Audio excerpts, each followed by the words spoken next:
One of the major problems of opening a conversation is that many people can't get beyond, "How are you? How's the wife? How's business? Beautiful weather we're having, isn't it?" So let me ask you now, do you feel at a loss about what to say or how to act when you meet a stranger? Do you want to hold the upper hand in the conversation so you can get your own way, but you don't really know how or where to begin? Perhaps you need to gain power over others so you can control a person's attitudes and actions the first time you meet, but you don't know how. Now you will know how to do that, and much more, with Conversation Power, Communication Skills for Business and Personal Success by Dr. James Van Fleet.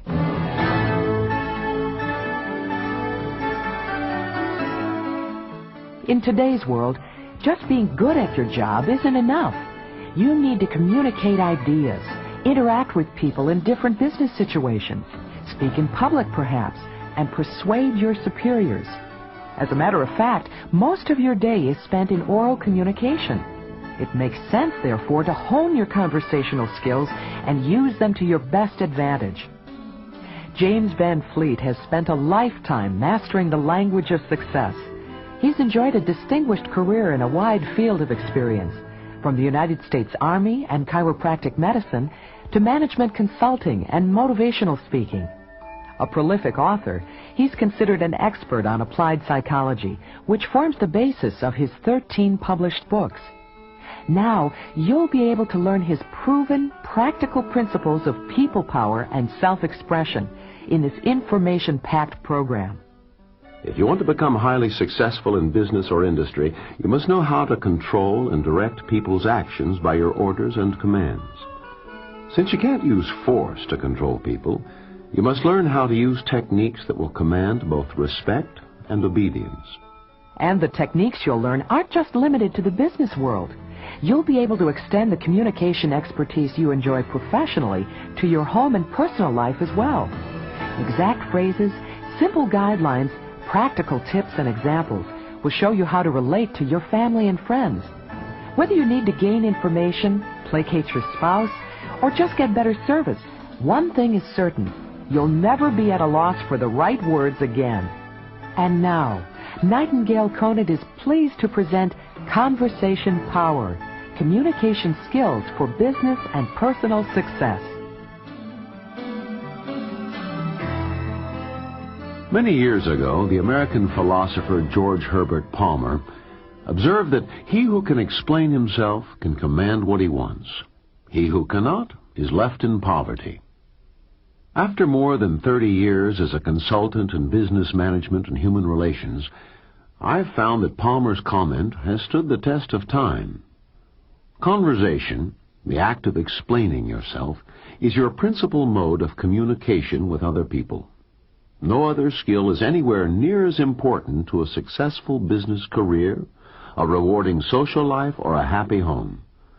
For it is by what you say, and to a lesser extent how you say it, that you impress others either as a strong, assertive personality or else a weak one. A person's success depends as much on the ability to talk as it does on the professional and technical know-how to do the job. All other things being equal, advancement and promotion will invariably go to the person who has mastered the art of self-expression, both in speaking and writing, while his colleague, who attaches little or no importance to what can be achieved with the use of language, will be marked for mediocrity or failure. The famous British statesman of the 19th century, Disraeli, summed up this idea concisely when he said, "Men govern with words." Perhaps you want to change your spouse's mind about what kind of car to buy, or restore cheerful good humor to a sullen, moody teenager. You may need to overcome your employer's objections to a business proposal you've submitted. Perhaps motivate an employee to try harder, or discipline one who stepped out of line. Maybe you just need a few ways to break the ice with strangers at a social affair.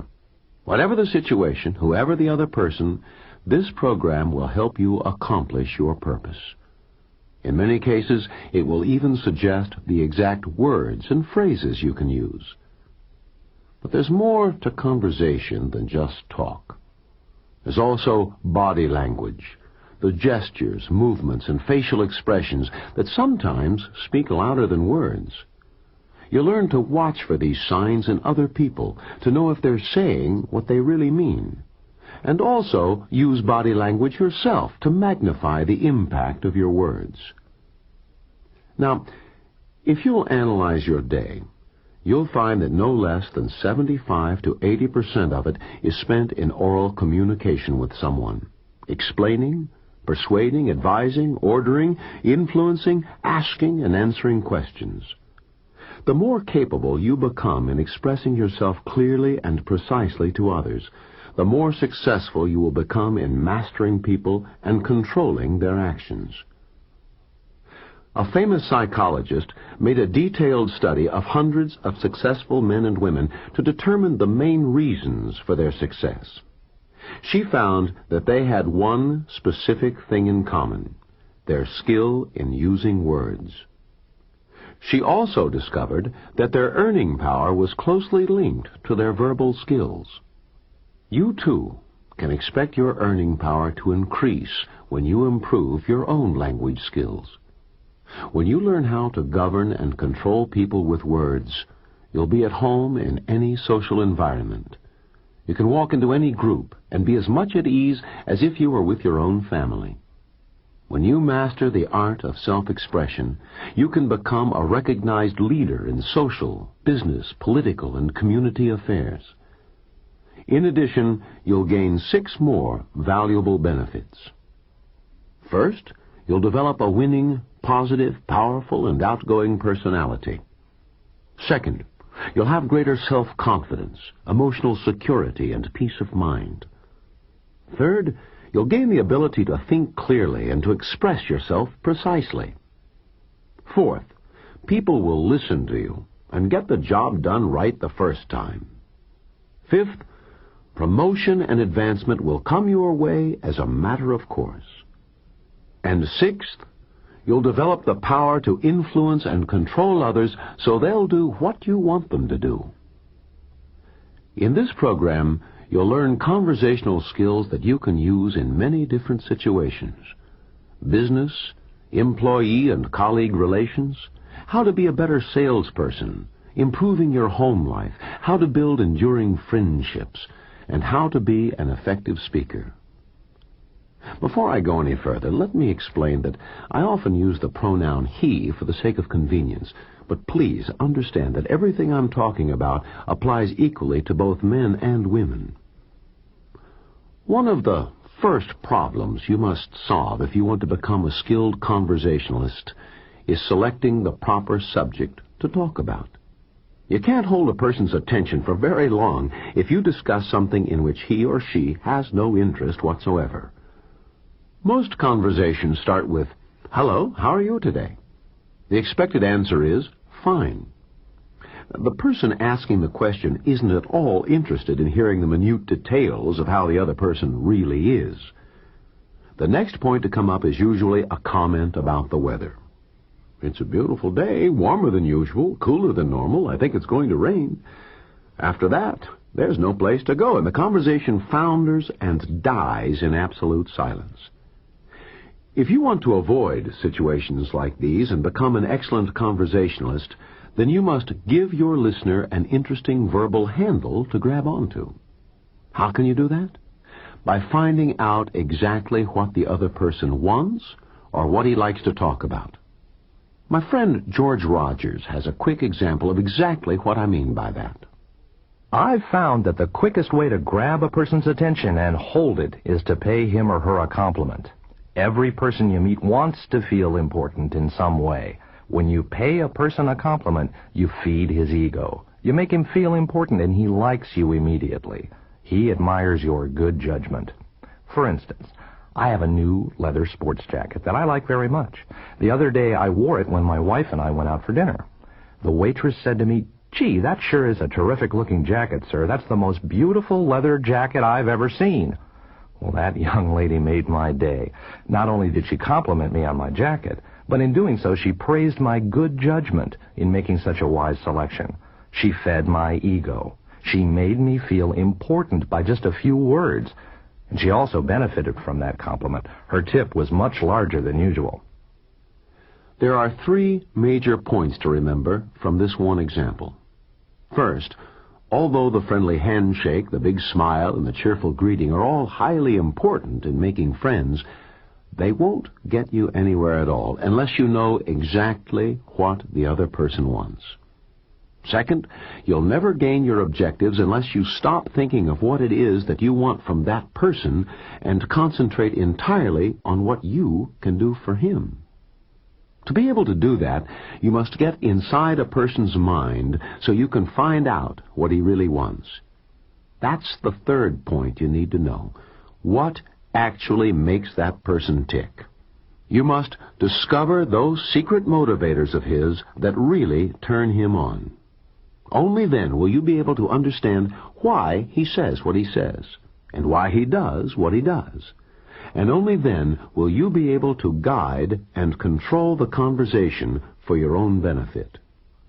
Now, you needn't be a psychiatrist or a psychologist or have any sort of advanced degree to be able to understand human nature. You can discover the innermost secret needs and desires of others by just using a few simple methods. The techniques you'll learn in this program are easy to understand, simple to use, and most important of all, you'll find that they really will work for you. I can assure you of that, for I've spent my entire life studying applied psychology. Give me just a few minutes to listen to another person talk, and I can tell you what he wants out of life even better than he can. With a bit of practice and experience, you can soon do the same. There are 14 secret motivators that cause people to do and say as they do. When you discover their innermost needs and desires, when you make every effort to help them get what they want, most of all, you'll gain power over them, power that'll work like magic for you. People will always do what you ask them to do. It will be extremely easy for you to understand human behavior when you realize that people do and say the things they do because they have certain deep needs and desires that must be fulfilled. Everything a person says and does is aimed at achieving those basic needs and desires. Some of these motivators are purely physical. Others are acquired through the learning process as one goes through life. Now, the satisfaction of a physical need can become a specific goal that causes a person to behave in a certain way. Those basic needs are the ones that have to do with a person's physical existence and survival: food, drink, sleep, clothing, shelter, and normal body functions. In an average social situation, you'll seldom have the opportunity to exploit a person's physical need to your own advantage unless that basic need of his has become an obsessive want because of greed. Let me explain that a bit more. We're all motivated by greed at some time or another. Greed will make a person want a larger house than he or she needs, a more expensive car than he requires, better clothes, finer food, and so on. When a person's need becomes a want, it's also because he or she is driven by a deep, learned desire, ego gratification, a need for a feeling of importance and pride, plus a desire for more money and all the things that money will buy. Don't misunderstand me now. I'm not putting down money or the good material things in life. After all, I'm susceptible too. Give me the choice between a Chevrolet and a Cadillac, and I'll take the Cadillac every time. I'm just saying that when those basic fundamental needs become a burning, driving, overpowering obsession to get more of them than one can ever use, it's usually because of greed. And you can always use a person's greed to your own advantage. You can use it to influence and control the conversation, and ultimately to influence and control the person's actions and behavior. Desires or learned needs are acquired by a person throughout his life as he discovers the values held by other people and the importance of certain social attitudes and ideas. Psychological needs such as the desire for power, approval, recognition, ego gratification, liberty, and freedom can be even stronger than the basic physical ones. People will do whatever is necessary to achieve them, be those methods legal or illegal, moral or immoral. Every normal person has 14 basic desires or learned needs. They are: 1. A sense of personal power, mastery over others. 2. Ego gratification, a feeling of pride and importance. 3. Financial success, money, and all the things it'll buy. 4. Recognition of efforts, reassurance of worth. 5. Social or group approval, acceptance by one's peers. 6. The desire to win, the need to be first, to excel, to be the best. 7. A sense of roots, of belonging somewhere, either to a place or a group. 8. The opportunity for creative expression. 9. The accomplishment or achievement of something worthwhile. 10. New experiences. 11. Liberty and freedom, privacy from intrusion. 12. A sense of self-esteem, dignity, and self-respect. 13. Love, in all its forms. 14. Emotional security.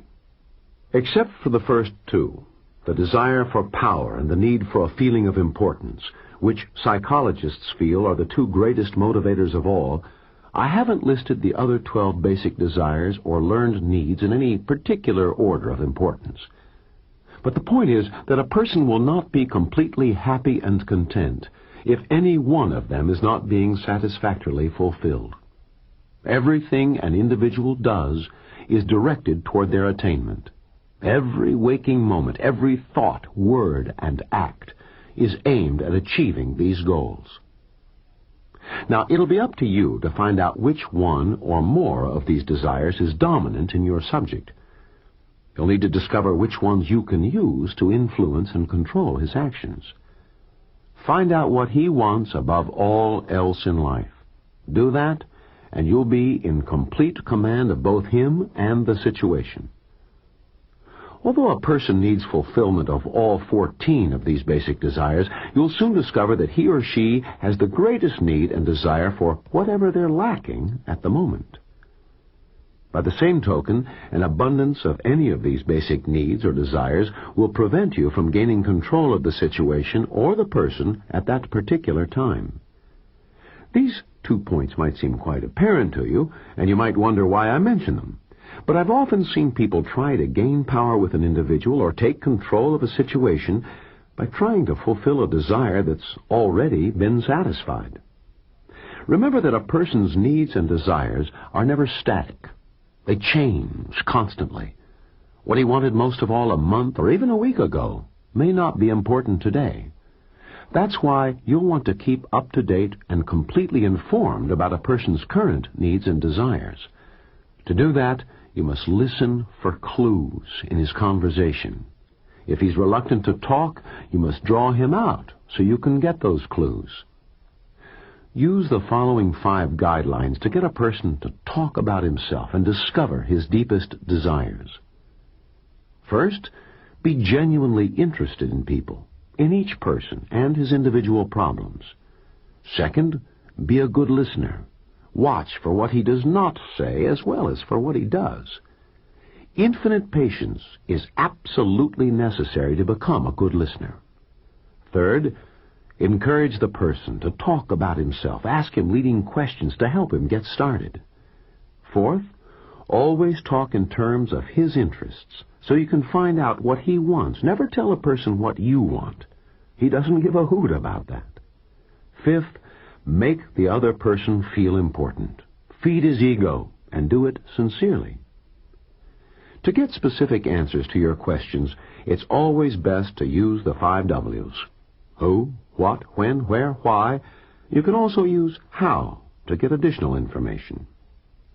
No matter who the person is, how important he is, how much money he has, or how successful he is, to him the most important subject in all the world is himself.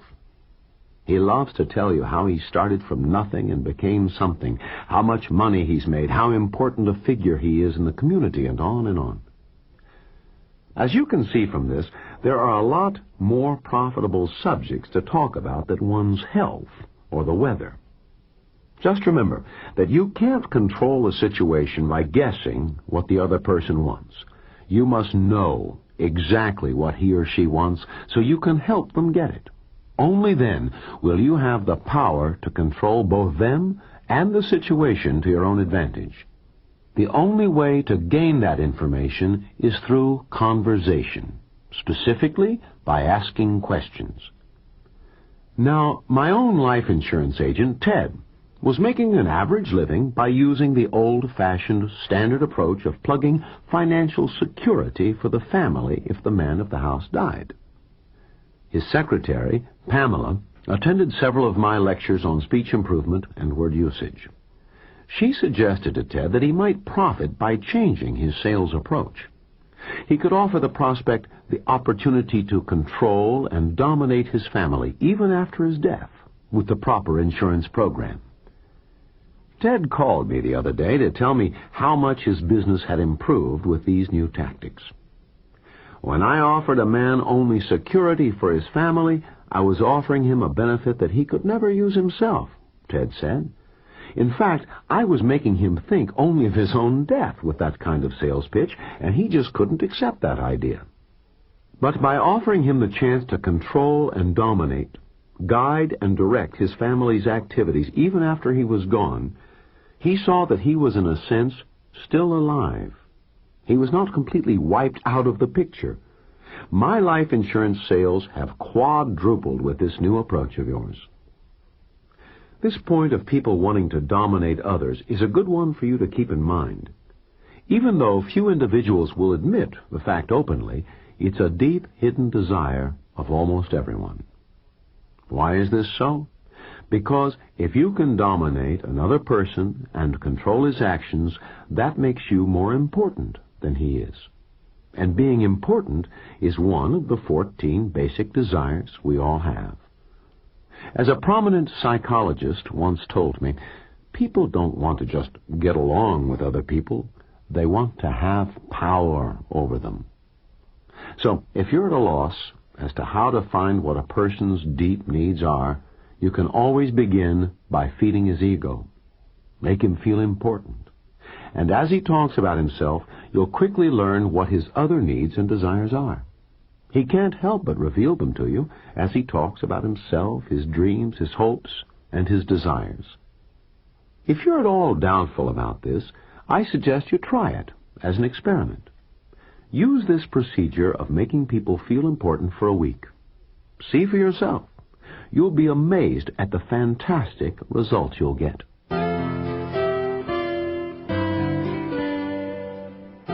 And now I'd like to give you some practical tips on how to open and close a conversation beyond the dead hello, with strangers, with the opposite sex, on the telephone, and in business. You'll learn how to use topic teasers to stimulate immediate interest in your listener. You can also use these tips to open and close a talk or a speech. The point is, the first impression people have of you will probably be a lasting one. So you want to make your opening the best that you possibly can. By the same token, how you end your conversation or talk will also become an indelible part of your listener's memory. So you want that final impression to be the best possible one, too. Even if you drop the ball in the main body of your talk or your conversation, excellent first and last impressions can help you overcome any weaknesses in the middle.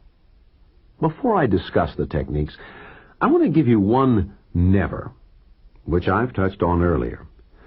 Never open a conversation by just saying hello. It's a deadly opening, for it's not interesting, so the conversation goes absolutely nowhere. The magic key to a successful opening is to get the other person's interest immediately if you want your conversation or your talk to be successful and beneficial to you. Here are some examples of how to use this technique. I've always been interested in computers, but I really don't understand how they work. I know you're an expert in the field. Could you tell me more about them? This opening can be used for any kind of work. I've often wished I knew more about the stock market and how it works. Would you tell me more about your job and the kind of work you do as a stockbroker? This opening can be used for any occupation or profession. I've never seen such great shoes before. Can you tell me what kind of leather they're made of and where you got them? Your name absolutely fascinates me.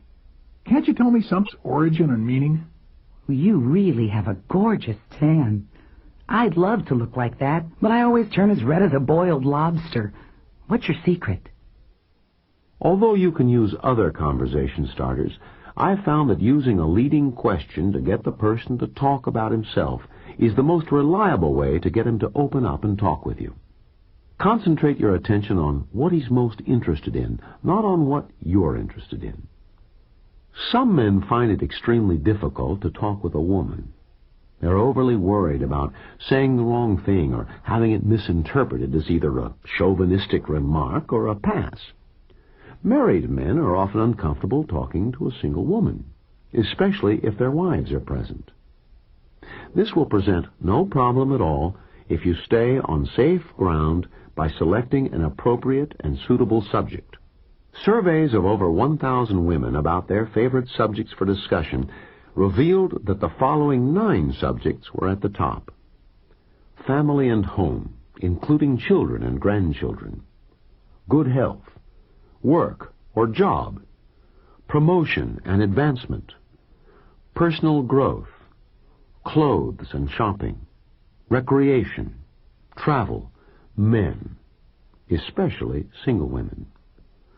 Subjects that were least liked by women were sports such as baseball, football, and boxing, politics, and religion. However, some women are quite comfortable discussing sports. Surprisingly, the topics most men like to talk about are strikingly similar to those women like, according to surveys of 1,000 men. They like to talk about the following 8 subjects: family and home, including children and grandchildren; good health; work or job; promotion and advancement; personal growth; recreation; travel; women, especially young single men. Subjects also preferred by men were sports and politics. They disliked discussions of religion, nor did they care to discuss clothes, fashions, or shopping.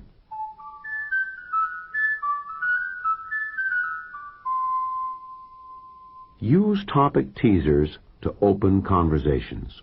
You can arouse interest with them and head off meaningless and boring conversations. Look through your newspaper or a current news magazine. I know you can find some more interesting topics to discuss than the weather, politics, religion, or the state of your health. To best project your individuality and to make sure that you're on safe ground, choose a topic in which you're well-versed so you won't get caught short. Avoid controversial subjects that can create enemies for you. To answer your telephone with just a dull and lifeless hello is a poor start for any conversation. I know one imaginative businessman of Scottish ancestry who answers his phone with a "Top of the morning to you. This is McCampbell speaking, and how can I be of service to you?" It's always a pleasure to call him just to hear his happy greeting. No matter how down you might be, he always makes you feel better. Now, you can let a person calling you feel how glad you are to hear him, too, by the happy sound of your voice. It's so easy to say, "Rick, it's good to hear from you. I'm so happy you called. What can I do for you?" Equally important is the tactful way to close a long-winded telephone call that's eating away at your working day. You can pleasantly say, "George, I'm sorry to rush away, but I have no choice. I simply have to go. My secretary's standing in the doorway right now, giving me a dirty look. Let's pick this matter up again as soon as we can." Or, "If I didn't have to meet my boss in 5 minutes, Mary, I'd love to discuss the subject in more detail with you. How about getting together someday at lunch where we can talk it over without any interruptions?" If you want to be successful as a public speaker, Then tuck away in your memory some anecdotes, jokes, stories, and quotations that you can use to open your talk and to liven it up as you go along. Even the most serious speech can be helped with a line of humor here and there. It will help you relax your audience and make them even more receptive to what you're saying. I well remember attending a business seminar in Miami where the main speaker was having a tough time getting to his point. He sensed that his audience was growing restless, but he saved the day by his quick wit when he said, "Please be patient. When I get through talking here, I'm going to say something." In business conversations or talks, you can use a variety of methods to persuade people to listen and pay attention to you. The best is the leading question that promises your listener a benefit. Here are some brief examples of this potent technique. How would you like to make some easy money? Would you like to increase profits 25%? How would you like to cut production costs in half? Want to double the number of your customers? How'd you like to reduce your utility bills 20%? Do you want a car that offers the best mileage on the road? You see, when your listener says yes to your opening question, it establishes a friendly, positive mood. This makes it much easier for him to continue to agree with you. Now, you might be saying to yourself, how will I know when to stop talking? One of the best ways to keep from talking too much is not to muddle and confuse your listener with information that he doesn't need. Don't drown him in details. Unnecessary trivia can cause confusion, loss of attention, and misunderstanding. Remember that attention is always lost when understanding is gone. So to keep the full attention and interest of your listener and to gain his complete understanding, don't talk too much. Make your sentences short. Don't use unnecessary words. Stay on course. Stick to your point. To sum up this idea, let me put it this way. Don't wait too long to finish. Be sure that you stop talking before your audience stops listening. Always leave them wanting more. Then you know they'll always come back. The spoken word is truly an amazing tool for controlling people's emotions and reactions. If you learn to use words well, you'll gain the upper hand over anyone. On the next few sides, you'll learn talk techniques and tips that'll help you acquire the conversational finesse to make you a success in any situation.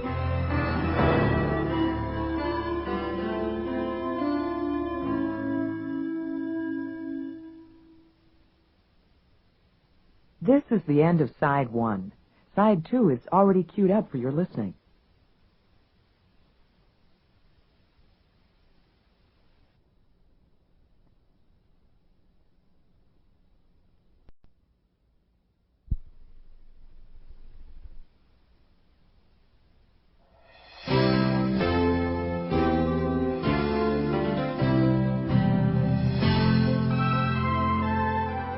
Often in our lives, we start off a new relationship talking with a stranger.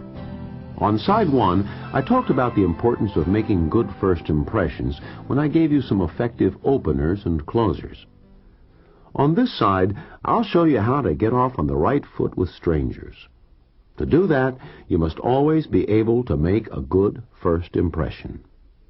You see, making a good first impression is more than half the job of getting what you want from a total stranger. The way you strike people at your first meeting will often decide how they're going to react to you for a long time to come.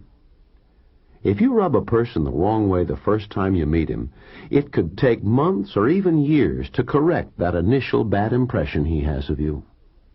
And it could be that you never will be able to change his bad attitude toward you. Your first few words are more important than the next several thousand. For instance, suppose you have a mean, "I hate the whole world" look on your face the first time you meet a person. No matter how many times you see him after that, he'll always remember that first bad impression he had of you. He'll continually think of you as an old sourpuss with a miserable outlook on life.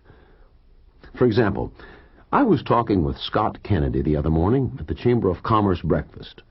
Another person, a local businessman, I'll just call him John, joined us in small talk for a few minutes. After he left, Scott said, "I can't stand that man. He's got a rotten temper, treats his help horribly." I was astonished at Scott's remark, and I said, "I don't understand that at all, Scott. I've known John for a long time now. He's one of the most pleasant, good-natured fellows in the whole town. I've never seen him lose his temper or heard him raise his voice in anger in all the years that I've known him." "Well, all I know is, I went into his store one time," Scott replied, "and he was chewing out one of his clerks up by the cash register in front of all the customers. He was really raising Cain. He was all red-faced and yelling like crazy. He didn't even have the courtesy to reprimand his employee in private." "I'm really surprised to hear that, Scott," I said. "It sure doesn't sound like John at all. Something really bad must have happened to cause him to act that way that one time. I know it had to be an exception because he's one of the most even-tempered and kindest men I've ever known." "Maybe so," Scott said, "but I've never gone back to his store since then, and I'm not going to. Once was enough for me. I've absolutely no use for employers who use their positions to mistreat and degrade people the way he did." Well, actually, I do happen to know that John is one of the most patient, kind, considerate, and thoughtful employers that I've ever met. He goes out of his way to be decent to his help. I also know that he has made several interest-free loans to some of his employees to help them get their children through college. But unfortunately, he had lost his temper that one time that Scott saw him, and Scott's first impression of John was a lasting one. So, it's highly important for you to know how to make the right impression on people the first time. I'd like to use the rest of this side to give you 6 valuable techniques to get off on the right foot with strangers.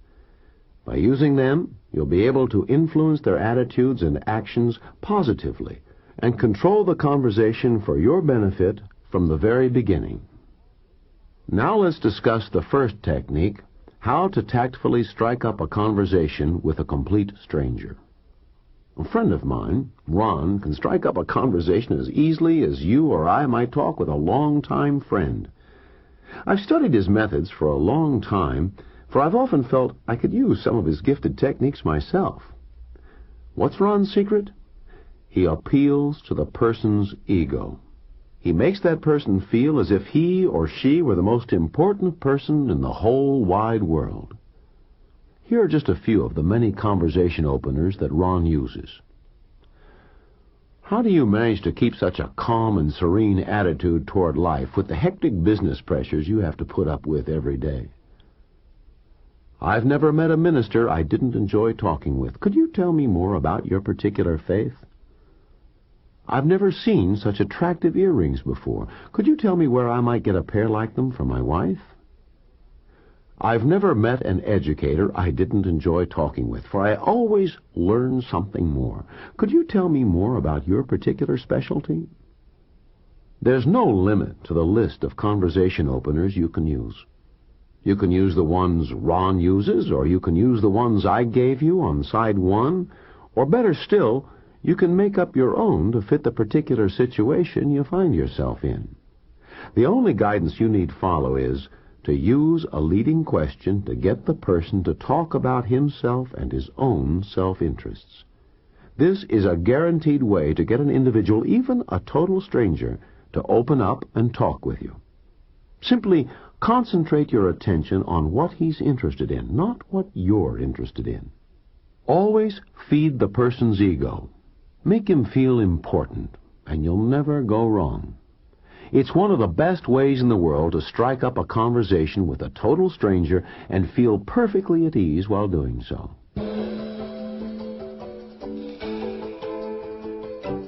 Now let me give you the second technique so you can see how you can use it to take control of the conversation immediately. You see, when two people meet for the first time, one will automatically become the leader and assume control of the conversation. The other person will then become the follower. You can always take control if you'll simply remember that everyone in the world is waiting for someone else to tell him what to do. So, let that someone be you. You'll find that this amazing strategy will put even a total stranger under your control immediately. All you need do is take the initiative, and you will instantly have the momentum on your side.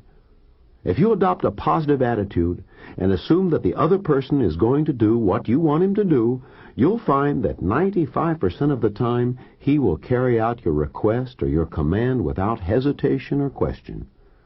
In only 5% of cases, all he needs is a little extra push.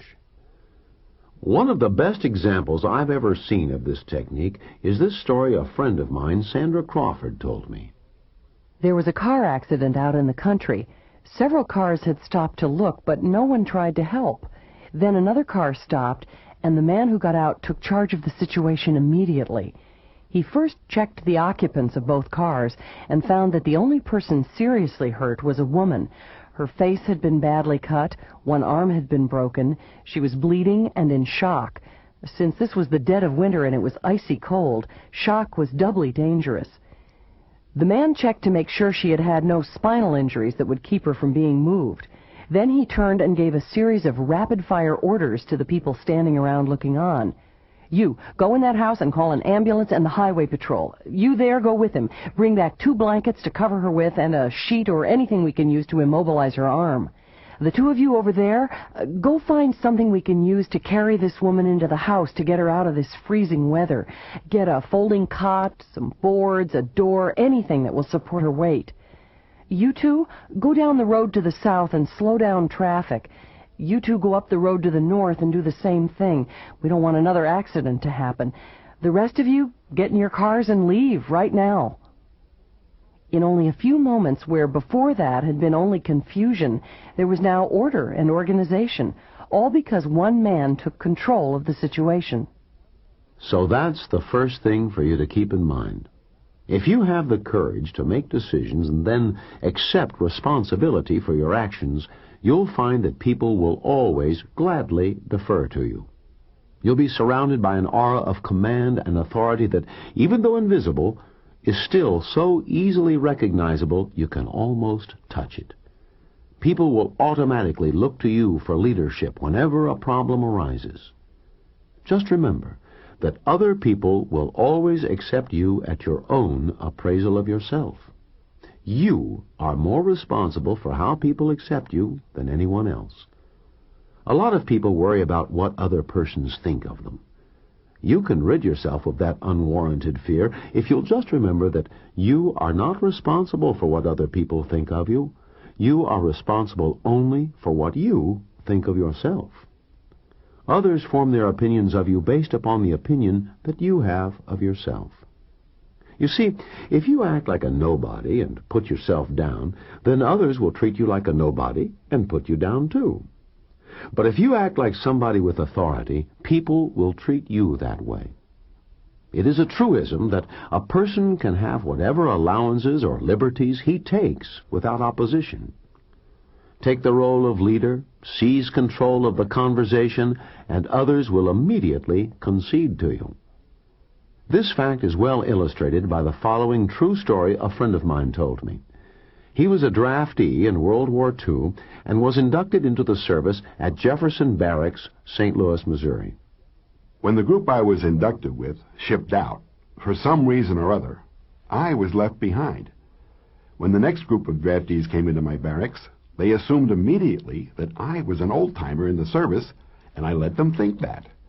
I had them scrubbing floors, cleaning out the latrines, and policing the grounds outside the barracks while I supervised their work, most of the time from my bunk. It wasn't until the next group of draftees shipped out, and I was one of them, that they discovered that I had no rank, but that I was a private just like them. Jack did exactly what I suggested to you. He assumed the role of a leader by seizing control of the situation, and everyone immediately did as he wanted them to do.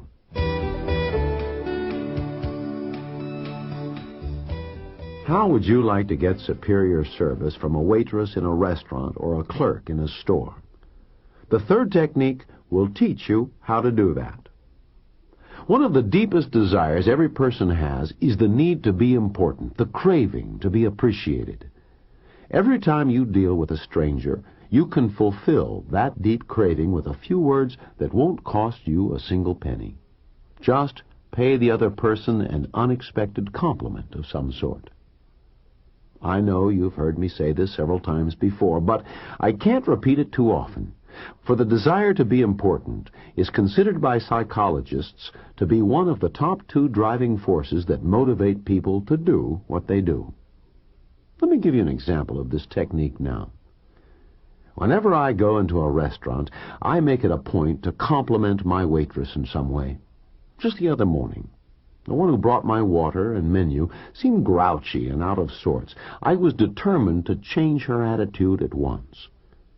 "What a lovely fragrance you're wearing," I said. "You certainly make an old man feel young and lively again." Her face brightened immediately, and a smile appeared in place of her frown. "Thank you," she said. "That's the kindest thing I've heard this morning."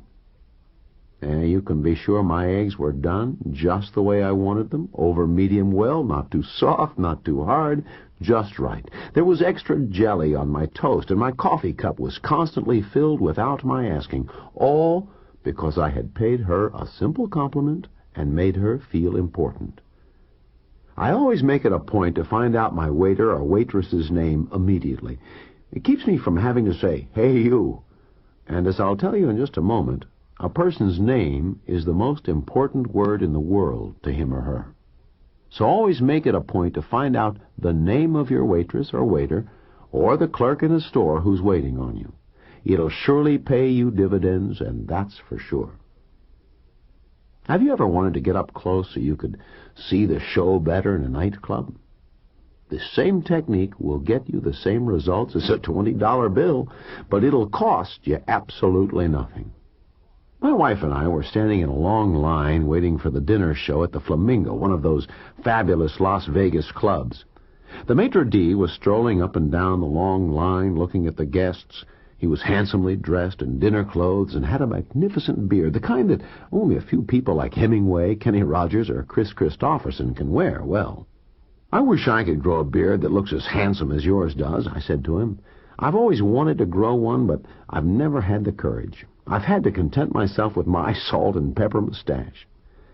"Why are you standing back here in line when you have a reservation for a front table?" he asked with a sly wink.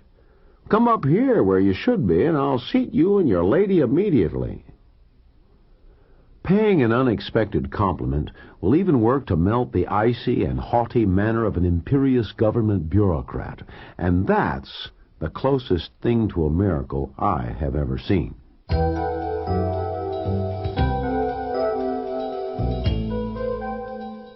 Now, in the fourth technique, I want to tell you how you can get a complete stranger to go out of his way to help you. If you want to get a person you've never met before do whatever you ask him to do, then say something that will let him know at once that he is superior to you in some way. The plain truth is that every person you meet feels he is better than you in one way or another. A sure way to his heart is letting him know that you recognize that superiority.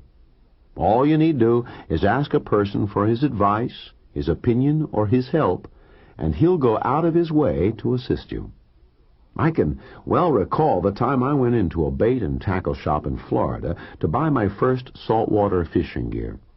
I simply didn't know how or where to begin. The clerk was busy with several other customers, so he couldn't help me immediately. I lifted one rod after another out of the rack only to put it back. Then I looked at lines and hooks and weights, but I didn't know what to pick up or put down. I noticed a man on my left watching me sympathetically. "Would you help me out and give me some advice?" I asked. "I've never done any surf fishing before, and I simply don't know how or where to start." "Sure, let me give you a hand," he said. "I've got an hour before I go back to work. I'll be glad to show you what to buy and, just as important, what not to buy." Well, I don't like to bother you, I said. I don't want to burn up your lunch hour for you, but I sure could use some advice from an expert. Don't worry about my lunch hour, he said. I need to lose a few pounds anyway. The important thing is to get you fixed up with the right kind of fishing tackle. He proceeded to tell me all about the differences in the various kinds of fishing rods. Then he showed me the type he used and recommended the same kind for me. After that, he selected the reel and showed me how to put it on the rod. Then came the correct hooks, the right weights, line, leader, a pair of fishing pliers, a scaler, a fish filleting knife. He spent nearly an hour with me. We'd completed my shopping, and he was showing me how to assemble it all when he glanced at his watch. "Well, I think you're all set now," he said. "I'm sorry I have to leave, but I must get back to work." "I really appreciate your help," I said. "I don't know what I'd have done without you. But I'm afraid I've used up your entire lunch hour. I'm sorry." "Forget it," he said. "I'm just glad I was here and that I could help you out." If you'll just be willing to admit that people can be superior to you in some way and then ask them for their help, you'll find that a tremendous number of benefits will come your way. Here are some specific phrases you can use to get the results you want. "Can you help me out with this, please?" "Could I ask you for your advice?" "What's your opinion on this?" "I value your judgment on this matter." "Could you please show me how to do this?" "I know you're an expert in this field. Could you give me a few tips?" These phrases, and others like them, will help you strike up a conversation with a total stranger and feel completely at ease about it. Every man is my superior in one way or another, and in that I learn from him. If you'll just remember this idea, you'll have no trouble at all in putting this technique to work.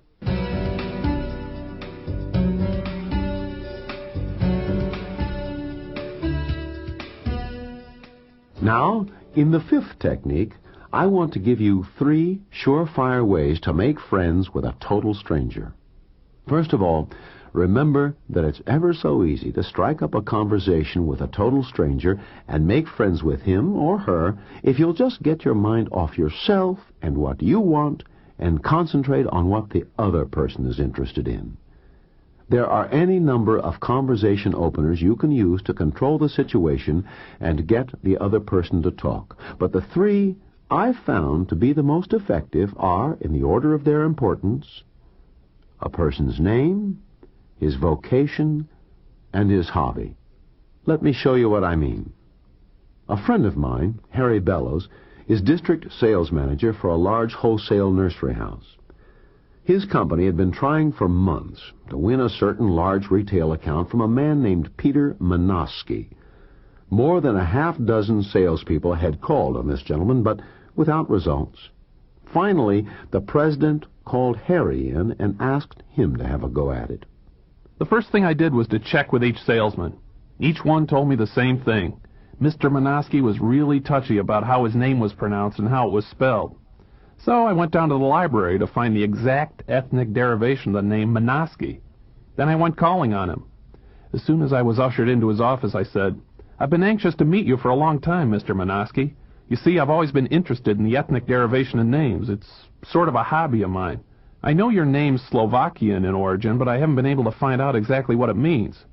I know your first name, Peter, means reliable and dependable, but the library's not able to give me the meaning of your last name. Can you tell me?" Mr. Manaski glared at me and said, "How do you know I'm Slovak? How do you know I'm not Polish? All your salespeople seem to think so." "Because your name is spelled with the suffix SKY, I said. "If your name were Polish, it would be spelled with SKI. "By golly, you're a pretty smart fellow," Mr. Manaski said. "I think I'd like to do business with you." He then talked for more than an hour about his family's origin, his father's native country, his children and grandchildren, his hobbies and interests. I listened patiently and benefited. I left that day with the biggest order we'd ever received from a retail nursery. He's been our steady customer ever since that day. Now, I myself am just as touchy about my own name as Mr. Manaski is. Mine is of Dutch origin. My parental grandparents came to this country from Rotterdam, Holland in 1870. All my ancestors are Holland Dutch, not German. and I dislike being thought of as being of German origin, just as much as Mr. Manaski disliked being called Polish. We may all be United States citizens, but we still have a feeling of original ethnic pride about our names. The second surefire way to make friends with a total stranger is to let him tell you what he does for a living. All you need to say is something like this: "I've always been interested in your profession. Would you tell me something about your position and the work you do?" This is usually enough to keep the other person going for half an hour or more. In fact, you might end up feeling as I did when I asked a young computer programmer to explain his work to me. He told me so much about computers, I thought I was going to drown in technical terminology.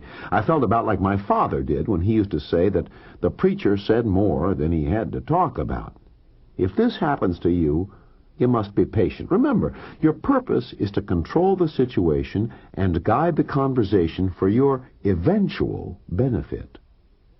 The third surefire way to make friends with a total stranger is to ask him to tell you about his hobby. Most people have an avocation of some sort, be it hunting, fishing, bowling, golf, gardening, music, whatever. In a great many cases, people are as expert, sometimes even more so, in their avocations as they are in their professions. And you can be sure of one thing: they always like to talk about their hobbies. I have a neighbor, a pharmacist by profession, a botanist by avocation. Bill is a walking botanical encyclopedia. He can give a person valuable free advice about plants, shrubs, trees, vines, and everything else that grows. Bill can look at a plant or a shrub and tell you if it needs iron, magnesium, has too much water, not enough water, whatever. All you need do to become his number one friend is to ask him something about his hobby.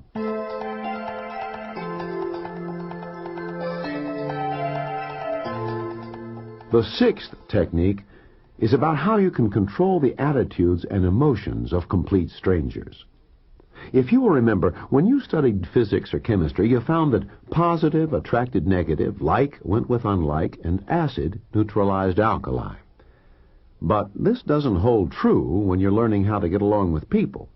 When you're dealing with human beings, just the opposite is true. Like always attracts like. Let me show you exactly what I mean by that. Be kind to others, and they will be kind to you. Be mean to others, and they will be mean to you. Be courteous to others, and they will be courteous to you. Well, you get the idea. Now, as I told you earlier on this side, whenever two people are involved in a relationship, one will become the leader, the other will become the follower. If you assume the position of leadership, as you should, the attitudes and emotions of others will depend entirely upon your attitude and your emotions. The power you have over others and the ability to master and control their emotions and their actions by your own emotions and actions is enormous.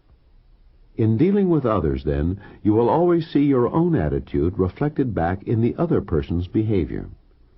It's almost as if you were looking at yourself in a mirror. When you smile, the person in the mirror smiles back at you. When you frown, the person in the mirror frowns back at you. Let me give you a simple example of this technique. Take my own granddaughter, Dara Nicole, for instance. When I smile at her, she's happy, and she smiles back at me. But if I frown the least little bit, or if I act irritated and impatient about something, she gets a worried look on her face, and she says, "Are you mad at me, Grandpa?" Then I'll smile back at her, and I reply, "No, of course I'm not mad. Are you?" A look of relief and joy comes over her face. She smiles and says, "Nope, I'm not mad either. I'm happy." Well, you don't have to say a single word to influence another person. Smiles and frowns are both contagious. It's all up to you how you want to infect the other person. His attitude and actions will depend entirely on your attitude and your actions. So, if you've been afraid to strike up a conversation with a complete stranger, practice the 6 techniques I've given you here for a few weeks. You'll be amazed at the fantastic results you'll get. Now, to refresh your memory, let me review these 6 techniques for you here. 1. To tactfully strike up a conversation with a complete stranger, ask him a leading question so he will talk about his own self-interests. 2. Take control of the conversation immediately by assuming the leadership role. Remember that everyone in the world is waiting for someone else to tell them what to do. 3. To get superior service from a waitress, a waiter, a clerk, even a haughty government bureaucrat, pay that person an unexpected and sincere compliment. And always be sure to learn the person's name so you don't have to say, "Hey, you." 4. To get a complete stranger to go out of his way to help you, let him know at once that he is superior to you in some way. 5. 3 surefire ways to make friends with a total stranger are, first, remember that a person's name is his most personal possession. It is the most important word in all the world to him. Be sure you spell it correctly and pronounce it properly. Second, let the person tell you all about what he does for a living. Let him give you all the details. And third, have a person tell you about his hobby. Ask him questions to draw him out if he's hesitant. And the 6th technique, you can control the attitudes, emotions, and actions of complete strangers by your own attitude, emotions, and actions. Remember that a smile always wins a smile in return, but that a frown always begets a frown. If you'll practice these 6 techniques and use them constantly, you'll soon find that your fear of talking with strangers will vanish. You'll develop the confidence you need to feel completely at ease and comfortable when talking to a total stranger. Just remember that a stranger is a friend you haven't met yet, and it will make your job that much easier for you. On the next 4 sides, we'll talk about some specific business situations and how you can use your conversation power to gain the upper hand.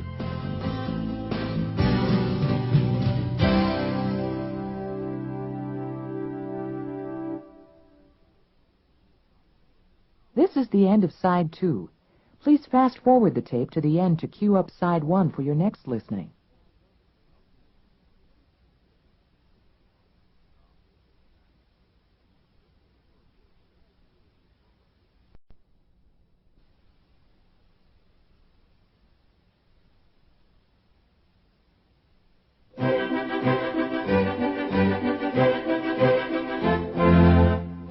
Business conversations have 3 primary purposes and can be divided into 3 main categories. Those that order, command, or direct and tell a person what to do. Those that inform and tell a person how to do something. Those that persuade and tell a person why something should be done. These 3 general purposes sometimes overlap, as when a conversation that directs a person what to do also explains why the order must be carried out. Or if you were trying to get your superior to approve some new procedure, you would not only inform him how your new system would work, but you would also want to let him know why it is so important that the proposed change be made.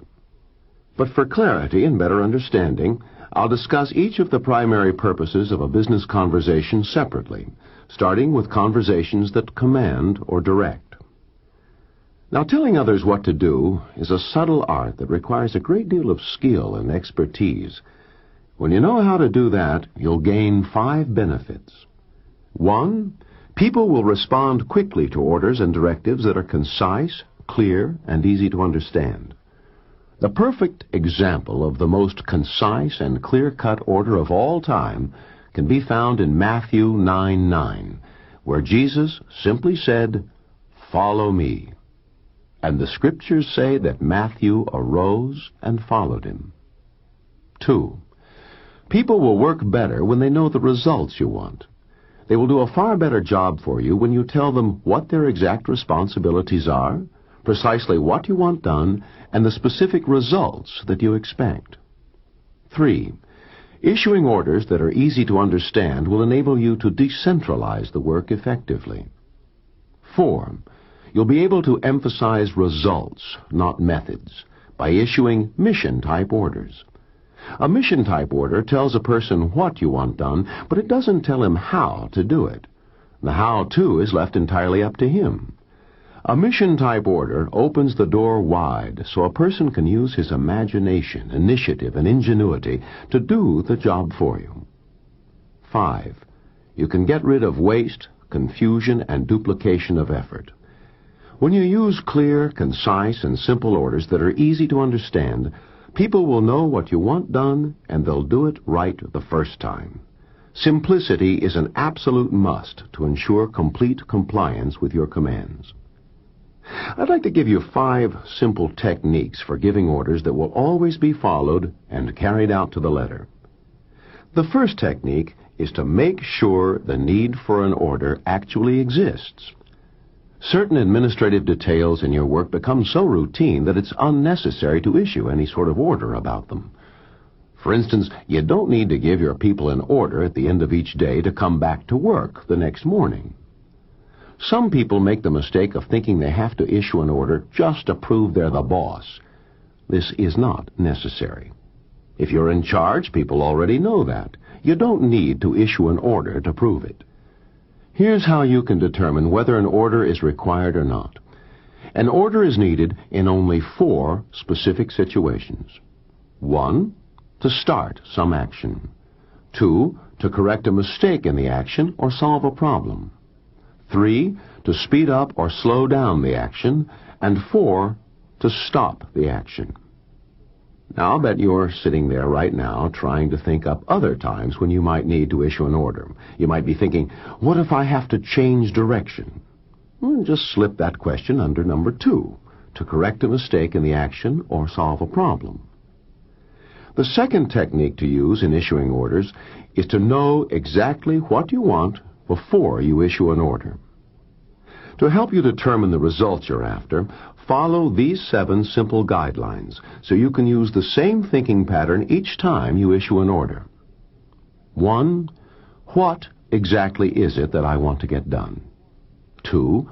Why exactly is the job necessary? 3. When does the work have to be done? 4. Where is the place for the work to be done? 5. Who is the person best fitted to do the job? 6. How will the job be done? What tools, equipment, and facilities are needed? 7. How much will it cost to do the job? The third technique to be used in giving commands that will always be obeyed is to let a person know exactly how he's going to benefit by carrying out your order.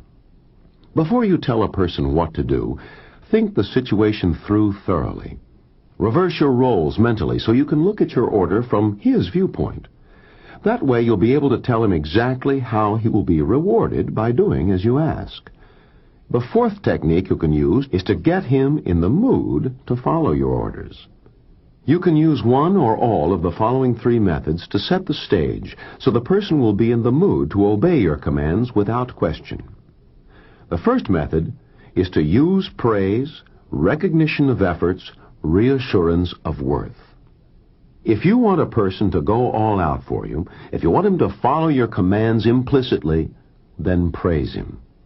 Tell him what a terrific job he's doing, how much you need him, how you can't get along without him, how happy you are he's in your company.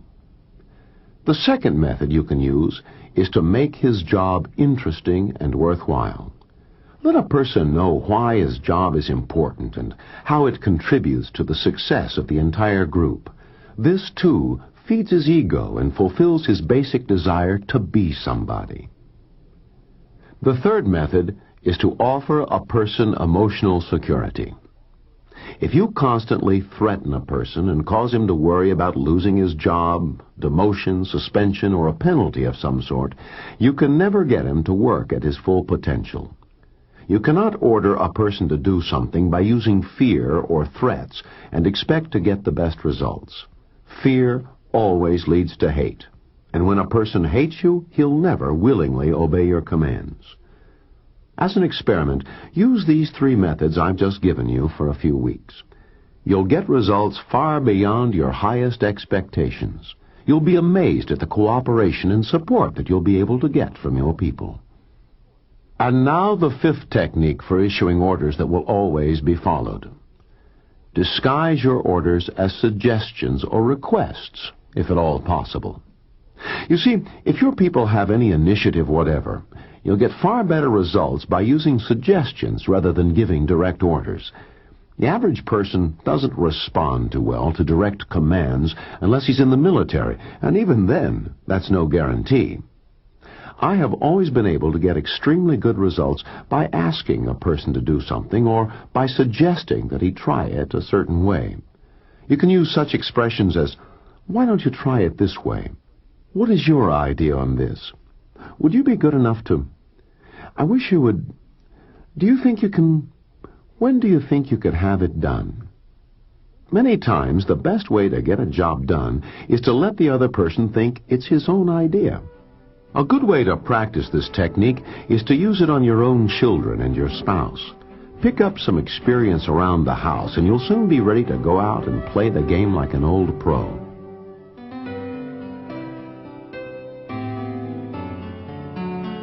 Now I want to give you 6 guidelines for issuing clear, concise, and positive orders that are easy to understand. Your order can be oral or written. The choice will depend upon what's to be done and how complex the task is. The first guideline is fit your order to the job to be done. You don't need a 10-page memorandum to say, "Okay, start the motors," to the morning shift. But if you're working on a technical project, a carefully written step-by-step is a must. Don't confuse all your previous detailed planning with the final order you give. An extremely complex plan can be put into operation with a simple order. For instance, the written documents that were prepared for the invasion of Normandy in World War II would completely fill a room of more than 200 cubic feet clear to the ceiling. Yet General Eisenhower kicked off the invasion with a simple 23-word sentence that said, "You will enter the continent of Europe and undertake operations aimed at the heart of Germany and the destruction of her armed forces." That simple order launched more than 4 million men, 5,000 naval vessels, 5,000 fighter planes, and 6,000 bombers into the battle for Europe. The second guideline for issuing clear and positive orders is to make your order fit the person. The experience, background, education, intelligence, and position of the person receiving your order will all play a part in how you word what you say. The third guideline is to use simple words and terms. You don't have to use big words when you write or talk. Small words move with ease, where big words stand still, or worse yet, bog down and get in the way of what you really want to say. There's not much, in all truth, that small words can't say and say quite well. The simplest writing is always the best writing, because it's the easiest to understand. The fourth guideline is to concentrate on a single point. Don't scatter your fire. Even though there might be a multitude of details to be taken care of, these will all fall into place quite naturally if your order has but one specific final objective. So don't clutter up your mind with trivia that confuses or clouds the main issue. Keep it as simple as possible. Farm out the details to your subordinates for them to do. That's what they should be getting paid for. The fifth guideline for issuing clear and positive orders is to use oral instead of written orders whenever possible. There's no point in wasting time and effort to put an order in writing if you can get the results you want with an oral order. Now, if your order is going to change established policy or procedure, then it should be put in writing, no matter how simple it is. An oral order should be used mainly to correct a basic mistake the person is making. If that oral order changes an existing policy, then it has to be confirmed in writing as soon as possible to prevent any future confusion or possible misunderstanding. The sixth guideline for issuing orders has 3 specific points. 1. Use your own language. Don't freeze up when you pick up a pen. Use the same kind of language you'd use to tell your neighbor about the fish you caught last week down at the lake. Add whatever technical terms you need, Make the rest simple 1- and 2-syllable words, and you'll get your message across loud and clear without any trouble at all. 2. Develop your own style. Don't try to impress someone by writing a letter or an order the way you think people want it to be written. There's no such thing as a standard letter to follow as an infallible guide. Develop your own distinctive style. Let your writing reflect your personality so vividly that everyone will know who wrote the order even if you forget to sign it. Let me give you a couple of examples here of both good and poor styles of writing. Poor style. Sound attenuators eliminate the heavy equipment operator's ability to detect danger signals or apprehend vocalized instructions. Good style. When heavy equipment operators wear earplugs, they cannot hear sounds of danger, nor can they hear or understand oral orders. 3. Don't worry too much about grammar. The way a word is used is more important than the way a book or grammar says it should be used.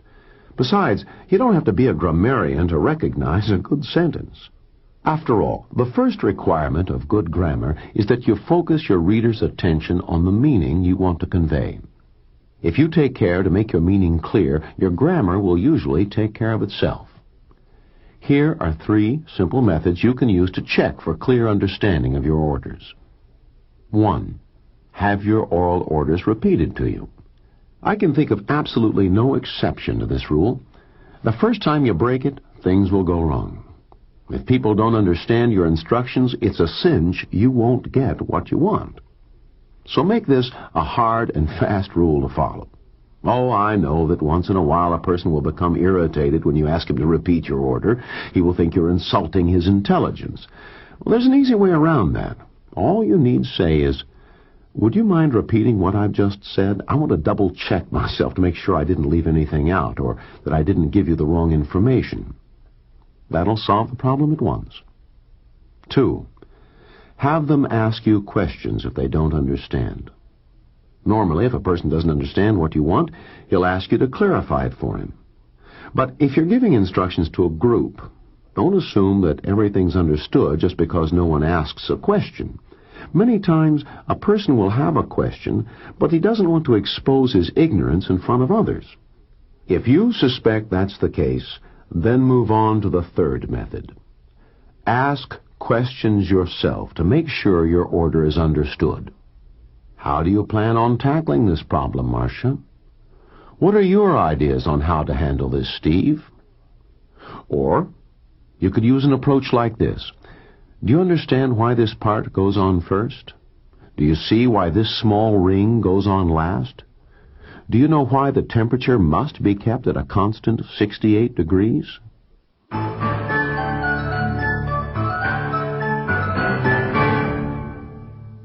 Have you ever noticed how certain individuals seem to have the knack of assuming command of a situation, no matter what it is? Why is this so? Because such a person is used to accepting full responsibility for his actions. He or she immediately takes charge even when they lack the authority to do so. And since most people don't care to accept the responsibility for a bad situation, they are only too glad to defer to someone who takes over the position of leadership. That's the first thing you need to keep in mind when you're developing your own aura of command.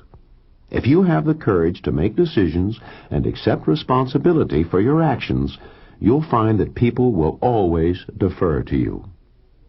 Let me tell you how you can project your aura of command to others without ever saying a single word. Your entire physical bearing can be used to project the power of your personality through body language. Your posture should be erect, your head up, your chest out. You must show alertness and vital energy in all your actions. If you have confidence in yourself and act as if it were impossible to fail, people will gain strength from your example. Your appearance and manner must depict confidence, sometimes far beyond what you actually feel. By controlling your voice and gestures, you can exert a firm and steadying influence over those around you. People always have the highest regard for the boss who remains calm in times of trouble. but they look down on the one who panics at the first hint of something gone wrong. You increase people's confidence when you can view a bad situation with a cool and calm presence of mind. By such a positive attitude, you seem to take the burden on your own shoulders. You give them a feeling that there is a way out of the dilemma and the problem can be solved. Now, you'll find that a great deal of your business conversations that have to do with issuing commands and giving orders will be spent in correcting a person's mistakes and telling him what he's done wrong. But you can't criticize a person to correct his mistakes. That will never work. As I've discovered for myself, criticism destroys people relationships. It destroys love and marriages. It ruins friendships and creates enemies.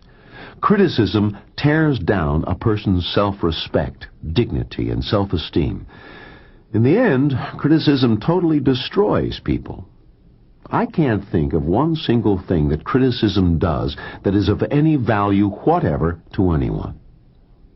But wait a minute, I can hear you say right now, what about the times I have to correct the mistakes of one of my subordinates? Then I have no choice. I have to criticize him.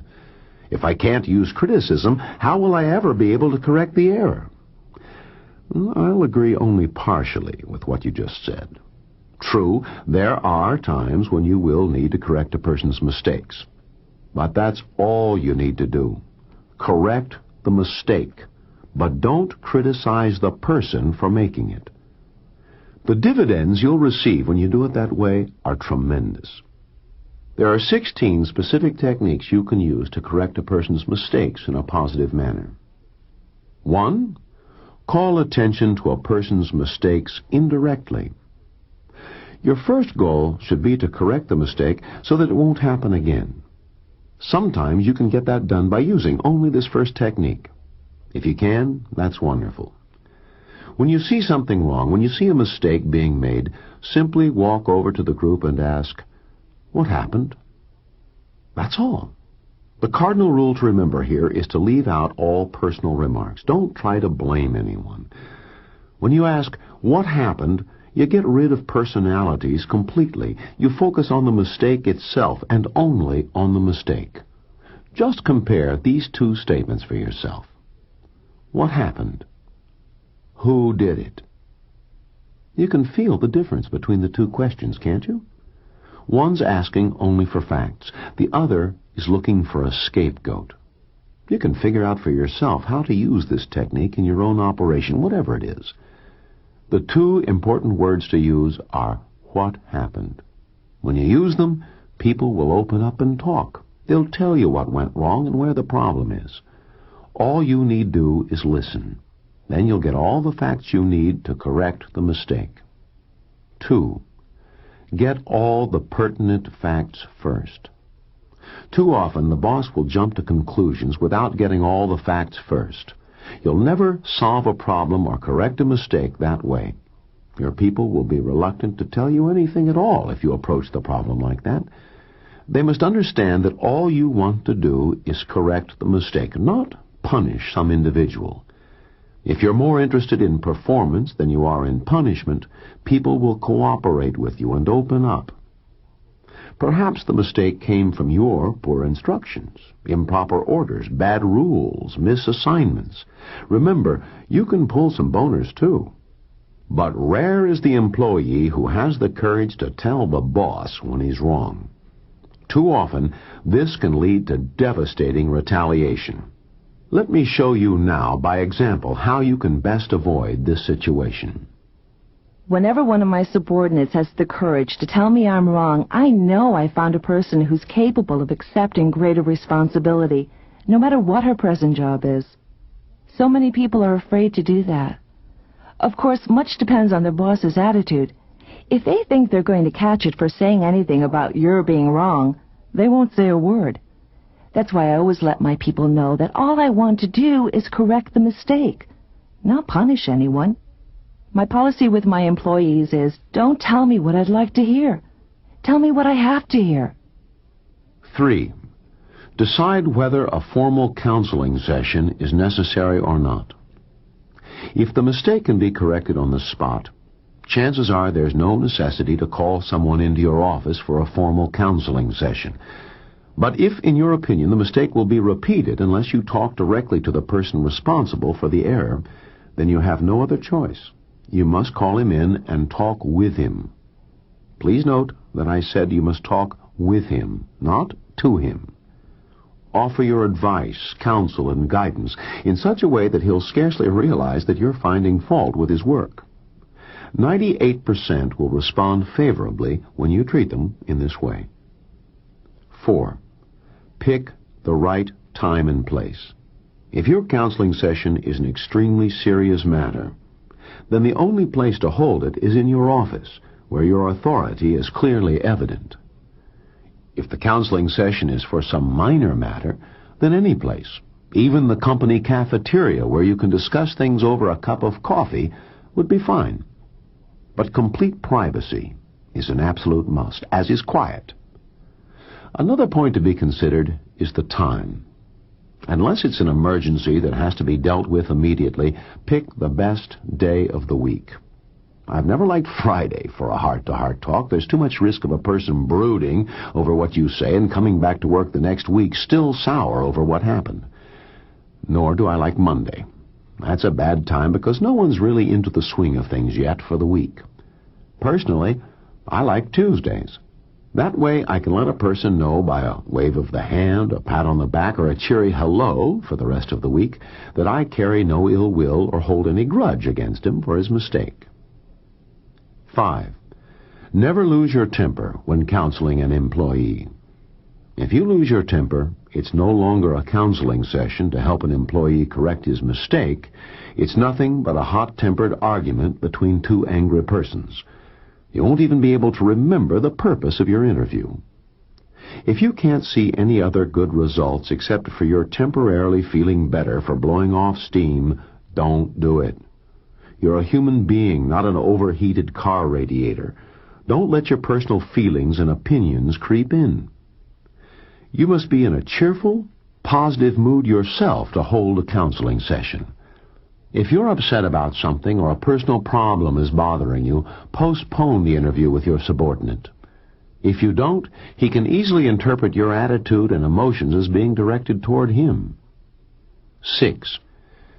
The only way to start your counseling session is to praise the person first. Don't tear him apart the moment he enters your office. Praise him at the same time you're pointing out his error. You can use comments like these to get him to gracefully accept your correction of his error. Tom, that was certainly a fine progress report you submitted. You covered all the main points. However, there is just one thing I want to... Annie, you're doing excellent work. But there's one idea for self-improvement I'd like to discuss with you. Next time you use the word product... Hank, I know you've been looking for ways to improve your work procedures. I've noted one thing you're doing that's causing you a problem, so I'd like to suggest... Mary, your typing is outstanding. You make very few errors, and your work is clean and neat. Your spelling is exceptionally accurate. However, I did find one small mistake in this letter. It's not an earth-shattering one, but it does change the exact meaning of Tim, what your report card looks terrific. I'm really proud of your work. Your history grade is the only one that's off a bit, but I know you can bring it up too, and I see how well you did in all your other subjects.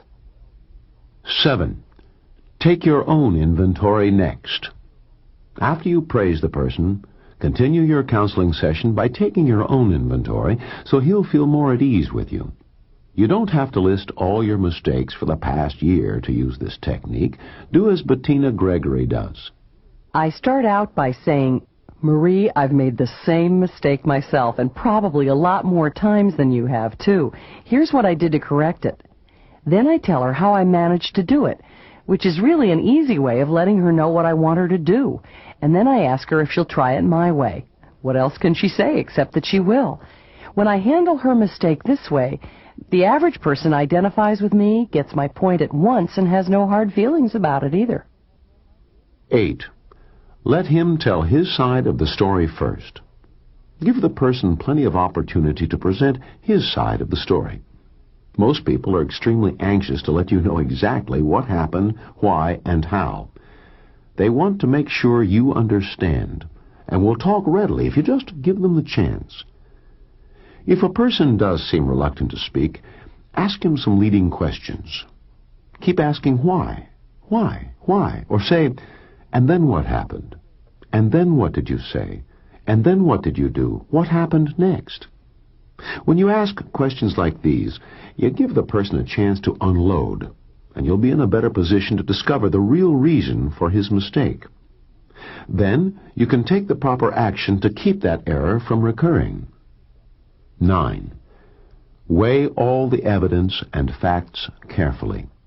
Before you call in a person for a formal counseling session, you should have gathered enough facts to warrant it.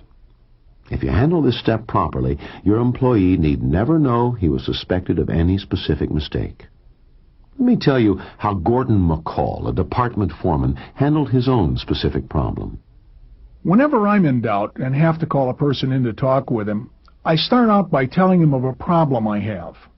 Then I ask him for his advice or his idea on how to solve it. Like the time I was having a tremendously high rate of small tools disappearing in my department. Now, I narrowed my suspects down to 4. I called them in one at a time and talked to them about the problem. As an excuse for having the person in my office, I told him I needed his help and I wanted his expert advice on how to solve my problem. I implied that I knew who the person was, but I didn't know how to handle a situation without hurting the individual.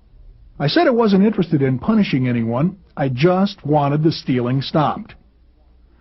I talked to each of the 4 people that way. The thefts stopped. I don't know to this day who was guilty, and I don't really care. It might have been one of the guys I interviewed. Maybe not.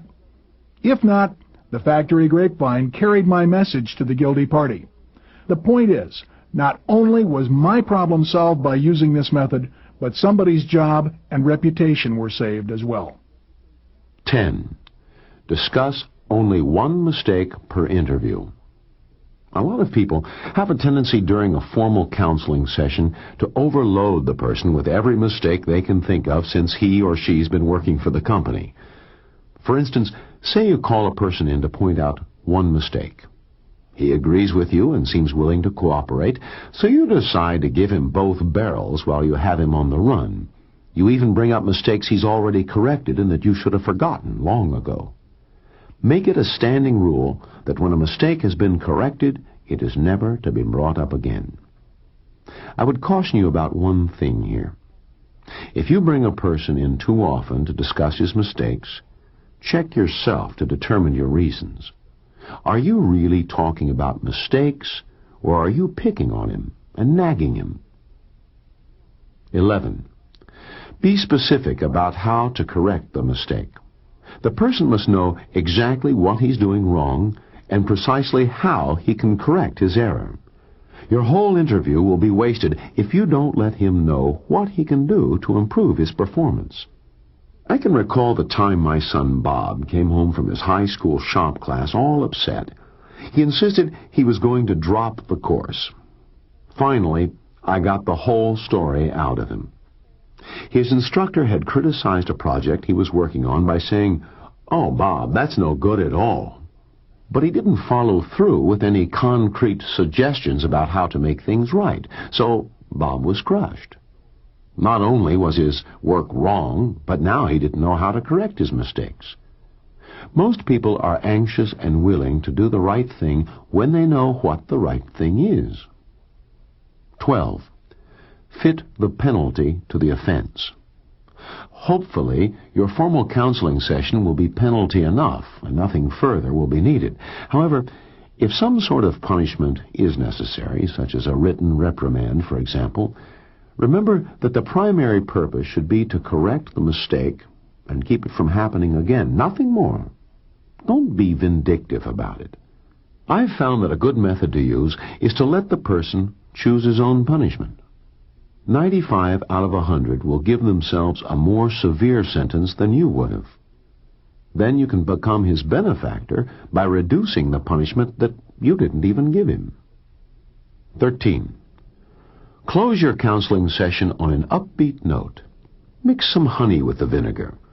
Leave a person with the idea that he's been helped, not kicked. Praise him again at the end of your interview. Emphasize how valuable his contribution is to your section, your department, or your company. Give him a verbal pat on the back so you can finish on a friendly note. 14. Get your employee to constantly improve. All you need to do is praise and applaud every improvement, however slight. 15. Give your employee a good reputation to live up to. If you practice the preceding technique constantly, this one will become automatic. Whenever you praise a person, he will always want more.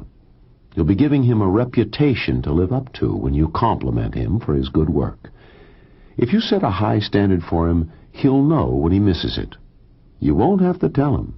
He'll know it when the praise stops. But if you set no standard for him to live up to, he'll aim at nothing, for he'll have no goals. 16. Follow up with further action if necessary. If another interview is needed to correct the same mistake, harsher methods will be required. In the first interview, all you need do is plant the seed. In the second one, it's time to plow out some weeds. If you need still a third interview for the same mistake, then it's high time to harvest the crop. And if a fourth one is needed, then you just don't have a green thumb, my friend. Before I end this side, I want to give you a final checklist to use when correcting a person's mistakes. 1. Did you treat the other person as you'd like to be treated yourself? 2. Did you answer all his questions without leaving him in doubt about some of your answers? 3. Did you weigh his case on its individual merits without bias or prejudice? 4. When you gave him the answer, were you proud of the understanding and tolerance you showed in your decision?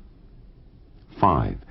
Did you do everything you could to help him solve his problem or to correct his mistake? 6. Did you correct the mistake without criticizing the person himself? 7. Did you remember to praise him in the beginning and again at the end of your interview? 8. Are you truly proud of what you said to the person and how you said it? If you can truthfully answer yes to each of these 8 questions, you're in good shape. You've truly learned how to say it with flowers when you correct a person's mistakes. On the next side, I'm going to tell you about how to give information to your employees and also how to gather it from them.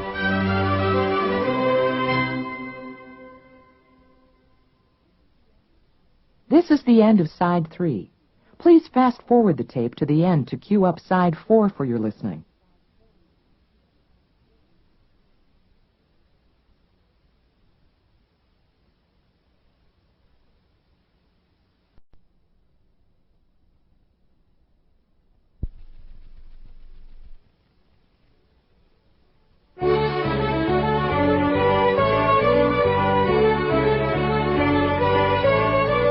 On Side 3, I mentioned that business conversations can be divided into 3 main categories.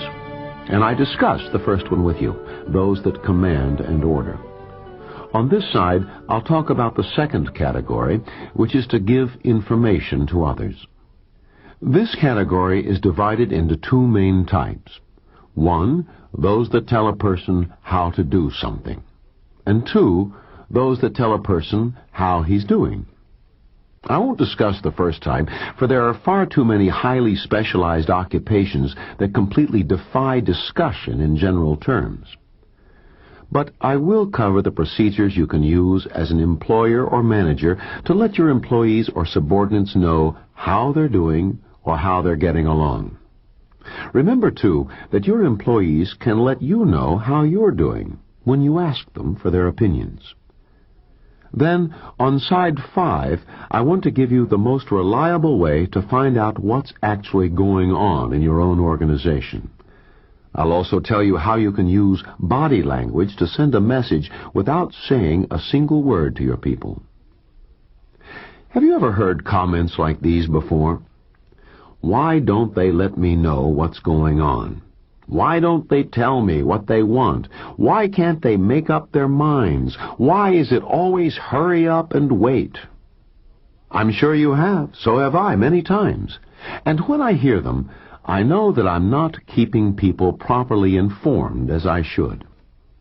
You see, there's absolutely no reason to run an organization, be it a company or a department, in such a way that people have to ask questions like these.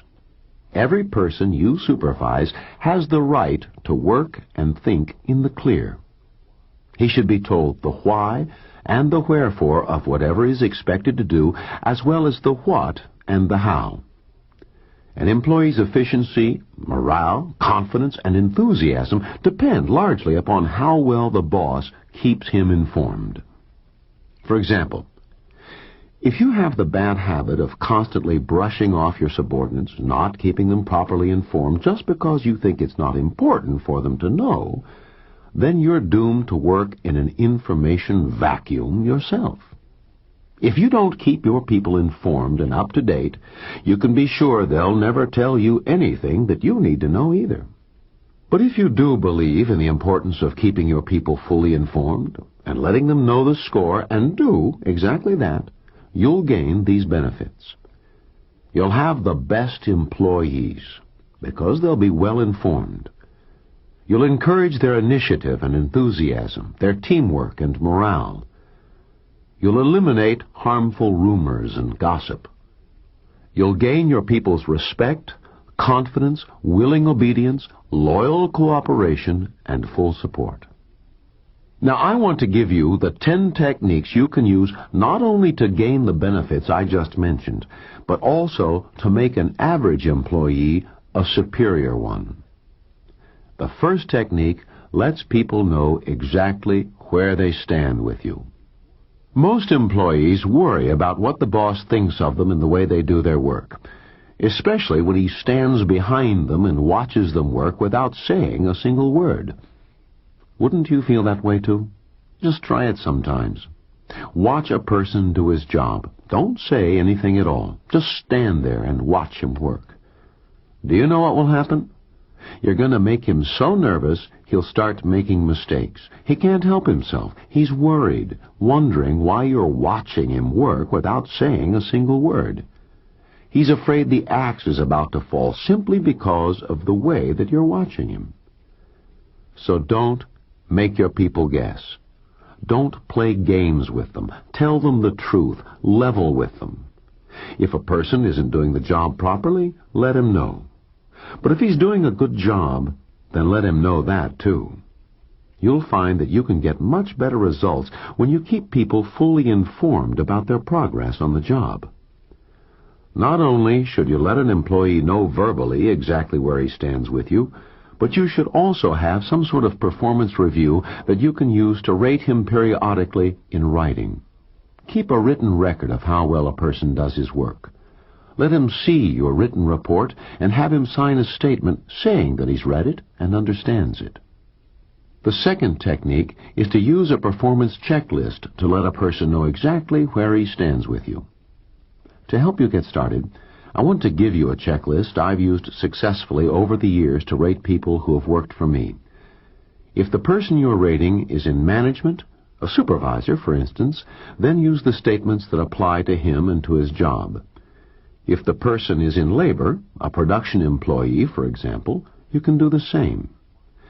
This list is not final by any means. You can add or delete items as you see fit. You can use it as the basis to make up your own checklist. It's also a good one to use to rate yourself if you're honest about it. You can assign numerical values to each point. For instance, if a person has done the best job you've ever seen, give him a 4. If he's above average, assign him a 3. If he's just average, he should get a 2. And if he's below average, he should get only a 1. Since there are 18 items on the checklist, the highest possible score would be a 72. But I doubt if you'll ever have anyone who will achieve that. I never have. If he's above average on most items and the best on others, his score will run somewhere between 54 and 72. If he's average all the way and gets a 36, then no doubt he's reached the top level of his abilities and stands little chance of further advancement or the acceptance of increased responsibilities. However, if he's below average all the way, or most of the way, and earns only an 18 or possibly up to a 25, then you should consider getting rid of him. Here now is that 18-point performance review checklist. 1. Knows his job. 2. Can always be depended on in all things, is completely reliable. 3. Is preparing himself for advancement and promotion. 4. Looks for new ideas and better ways of doing things, supports worthwhile changes. 5. Accepts corrections of his mistakes gracefully. 6. Is persistent, keeps at it until he succeeds.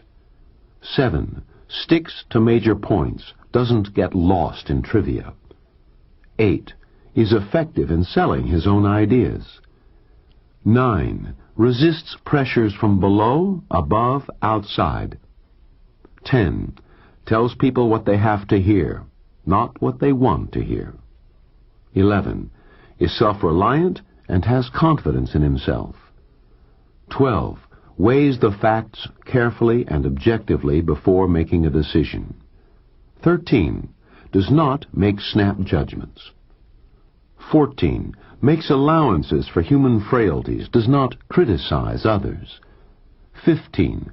Conducts himself by a proper code of ethics. 16. Keeps his head in an emergency, does not panic. 17. Is highly respected by his associates. And 18. Is an effective negotiator. The third technique for making an average employee superior is to tell a person at once when his work is not satisfactory. Don't wait until it's time for a person's written performance review to tell him you're not satisfied with the way he's doing his job. That's not fair to him at all. If you don't tell him what he's doing wrong, he'll never have the opportunity to correct his mistake. When you see him making a mistake, correct his error immediately. Don't nag or harass him, just tell him the truth. Show him where he's in error, and let him know that you don't expect to see that same mistake again. Also let him know that you expect him to find ways to improve himself. To soften the blow, tell him how he can expect to benefit when he corrects his mistake. For instance, if you know an employee is coming in late several times a week, let him know right away that you're aware of this.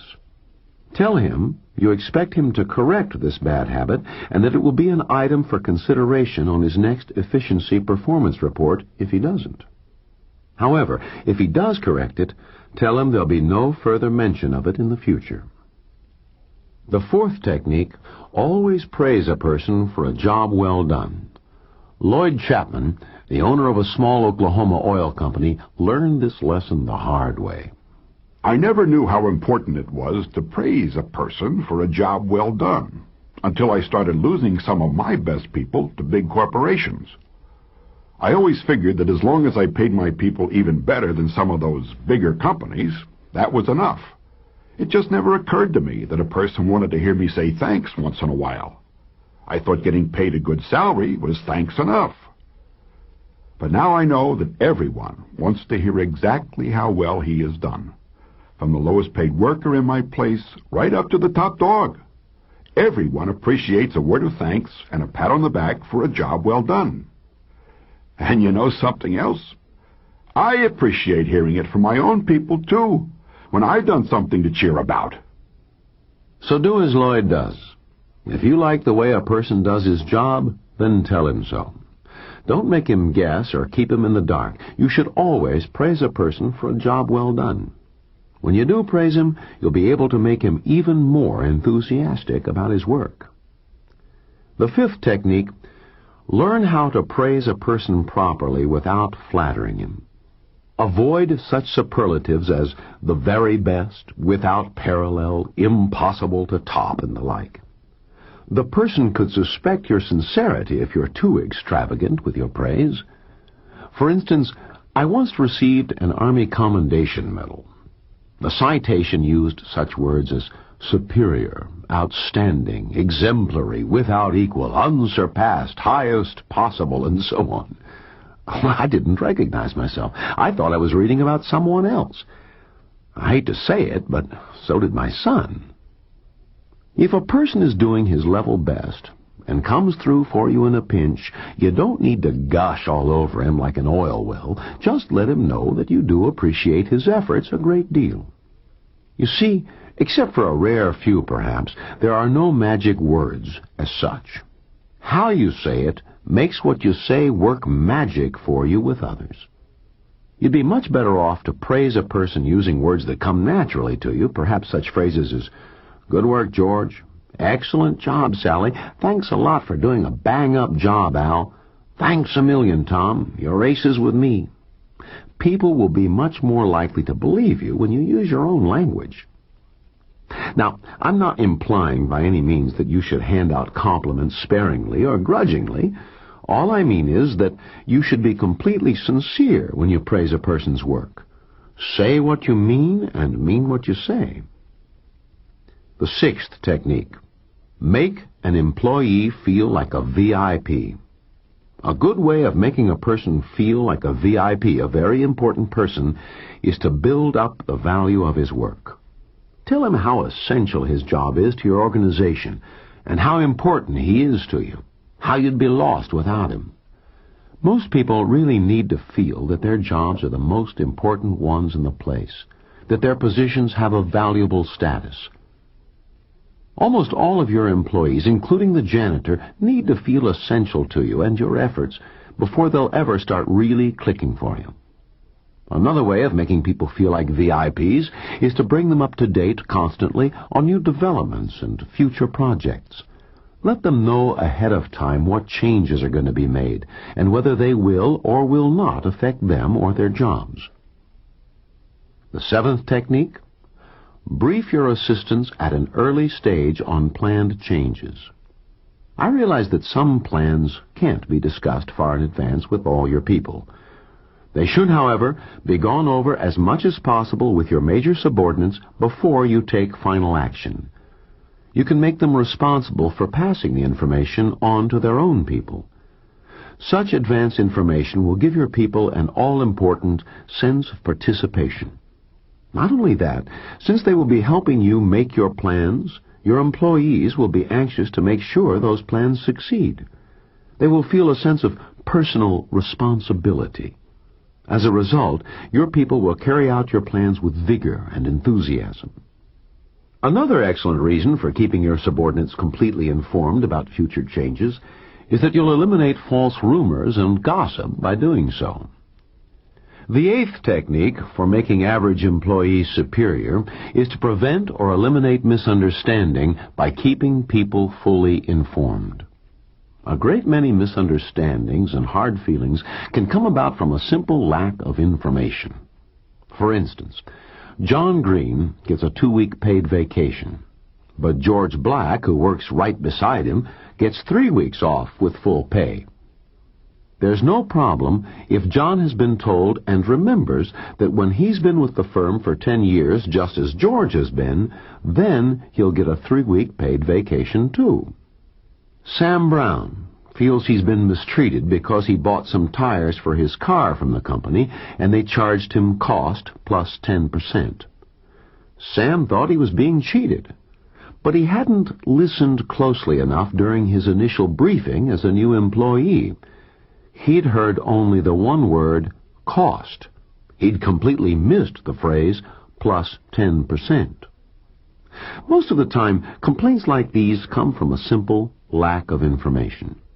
Sometimes supervisors are at fault for not telling the employee what's going on. At other times, employees are wrong for not paying closer attention to what's being said, not reading the company bulletin board, and so on. And sometimes they simply forget. Whatever the reason for the misunderstanding or the complaint, see that it is resolved and straightened out promptly and satisfactorily by passing the correct information along to the unhappy person. The ninth technique. If a planned company change affects a person, let him know. Now, you don't have to reveal company secrets to practice this technique, but you do have an obligation to let your people know if any planned changes will affect their jobs, their income, or their future. Do this, and you'll fulfill a person's basic need for emotional security. For instance, if changes in your company will create a new and better-paying position in a department other than your own, for which one of your subordinates is qualified, be sure to tell him about it. He's entitled to the chance to better himself. Usually, new positions like this are open to all qualified employees, but you'll make a person feel more important if you personally encourage him to apply for the job. And the 10th technique. If a planned change does not affect a person, then let him know that, too. Just as it's important to let a person know when certain planned changes are going to affect him, it's just as important, in fact, sometimes even more so, to let him know when contemplated changes are not going to affect him or his job. Kenneth Gordon, the Industrial Relations Manager for a large electric appliance manufacturer, gives this example of what can happen if this simple rule isn't followed. Seemingly out of a clear blue sky, we started getting all kinds of complaints from our production employees last summer. They grumbled about bad lighting, poor ventilation, excessive heat, noise, and so on. As each problem was satisfactorily solved, or at least so we thought, they would immediately come up with still another complaint. This was unusual for our employees, for we've always enjoyed friendly and cordial cooperative relationships with them. So I called in one of the people who'd been with us for a long time to find out what was really at the bottom of all these complaints. Well, as Ruth told me, the real problem was the fear that they were going to be the victims of automation and that some of their jobs would be lost. You see, we'd had a professional leasing firm in to survey our place with the idea of selling the building to them and then renting it back on a long-term lease. That way we could free up a lot of capital for expansion purposes instead of having it all tied up in our physical plant. But the sudden and unexplained presence of a lot of strangers had aroused our employees' suspicions. They were certain that many of their jobs were going to be replaced by machines. Once the reason for all the strangers in the plant was explained to them, the complaints stopped. You can create this kind of problem for yourself unless you go all out to keep such misunderstandings from happening. If things like this suddenly happen to you, remember that a few well-phrased questions from you to your employees can often quickly clear the air. Of course, the best way to do it is to tell them what's going on first. That information will keep the problem from coming up. If there's any question in your mind about whether you should or should not tell your people about some change or some future project, always tell them, so you won't have to worry about any possible problem. If you haven't been taking the time to keep your employees or your subordinates informed as you should, use the techniques I've just given you here for the next couple of weeks or so, and you'll be most happy with the results that you get.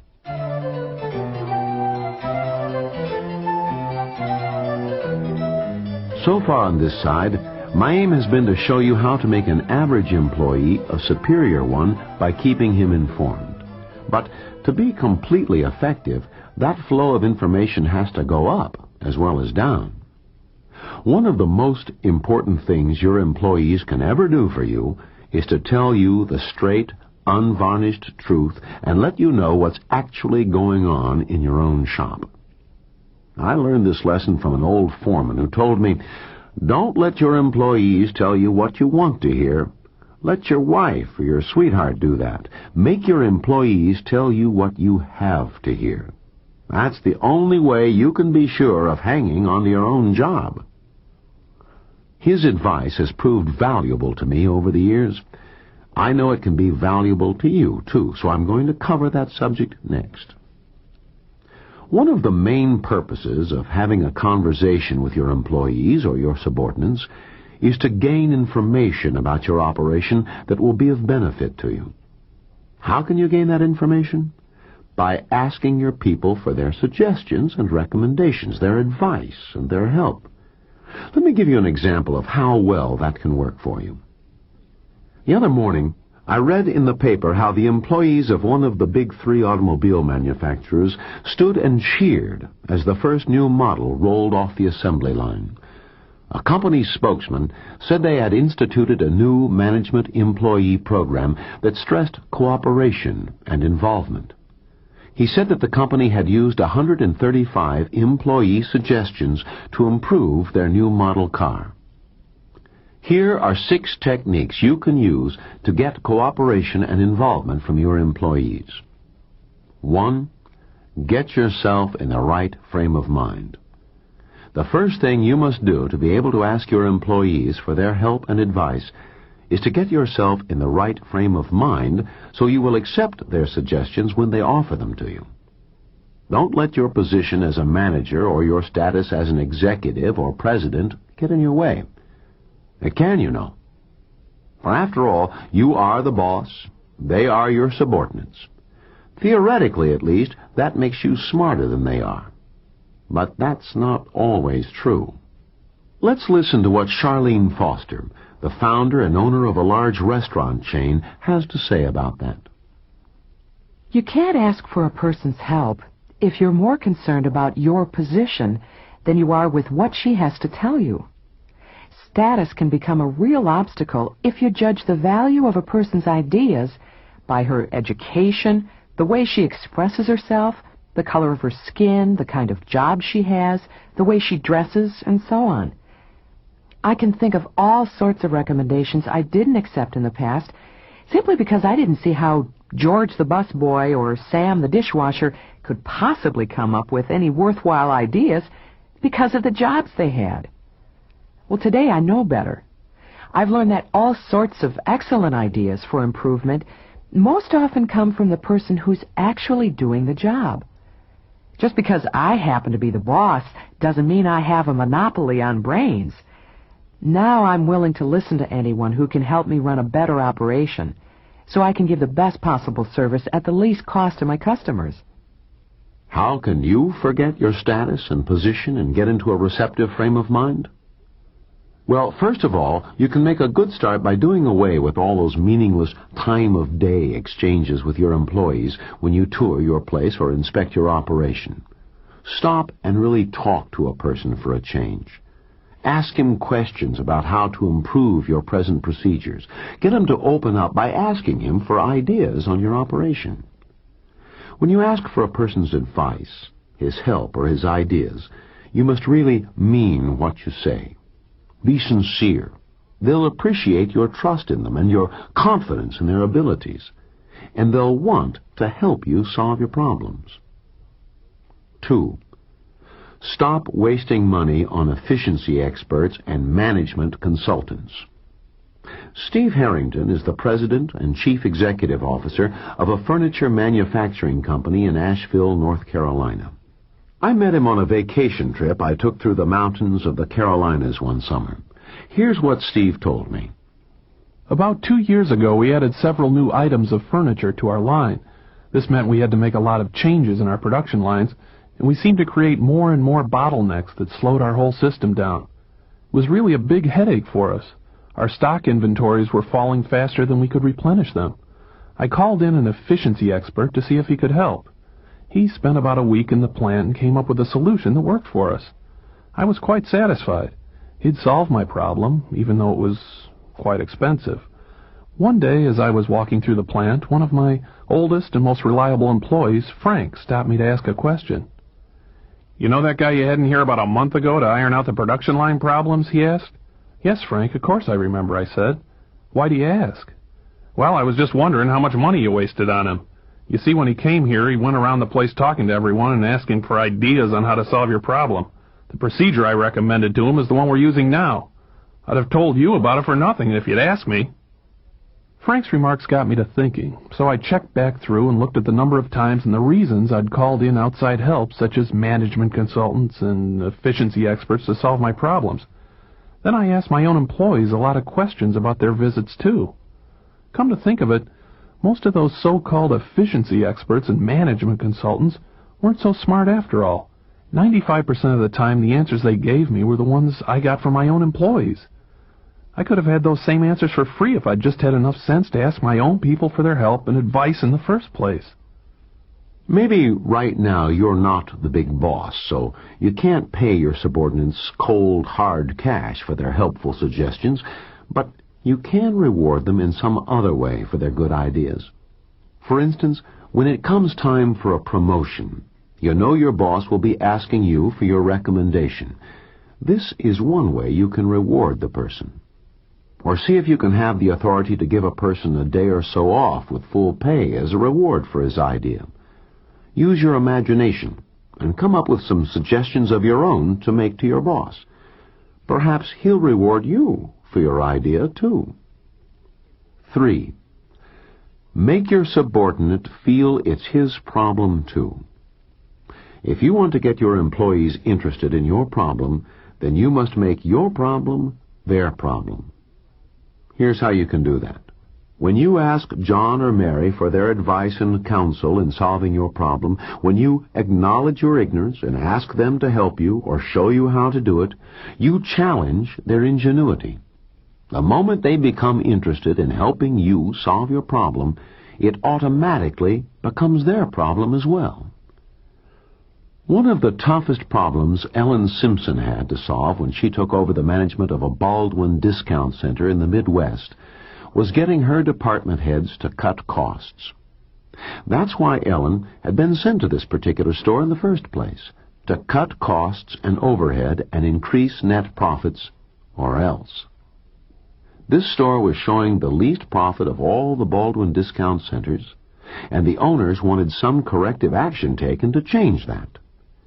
The previous manager had tried preaching, sermonizing, pleading, appealing to honor, duty, loyalty, even threatening, but with absolutely no success.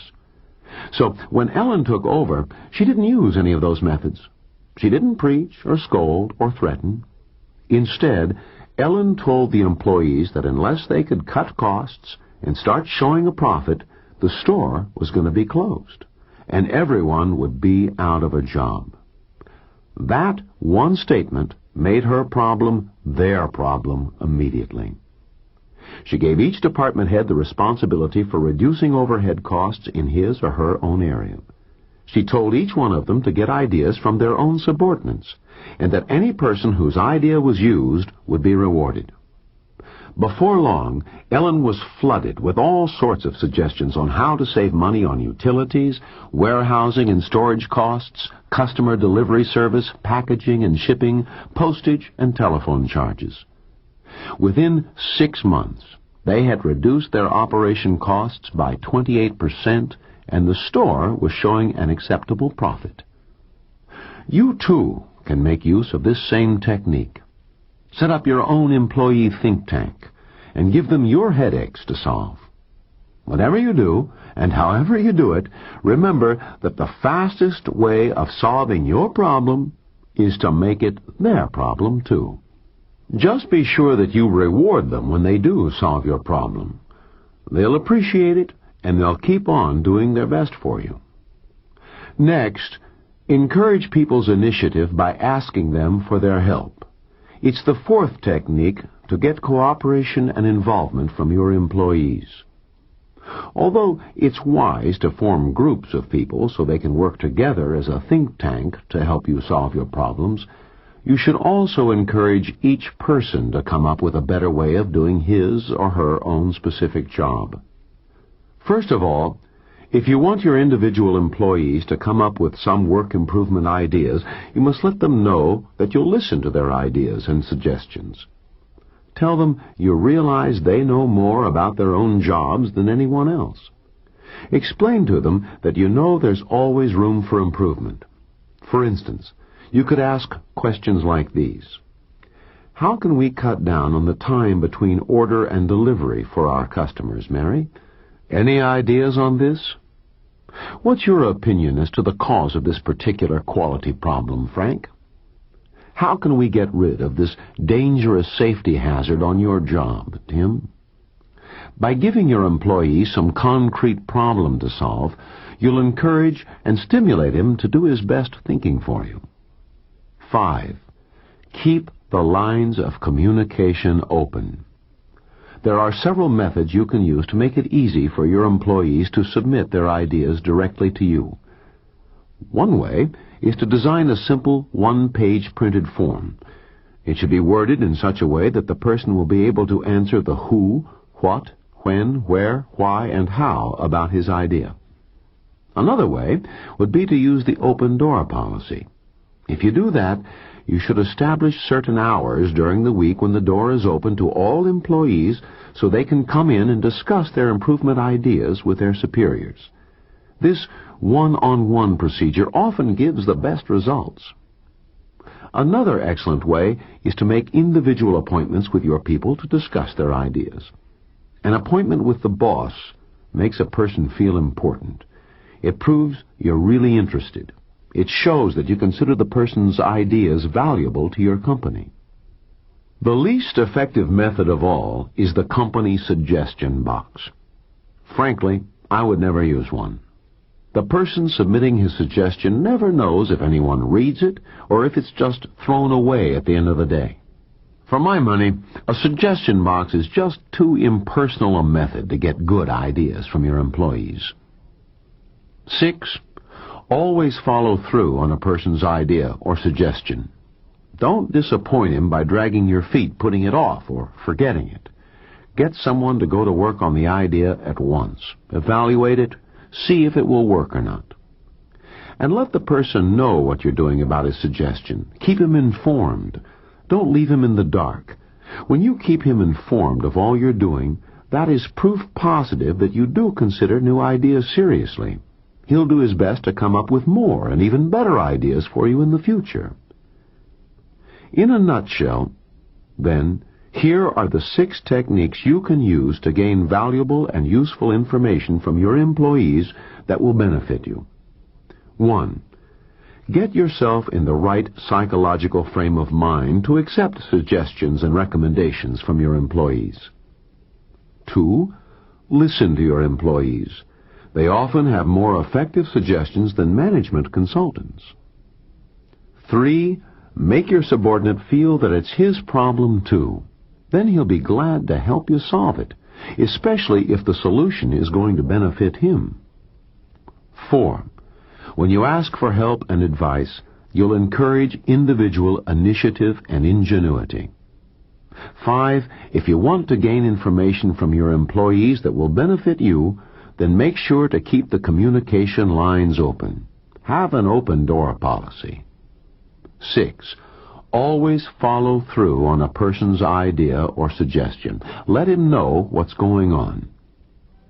If you've never used these techniques in your conversation with your employees before, put them into practice now. You'll be amazed at the good results you'll get when you ask people for their ideas and their opinions, their suggestions and recommendations. You'll find that this is the best way of making conversation with your employees pay off for you. It beats talking about the weather or politics and makes conversation with them really worthwhile.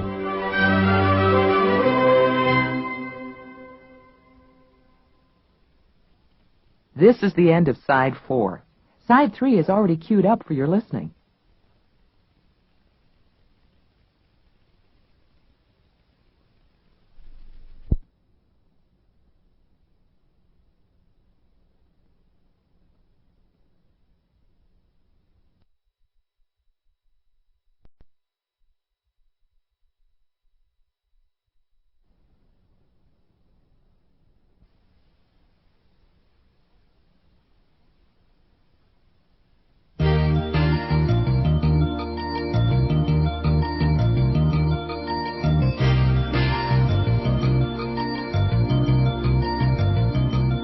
Do you want to find out what's going on in your own department or your company? Then listen to your employees with an open mind. Do you want your people to respect you as well as like you? All you need do is let them talk to you about their personal problems, their worries, and their fears. Do you want a person to level with you? To tell you the whole truth? Then listen to what he has to say to you.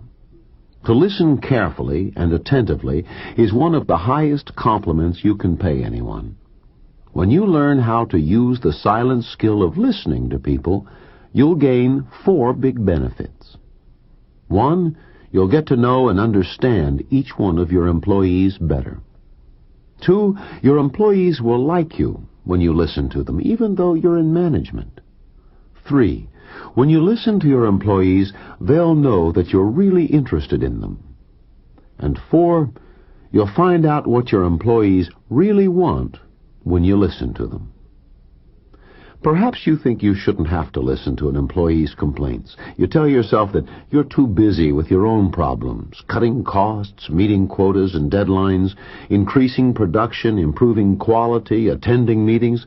You say that's why your company has a personnel section to handle gripes, or an employee relations counselor your people can go to with their complaints. Sorry, but I can't agree with you.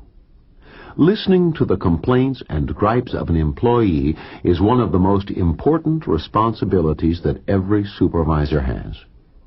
Every attempt should be made to take care of an employee's complaint at the lowest possible level.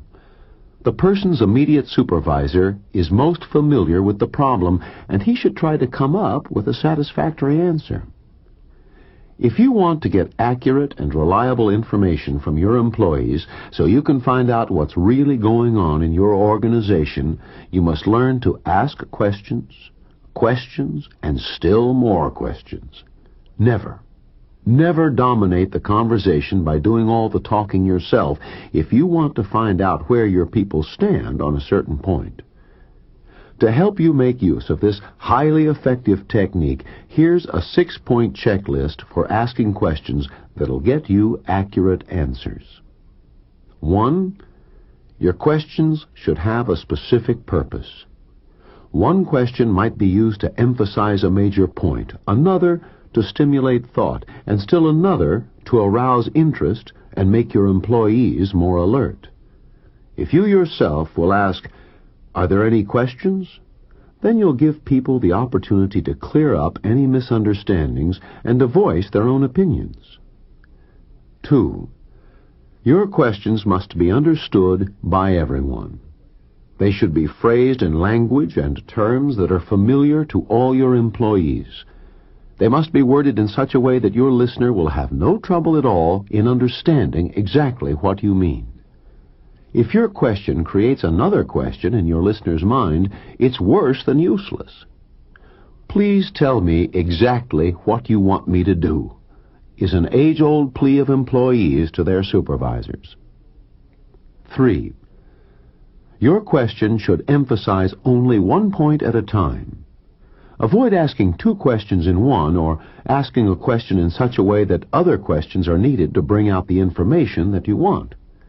The words, "This one thing I do," are as valid today as when the Apostle Paul wrote them to the Philippians nearly 2,000 years ago.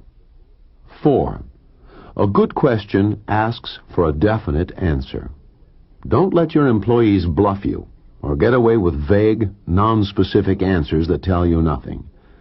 Ask your questions in such a way that definite answers are required, and don't give up until you get the information that you need. 5. A good question should discourage guessing. Never word your question in such a way that your listener can guess at an answer and satisfy you. His answer should be based on information and facts, not imagination and fancy. There will be times when you'll be asking for a person's candid opinion, but subjective thinking has to be based on objective facts. 6. The best question always asks why. The why can be either spoken or implied, but it should always be there. Too many supervisors are content with an answer of yes or no, even when that answer tells them nothing. If a person says yes, ask him why. If he says no, ask him why. That little 3-letter word is one of the most valuable words you can use to get accurate information and to find out what's really going on in your organization. You must always make the first move yourself. By that I mean that you must let your employees know that you are willing to listen to them. If you don't do that, you'll never find out what's going on in your organization. There's no better way to raise morale and win the regard and respect of your employees than to really listen to their gripes and complaints. To pay close attention to a person's problems shows that you're truly interested in him, that you respect him, that you feel he does have something worthwhile to tell you. Just remember that an employee can't possibly function properly on the job when something is bothering him or when he's worrying about a personal problem. So whenever you feel that you're too busy to talk with someone, please remember this. Rejection hurts. Attention heals. It's really just that simple.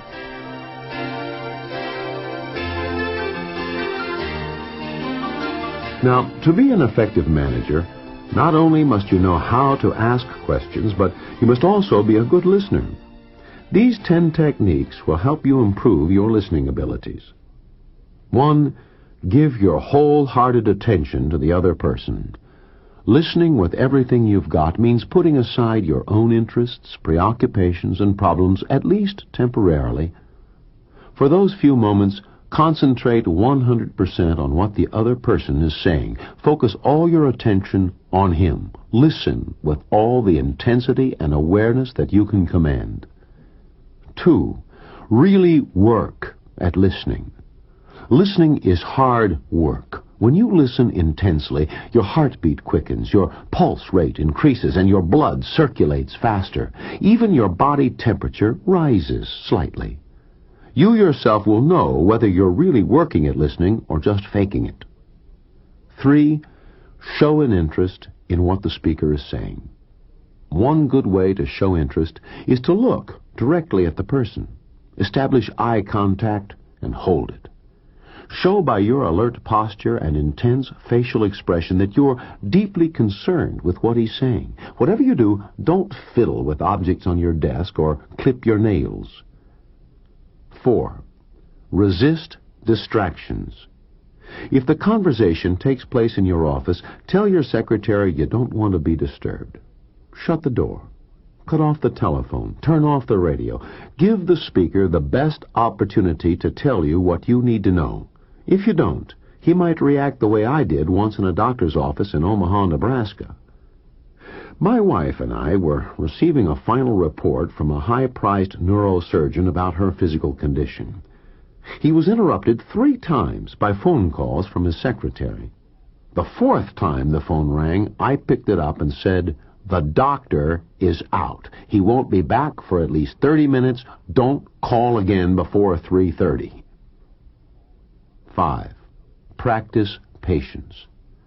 Patience is largely a matter of waiting, watching, listening, sitting silently until the person who's speaking is completely through. If he's your employee and you're his boss, chances are the tempo of his thinking is slower than yours. If it weren't, your positions might be reversed. So understand why he's slower in expressing himself than you are. Have patience with him. 6. Keep an open mind. Remember that you're listening to your employee to get information from him.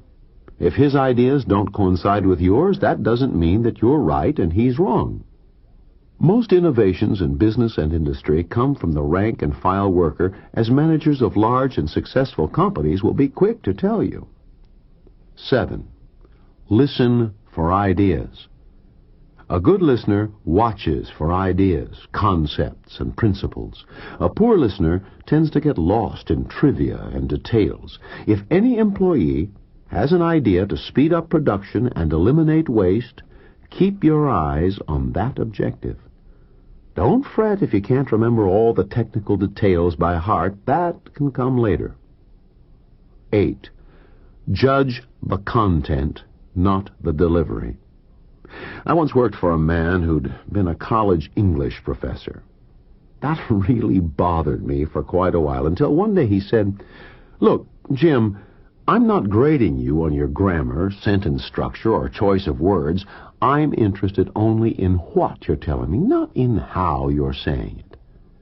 So don't worry about a person's personality or his style of delivery. You should be interested only in finding out what he knows. Judge the content, not the delivery." 9. Hold your fire. Many times, a listener spends most of his time trying to figure out how to rebut the speaker rather than actually listening to what's being said. Forget your pet theories. You might learn something new and profitable if you teach your ego to hold its breath. 10. Learn to listen between the lines. I've mentioned this subject before, but it's important enough to bring it up again. Lots of times, you can learn more by what the other person doesn't say than by what he does. The speaker doesn't always put everything he's thinking into words. Watch for the changing tone and volume of his voice. Sometimes you'll find a meaning that's in direct contrast to his spoken words. Watch the facial expression, mannerisms, gestures, body movements. To be a good listener means you must use your eyes as well as your ears. Later, I'll discuss body language in more detail, but here I want to give you 7 telltale signs to watch for that are important to you when you're listening to one of your employees. The first sign, the eyes. No matter what his mouth says, his eyes will tell you what he's really thinking. If the pupils widen, then he's heard something pleasant. You've made him feel good by what you've said. If his pupils contract, then just the opposite is true. He's heard something he dislikes. If his eyes narrow, you've told him something he doesn't believe, so he feels he has cause not to trust you or what you say. Second sign, eyebrows. If he lifts one eyebrow, you've told him something he doesn't believe or that he thinks is impossible. Lifting both eyebrows indicates surprise. The third sign, nose and ears. If he rubs his nose or tugs at his ear while saying he understands, it means he's puzzled by what you're saying and probably doesn't know at all what you want him to do. Fourth, forehead. If he wrinkles his forehead downward in a frown, it means he's puzzled or he doesn't like what you've told him. If he wrinkles his forehead upward, it indicates surprise at what he's heard. The fifth sign, shoulders. When a person shrugs his shoulders, it usually means he's completely indifferent. He doesn't give a darn for what you're saying or what you want. 6, fingers. Drumming or tapping the fingers on the arm of the chair or the top of the desk indicates either nervousness or impatience. The final sign, the arms. If a person clasps his arms across the chest, it usually means he's trying to isolate himself from others, or that he's actually afraid of you and is trying to protect himself. Let me tell you now how to calm down an angry person just by listening. I learned this technique from a master in the business, Roy Feldman, a top employee relations manager. Here's what Roy has to say. When an angry employee comes through my door with a complaint, I handle him like a VIP. I treat him as if he were the president of the company or a major stockholder. I have him sit down, make him comfortable, offer him a cup of coffee. I do everything I can to put him completely at ease. After he's settled down, I ask him to tell me his story. I tell him I want to hear it all from the beginning to the end. Then I listen to what he says without interrupting him or saying a single word.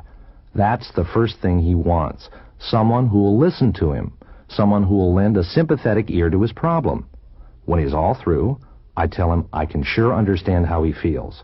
I say that if I were in his position, if the situation were reversed, I'd feel the same way he does.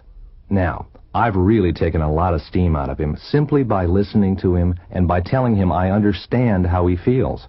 He wasn't prepared for that, so he calms down even more. Instead of finding out that I'm his enemy, he suddenly finds out that I'm his friend. He came in prepared to do battle with me, but now he finds he has no one to fight.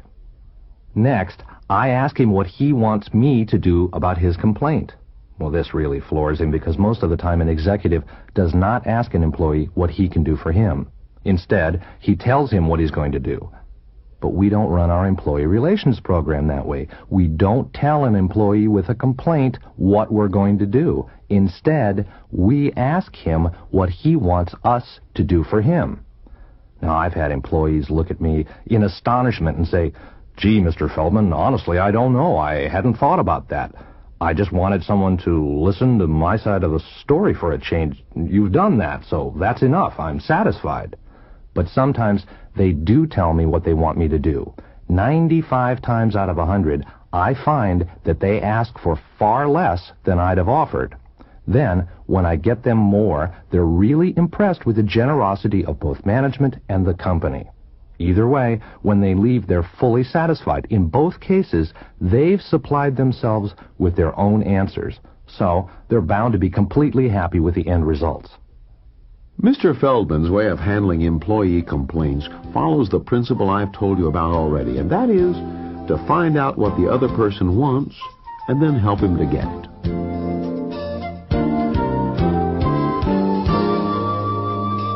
Here now are 12 guidelines to help you handle employee gripes and complaints. First, make it easy for them to come to you. You don't have to be overly chummy, but you shouldn't be cold and distant with your employees either. The important thing is to free your subordinate from the fear that his complaint might antagonize you and create a bigger problem for him than he already has.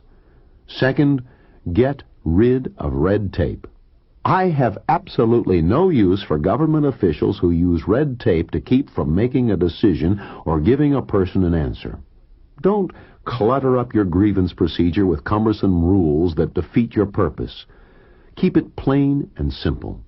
You want to get to the problem and its solution in the least amount of time possible. A good way to do this is to keep your door open at all times to your employees. Third, explain your grievance procedure to everyone. It does no good to keep your door open unless your employees know why it's open. Pass the word along. Get them all to know. Keep everyone informed. State clearly and precisely how an employee should present his complaint and say what will happen when he does. Explain your procedure step by step so that everybody will understand it clearly. Fourth, help a person voice his complaint. Sometimes an employee may not be skilled in putting his grievance into words. If he feels that the successful correction of his problem will depend on his verbal ability, he may give up even before he starts and bottle up his discontent inside, where it will fester and continue to grow into an open sore. 5.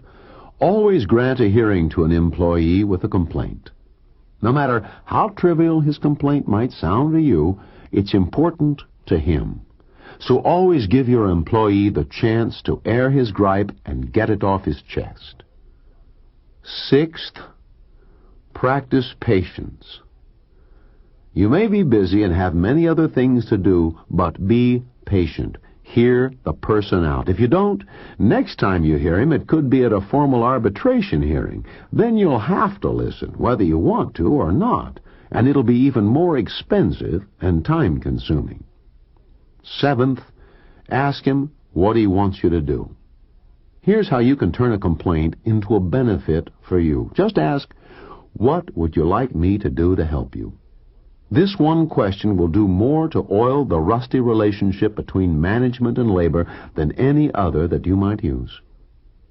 8th, don't make hasty or biased decisions. You mustn't make your decisions with the biased view of management, but with the wisdom of an impartial judge. Nor should you make hasty or snap judgments. If you need more time to get more information, take it. A wise decision is more important than a hasty one.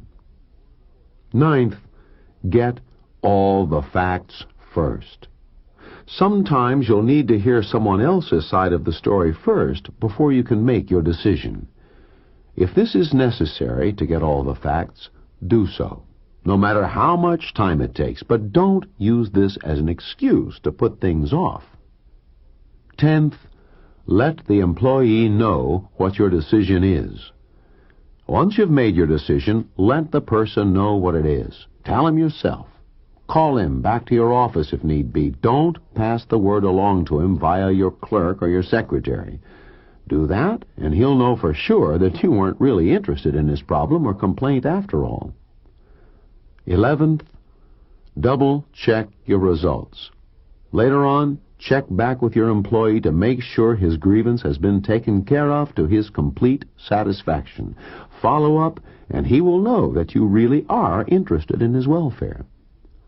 12th, be concerned. There's not much use paying attention to a person and listening to his complaints unless you honestly do care, unless you really do want to help, unless you won't feel right until you do. I can't tell you how to work this last step. It has to come from your heart. So if you've been having trouble solving your employee problems or handling their complaints, use the techniques I've given you here for a few weeks. You'll be deeply gratified when you do.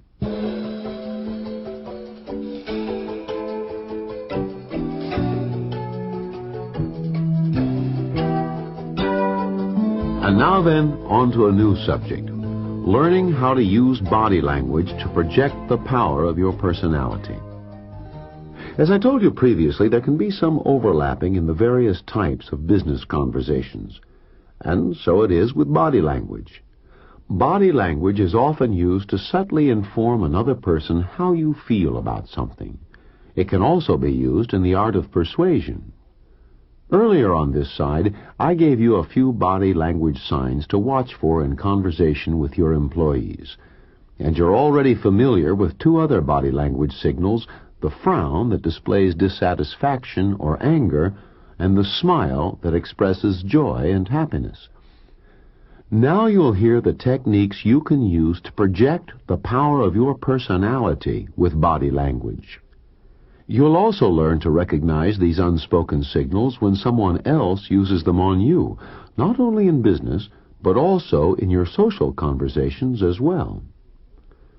Some of the benefits you'll gain are, first, you can project your self-confidence by your physical appearance and demeanor.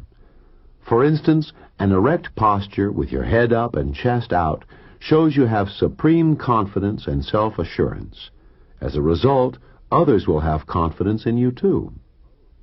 Second, you can control a bad situation and get things back to normal quickly without your having to say a single word, just by the way you look at a person.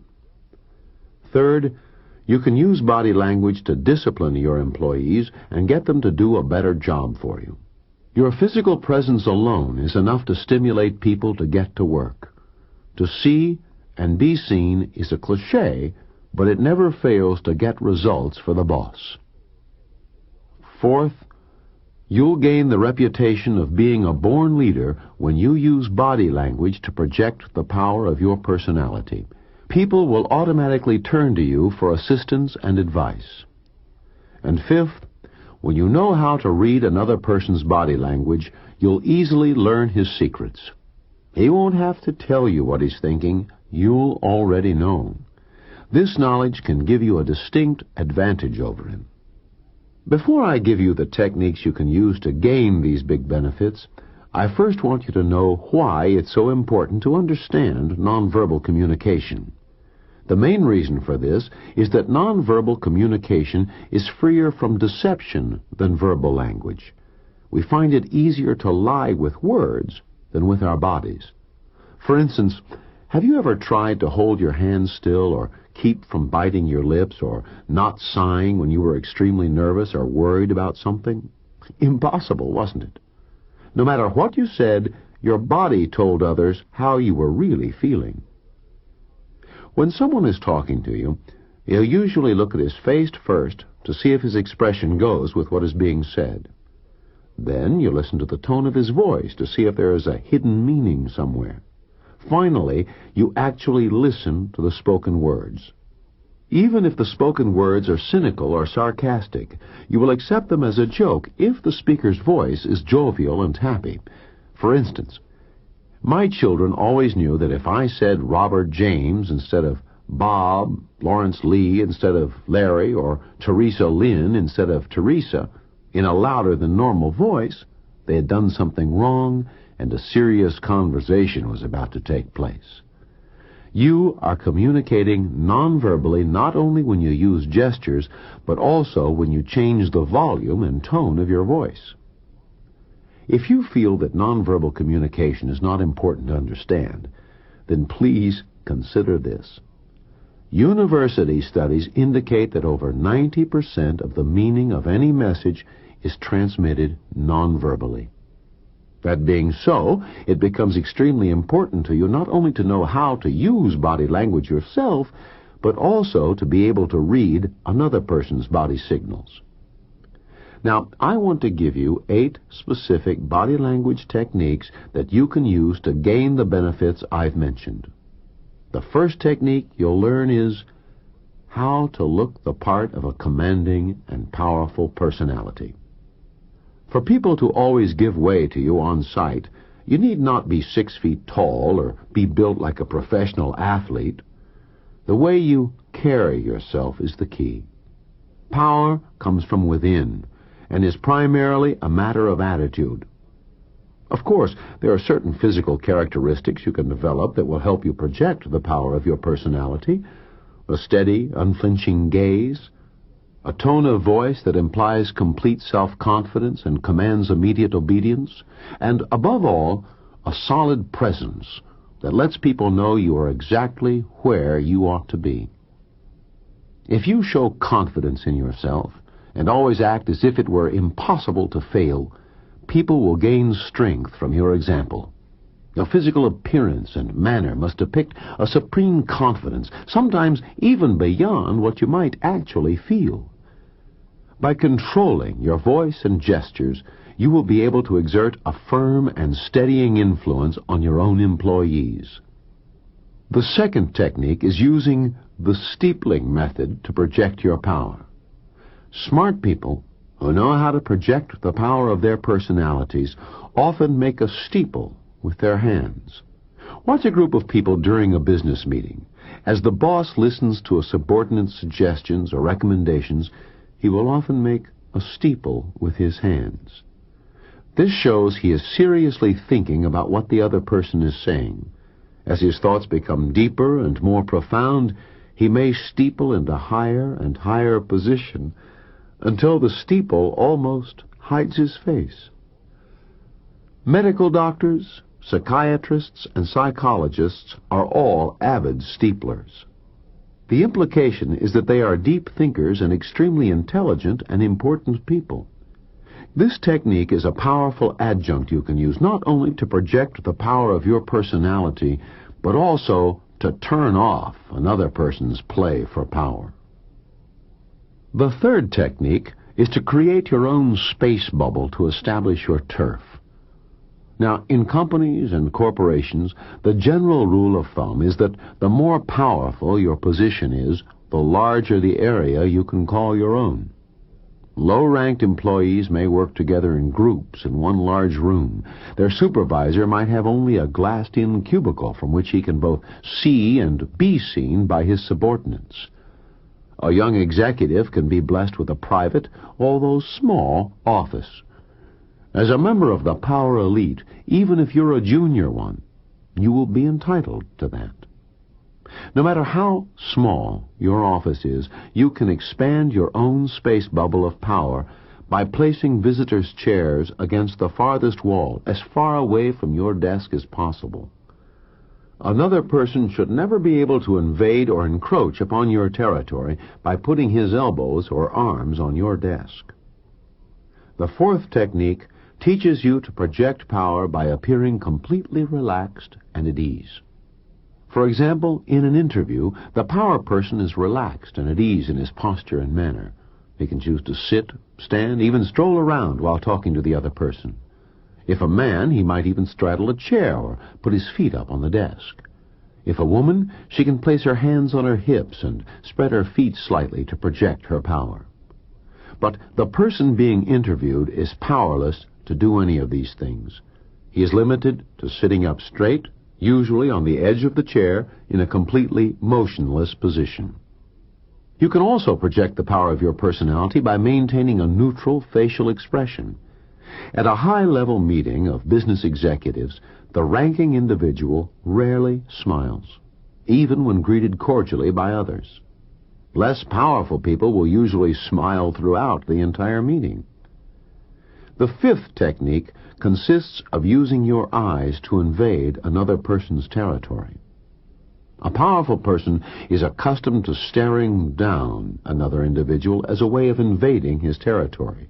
Usually, if the boss stares at an employee, the employee will lower his eyes and only glance up now and then to sneak a quick look at his superior. There's a trick to this staring technique. Never look directly into the other person's eyes. You can't win if you do that. Instead, pick a spot in the middle of his forehead, just above the level of his eyebrows. Keep your eyes glued to that one spot, and no one will ever be able to stare you down. Eventually, the other person will have no choice but to lower his gaze.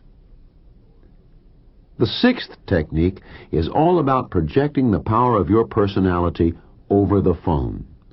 Although you can't use the body language of your hands or eyes over the phone, how you use your voice and the words you use can still vividly project the power of your personality. When answering the telephone, don't even use your title. To do so implies that you can't get by without it and that you're using it as a crutch. Don't say, "This is Mr. Davis," or "Superintendent Davis," or "Doctor, Professor, Major," or whatever. Just say, "Davis here," or "Davis speaking." When introducing yourself to someone, simply say, "I'm Davis," or "My name is Davis." That's enough. If you're a woman, follow exactly the same procedure. This places you on the same level as your male colleagues. Never refer to yourself as Miss, Ms., or Mrs. This invites too many chauvinistic remarks, especially about the title Ms. The seventh technique shows you the value of eliminating certain words from your vocabulary. Those words and phrases automatically place other people above you when you use them. I refer specifically to the use of the words sir and ma'am. Never use these words either alone or in the phrases so often heard, yes sir, no sir, yes ma'am, no ma'am. The use of sir and ma'am immediately places you on a lower level than the other person, whether you realize that or not. These two small words imply submissiveness rather than courtesy and respect. You can still be courteous and show respect for the other person without being submissive. For example, if your boss asks you if you've completed a certain task, don't answer with "yes, sir." Say instead, "Yes, Mr. Jones, I have." Don't reply with only yes or no when answering a question. It sounds too curt and brief and borders on being insolent or discourteous. Answer yes or no in a short sentence, as I've just told you. If the person to whom you are speaking has a title, use that too in the place of sir or ma'am. For instance, you can say, "Yes, doctor, I have." "No, professor, I have not." The eighth technique will teach you how to interpret body language in social activities. It's very important for you to be able to interpret body language not only at social activities, but also at business or office parties, to keep yourself from making the wrong move or stepping on the wrong person's toes. For instance, if your boss and some of the other top brass have formed a little circle that excludes all others, don't try to invade their area unless you're invited to do so. You can easily recognize when they don't want others to be included in their conversation if they are sitting on a couch and the two at each end are bookended, that is, turned inward to enclose the person in the center and with their backs to the outside. This serves to lock out intruders, for the implication of this kind of grouping is, this is a closed discussion. Keep out, you're not invited. If they're standing in a group, elbow to elbow, in a circle the wagons posture, it also means they want to be left alone. Sometimes one man will put his foot up on a coffee table to prevent any outside intrusion into the group. Men will also tend to protect a woman by placing her in the middle of the circle or by placing themselves between male visitors and the female. Here now are 6 final tips on how to project the power of your personality with body language. When you want to communicate equality with your associates, this is especially important to a woman. You can use these simple but powerful body language signals. These are also valuable to project the power of your personality to your subordinates or to your boss as well, or to assert your status as an executive or a manager. First, don't smile unless you're genuinely happy. This does not mean you have to walk around with a frown on your face as if you were carrying the weight of the whole world on your shoulders. It means exactly what it says. Don't smile unless you're really and truly happy. A neutral facial expression best conceals your inner feelings and emotions. Second, don't allow other people to interrupt you. If someone does interrupt you, even if it's your superior, simply say, "I'm sorry, but I wasn't finished yet," and then resume speaking at once where you were cut off. This is usually enough to stop the other person dead in his tracks unless he or she is abnormally obtuse. Third, don't restrain your body gestures. If you need to use your hands or arms to make a point, then do so. The only thing to avoid here is pointing your finger at someone as if you were accusing him of some wrong. This turns everyone off completely. Fourth, look people straight in the eye. I've already told you that the trick to this is staring at a spot in the middle of the forehead just above the eyebrows. This is one of the most effective techniques you can use to make the other person back off. If he's trying to argue with you, saying nothing but staring at him this way will cause him to become nervous and flustered. You can make your point without ever saying a single word. Fifth, use your space bubble effectively. Many young executives fail to do this, and then they wonder why their personal, private space is always being invaded. The proper placement of your office furniture is often the key to success here. Sixth, be completely relaxed. I don't mean that you should be sloppy about your dress or careless about your appearance. The key to being relaxed is self-confidence. If you know your job, you don't have to be nervous and filled with tension. You can relax and really enjoy your work. So far, I've been talking about how to use business conversations that transmit information to others. On the next two sides, I'll take up business conversations that use persuasion. There, you'll learn how to use persuasion to get people to accept your ideas, buy your products, or simply do what you want them to do.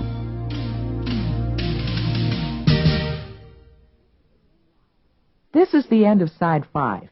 Please fast forward the tape to the end to cue up Side 6 for your listening.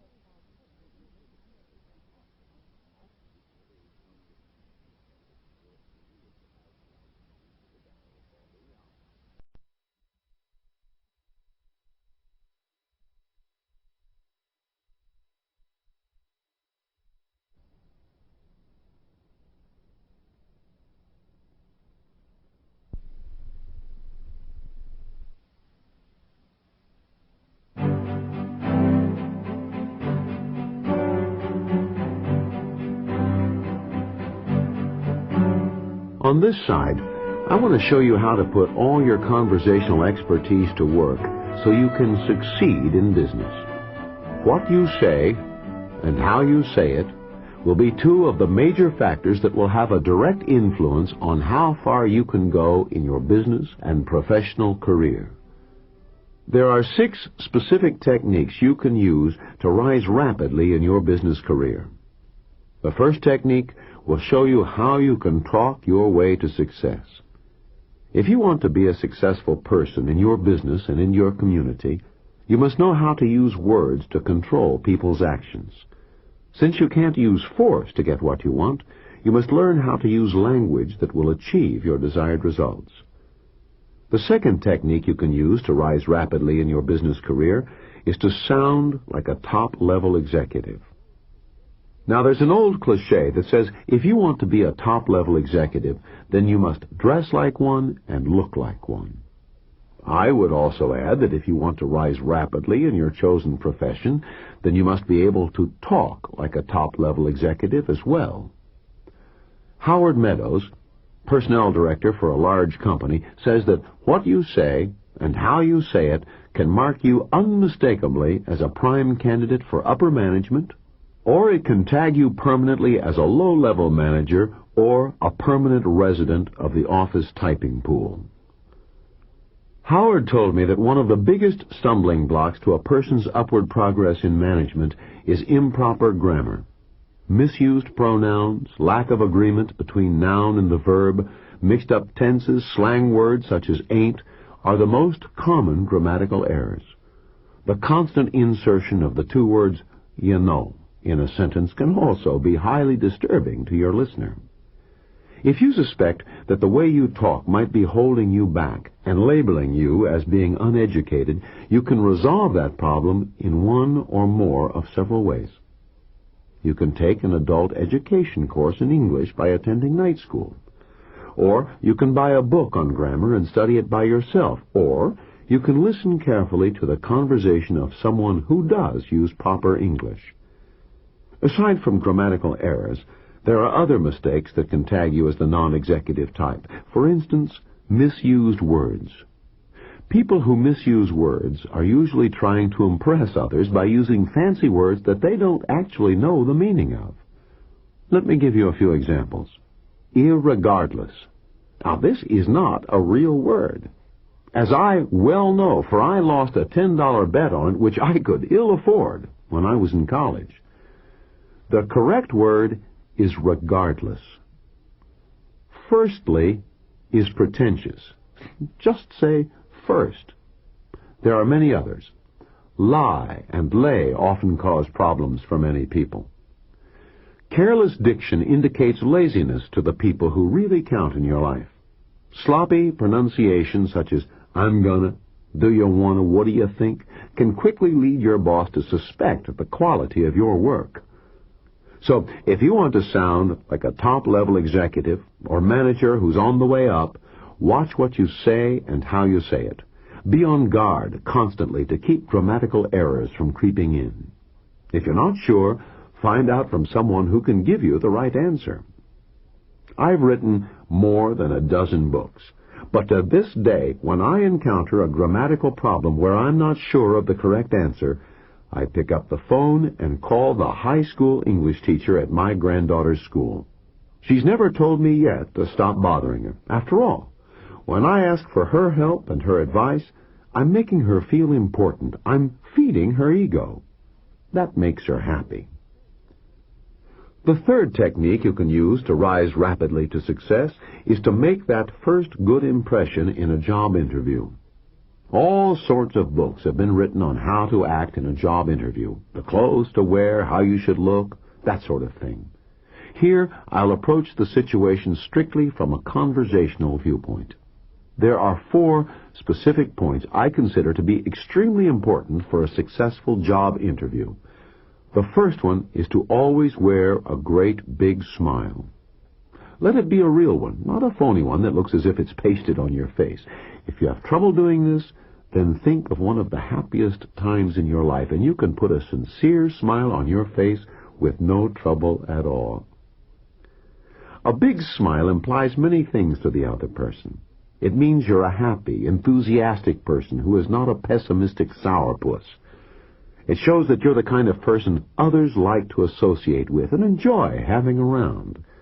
A smile can mean you'd be a real asset to the company.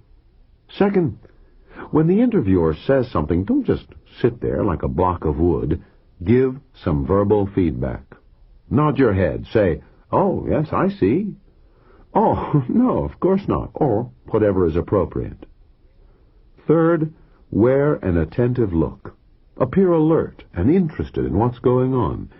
This will show the interviewer that you are an alert and aware person. Fourth, look at the speaker's face. This shows a definite interest on your part in the other person and in what he's saying. And everybody likes attention. Remember? So make that person feel important, and he'll think that you're important too. In the fourth technique to rise rapidly in your business career, there are 7 methods to establish good, cordial relationships with people to help yourself get ahead. First, never make an issue of small matters. Always go along with minor or insignificant points when you can do so without causing damage to yourself or to your own position. When you do have to make an issue of something, be sure that it's a major point. Then your objection will stand out, and you'll be remembered and well thought of for your professional conduct and attitude. Second, state your objection calmly and courteously. If you do disagree with a major point, back up that disagreement with logic, reason, and facts. Objections based on emotions or how you feel about something won't carry much weight. If the final decision goes against your recommendation, don't carry a chip on your shoulder. Do your level best to support your superior's course of action. You'll be highly respected as a team player when you do. If you can't support the decision of your boss, then you'll no doubt have to find employment elsewhere. Third, develop the golden touch in human relationships. The ability to get along well with others is an absolute must if you want to get ahead in the big corporation. Make every effort to be cordial and helpful. You can't move up the executive ladder of success if you make an enemy out of everyone. In fact, knowing how to handle people is one of the hallmarks of executive leadership. Fourth, be highly enthusiastic about your job. Don't expect to move up the managerial or executive ladder to the top if you don't really have your heart in your work. Your boss can tell, for your attitude will be reflected on your face and in your actions. If you can't go to work smiling because you love your job and enjoy the people with whom you work, I would suggest that you quickly get enthusiastic about your work or that you change jobs before it's too late. Fifth, don't be afraid to take a reasonable risk. Top-level executives expect their subordinates to have the courage to take reasonable risks. If you always play it safe, you'll never get anywhere. Good prior planning will prevent most major problems from ever happening and greatly reduce the risks for you. Sixth, always look for more responsibility. The person who ducks responsibility will never reach the top. Upper-level executives and managers are always looking for those people who can accept more and more responsibility. The person who can is always labeled as a comer. Top management is always happy to find a competent individual who is available to take care of new projects. If you want to climb the management ladder to success, then let that person be you. The seventh method to establish good relationships with people is to dream up your own technique for advancement. It requires you not only to have command of your language to achieve success in your chosen field, but also to use your initiative, your ingenuity, and your imagination to open a door for advancement.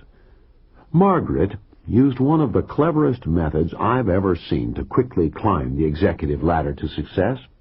Shortly after she went to work for a large corporation, Margaret realized that promotion was going to be a slow, tedious process, not only because of competition with her colleagues, but also because she was a woman, unless she did something drastic. Then she had a brilliant flash of inspiration. One of her college friends had gone to work for an executive recruiting firm. He, too, was anxious to succeed. Margaret gave her boss's name to her friend, who was able to lure him away from the firm. Margaret then moved into her boss's slot. She used the same procedure several times to reach her present position in top-level management, leaving behind others with more seniority and experience, but with far less initiative, imagination, and ingenuity. So far, I've talked about 4 techniques you can use to rise rapidly in your business career. The 5th technique will show you how to attract the favorable attention of the upper hierarchy. Although you do want to keep your boss happy with you and your work, your primary objective must be to get ahead. The first thing you must realize is that no one is truly interested in your success but you. To tell you the straight truth, your own boss is the last person in the company who wants to see you get ahead. Do you know why? Because if he loses you, he has to train someone else all over again to take your place. One of the best ways to move up to the top is to become known as a knowledgeable and competent individual who really understands the working of the organization inside out. The more information you gain about your company, the more your boss will depend upon you for answers. It may reach the point where he won't even go to a staff meeting without you. When he turns to you for an answer, when the president of the company asks him a question, guess whose name is going to be remembered. Let me tell you how I used this technique of attracting the attention of the upper hierarchy so successfully when I was in the Army back in World War II. I was a sergeant. My boss was a major. As a regimental staff officer, he attended division staff meetings on a weekly basis. Since he was hard of hearing, but too proud to wear a hearing aid, he almost always came back from the staff meeting with unintelligible notes. I suggested to him that I attend the meeting with him and take notes for him. High-ranking division officers got used to seeing a sergeant come with a major to take notes and answer questions. One day, the commanding general attended the meeting. I saw that he watched me intently and that he asked several other officers why I was there. After the meeting was over, I was directed to report to his office. "You shouldn't be an enlisted man," the general told me. "You should be an officer. You're already performing the duties of a major, but you're receiving only the pay of a sergeant. I'm recommending you immediately for a field promotion to the rank of first lieutenant." 60 days later, I was commissioned as an officer in the United States Army without having to endure the physical and mental stresses of 13 weeks of infantry officer candidate school. Not only that, I was directly commissioned as a first lieutenant. Had I attended officer candidate school, I would have come out only as a second lieutenant, rather than one grade higher with the rank of first lieutenant. Perhaps you can't use that specific technique of going to important meetings with your boss, but one simple way to gain the attention of the upper hierarchy is to time your departure from work with that of your boss's superior. The more he sees you, the more he'll remember you. Carry some trade journals under your arm so he can see how interested you are in your profession. But don't carry anything that suggests that you're doing your office work at home. This gives him the impression that you're not efficient enough to get your job done during normal working hours. Take whatever other action is necessary to make sure your boss's superior knows your name and what you do in the company. In the 6th technique, I want to tell you 8 ways to let your business do your talking for you, even when you're home asleep in your bed. First, have a big sign. A gigantic one, the biggest one in the whole town that can be seen and read 24 hours a day. This is the most effective and least expensive advertising you can use. It is the best way you can have people remember your name and the name of your company. Second, use your windows as salesmen. Your window displays can pay for 25% of your overhead if you use them as silent salesmen. Let them work for you 24 hours a day, just as your big sign does. Third, let your store shelves sell for you too. Well-displayed goods are already half sold. That is the key to success in the supermarket. If people can't see what you have to sell, then they can't buy it. Fourth, friendly and cheerful employees sell for you. A cheerful and friendly face attracts customers. A sour face drives people away. A smile is one of the biggest assets your employees can have. I personally know this to be the truth, for there's a supermarket 4 blocks from my home, but I never go there to shop anymore because the employees are all sour-faced, don't know what the word thanks even means, and are extremely discourteous to their customers. So, I drive 2 miles to another supermarket where the clerks are always friendly with a smile on their face that lets you know they're glad that you're there. And they give you a big thank you while they look straight at you instead of staring at the cash register when you pay the bill. Fifth, tie a slogan to your business. This gives people something extra to remember you by. For instance, people always associate the slogan, "You're in good hands with Allstate," with Sears Roebuck. Sixth, use color to promote sales. Brighten up your place. Bright colors are cheerful and attract customers. Paint the door red and let people know you're alive and kicking. Seventh, advertise, advertise, advertise. Even if only a few lines in the newspaper, on a billboard or mail promotion. Remember that doing business without advertising is like winking in the dark. You know what you're doing, but no one else does. Eighth, when something new comes out, get it for your customers right away. New is the greatest word of all in merchandising. People always want the latest thing, so give it to them. The two most used words in television advertising are new and improved. But they must work, for advertisers use them over and over and over again.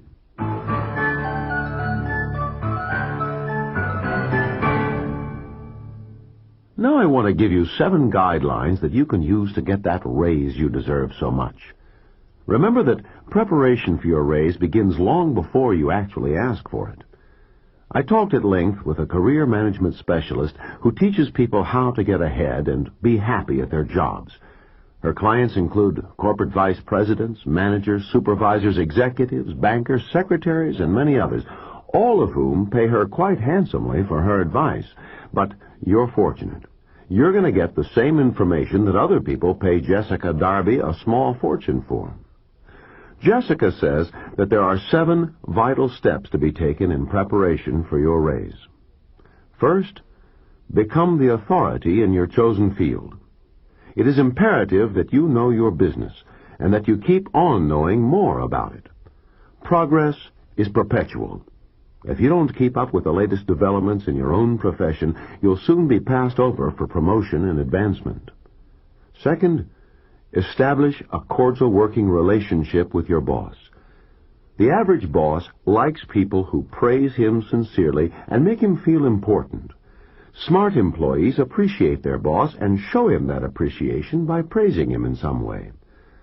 The best way to praise your boss is to compliment him for what he does, not for what he is.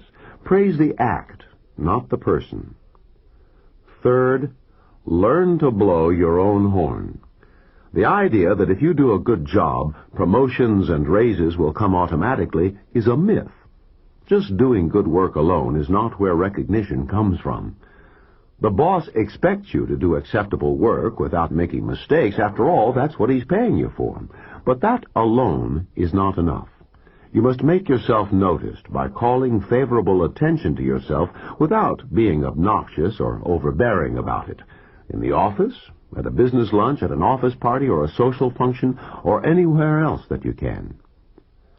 I've mentioned earlier that it also helps to become well known in the community, for this brings credit and recognition to your company. Speak to church groups or civic clubs in your field of expertise whenever possible. Do anything you can to keep your name uppermost in your superior's mind. This is precisely the way that the most effective advertising works. As one executive told me, the most important thing about advertising is repetition. It takes constant repetition to build a reputation. We don't care whether people remember exactly what we say about our product. We just want them to remember the name of it. That's enough. So remember then, it's your own reputation that's being negotiated when you blow your own horn. If other people, especially your boss, thinks that you're the best, you'll win the game of competition with others for advancement and promotion.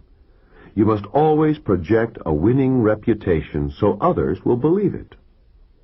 Fourth, don't hesitate to delegate the work.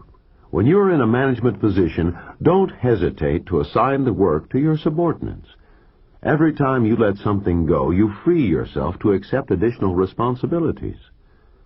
Top managers always feel more at ease when they know a competent person is available to take care of tough assignments and new developments. Be smart. Let them know that that person is you. Fifth, Keep your superiors informed and up to date.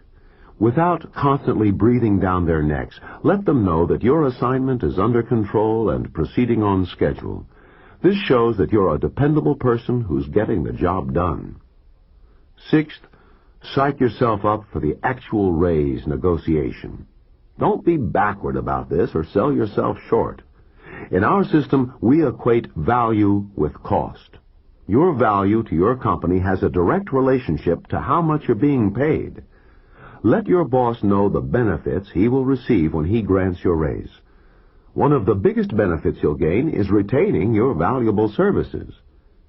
But before you issue any ultimatums, be sure you have a concrete job offer somewhere else. As a far wiser man than I once said, the biggest fool in the world is the person who quits one job before he has another. Seventh, time your request for your raise. I've found that the best time to nail your boss for a raise is just after you've done a really outstanding job on an extraordinarily difficult assignment, and he tells you that himself. So, if your boss won't come across with a raise right after you've done an excellent job for him, it could be that he never will.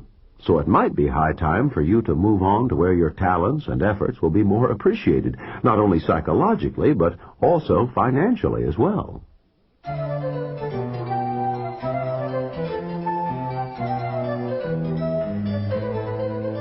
Earlier, I discussed with you how to talk with your employees in a variety of situations. Now let's talk about how you can converse with your boss, how to give a briefing to VIPs, how to talk with business associates, how to talk at employees' affairs, and to members of the opposite sex without feeling ill at ease.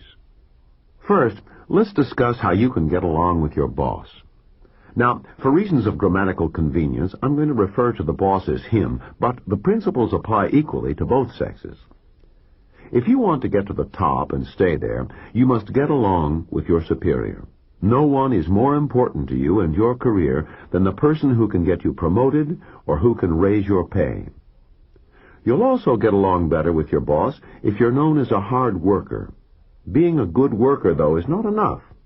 Another important way of getting along with your boss is to reinforce and build up his self-image while doing the best job you can for him. To do that, you must let your style mesh with his. If he works at a rapid-fire pace, then give him short and concise answers, bare facts, stated briefly without embellishment. If he enjoys hearing a lot of detail, then give him that. Always follow his lead. After all, he is the boss. Next, let's talk about how to put your ideas across to your boss. You see, presenting an idea to him successfully depends not only upon the specific words you use, but also on the preparation and research you do before you ever start talking. You must know what you're going to talk about and how you're going to put your ideas across to him. What you're going to talk about should follow these 3 specific guidelines. First, you must know your subject inside out, backwards and forwards, from top to bottom. Be prepared to make decisions when your boss asks you for your recommendations. Don't expect him to make your decisions for you. Second, know all the details of your proposition so you can answer any possible questions your boss might ask you, but don't drown him with all those details in your presentation. Give him only the basic points he needs to understand your idea unless he asks for more detailed information. Third, make your presentation brief, coherent, complete, and salesworthy. Save time for your boss by having your idea outlined in writing so he can review it later on if he so desires. A written outline of your plan will also help him if he wants to present your idea to his superior for approval. Now let me tell you how to physically put your ideas across to your boss.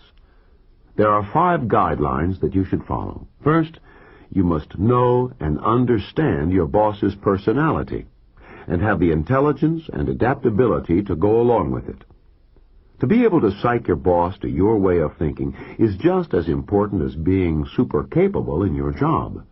This is not polishing the apple. It is using applied psychology, applied where it will do the most good for you, on your boss. Second, Pay your boss the respect and deference he is due when putting your idea across to him. Even if you don't really care for him that much, his position alone entitles him to respect. As they always told me when I was in the Army many years ago, you salute the uniform, not the person wearing it. Third, adopt a nothing sacred attitude about your idea. Don't act as if your idea is a God-given revelation and thus immune from criticism. It must be able to stand on its own merits because it's a good idea, not just because it's your idea. Fourth, be courteous when presenting your idea. Develop insight and understanding of your boss's problems. Consider his feelings when offering your idea to him.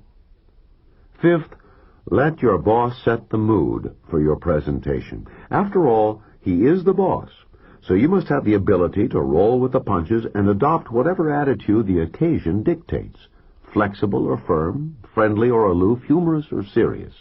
In short, you must be able to play it by ear.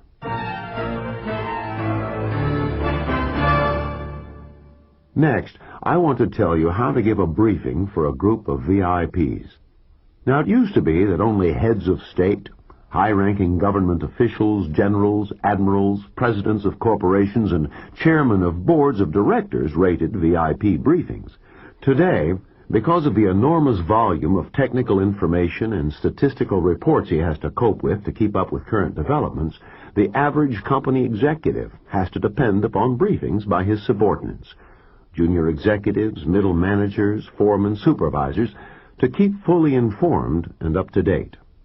So, no matter how junior you might be in your organization, sooner or later you'll have to give a briefing to someone. So, it's best to be prepared right now. Let me first tell you several things that a VIP briefing should not be used for. It should not be used to persuade or sell or get a person to take action or make a decision. It should not be used to impress or convince your listener of anything, nor should it be used to entertain. A VIP briefing should be used only to inform. That is all it is meant for. It has no other legitimate purpose. Now, I want to give you the 5 guidelines you can use to give a successful VIP briefing. First, restrict your subject to fit your time. You'd be better off sticking to a few salient points and covering them thoroughly than trying to cover everything and leaving a blurred and confused impression in your listener's mind. Later on, although he may not remember your face, he'll think of you as that person who was so confused he didn't seem to know what was really going on in his own department. Second, arrange your ideas in a logical sequence. Almost all ideas can be developed logically by using a time or procedure sequence. In a time sequence, for instance, you simply treat your subject from a past, present, and future viewpoint. Or you can begin at a specific date and move forward from there. A procedure sequence is especially useful in industrial briefings. It begins with the raw material stage and moves through each step of the manufacturing process until the finished product is reached. Third, number your points as you make them. One of the best ways to keep your briefing neat and clean and to really know what you're talking about is to enumerate your principal points. Simply say it this way. Today, I want to cover 6 points of interest for you. My first point is, the second point I want to talk about is, third, I want to tell you, sixth and last, I want to say, and so on. You will be remembered as a person who really knows his business. Fourth, always avoid technical terms. You might be briefing the chairman of the board, but that doesn't mean that he understands all the exact technical terms of your department. So use short, simple words that are easy to understand. A smart young chemist in the research department of a large cosmetics firm was briefing the corporation president. He wanted to show his boss how much he knew and how important his job was, so he used every technical term he could think of to show off his vast knowledge, although he usually translated his highly scientific terminology into ordinary common words for the people who worked with him in the compound room and on the mixing tanks. Unfortunately, the president took a dim view of his briefing and summarily fired him. for he felt the young man was a pompous, egotistical show-off. "We can't afford to have smart Alex like him around," he said. "No one can understand what he says. Plenty more chemists where he came from." Fifth, use visual aids. Everyone, including a VIP, enjoys visual aids. It's the fastest way to transmit information, and it saves valuable time for your VIPs. So use them whenever you can. Your listeners will appreciate you and your efforts when you do. Remember that a VIP briefing is different from any other kind of talk or speech that you might give. Being unique, it has 5 specific don'ts to keep in mind. First, don't summarize a VIP briefing. A VIP briefing is already a summary in itself. It should give a synopsis or an abridgment of your operation. Your listeners assume that you've included only the major points of interest that they should know. It makes no sense to summarize a summary. Second, don't ask questions of your listeners. Whenever you do, don't insult the intelligence of your listeners by asking them questions. If they have questions, they'll ask them of you. You can be sure of that. Third, don't emotionalize. You're not giving a talk to persuade or get action or a decision. The sole purpose of a VIP briefing is to inform, nothing else. So be factual. Fourth, don't use the phrase, "as you know." Don't tell your listeners something they already know. This can irritate them no end. The purpose of your briefing is to tell them something that they don't know. Fifth, don't use a strong closing statement. Since you're giving a briefing only to inform, a strong closing statement to get your listeners to take action of some sort is not in order here. The best way to close is simply to say, "Ladies and gentlemen, this concludes my briefing. Thank you."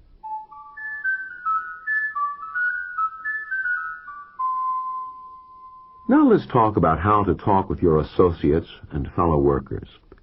If you don't know how to relax and make small talk with your business associates, you can ruin your chances for advancement and promotion. If you haven't been promoted lately, despite your obvious professional abilities, this could well be your problem. Instead of making others feel comfortable and at ease when casual conversation is called for, you could be making people feel uptight and tense. A few moments of conversation like this will make people want to avoid you at all costs. You'll be unwelcome wherever you go.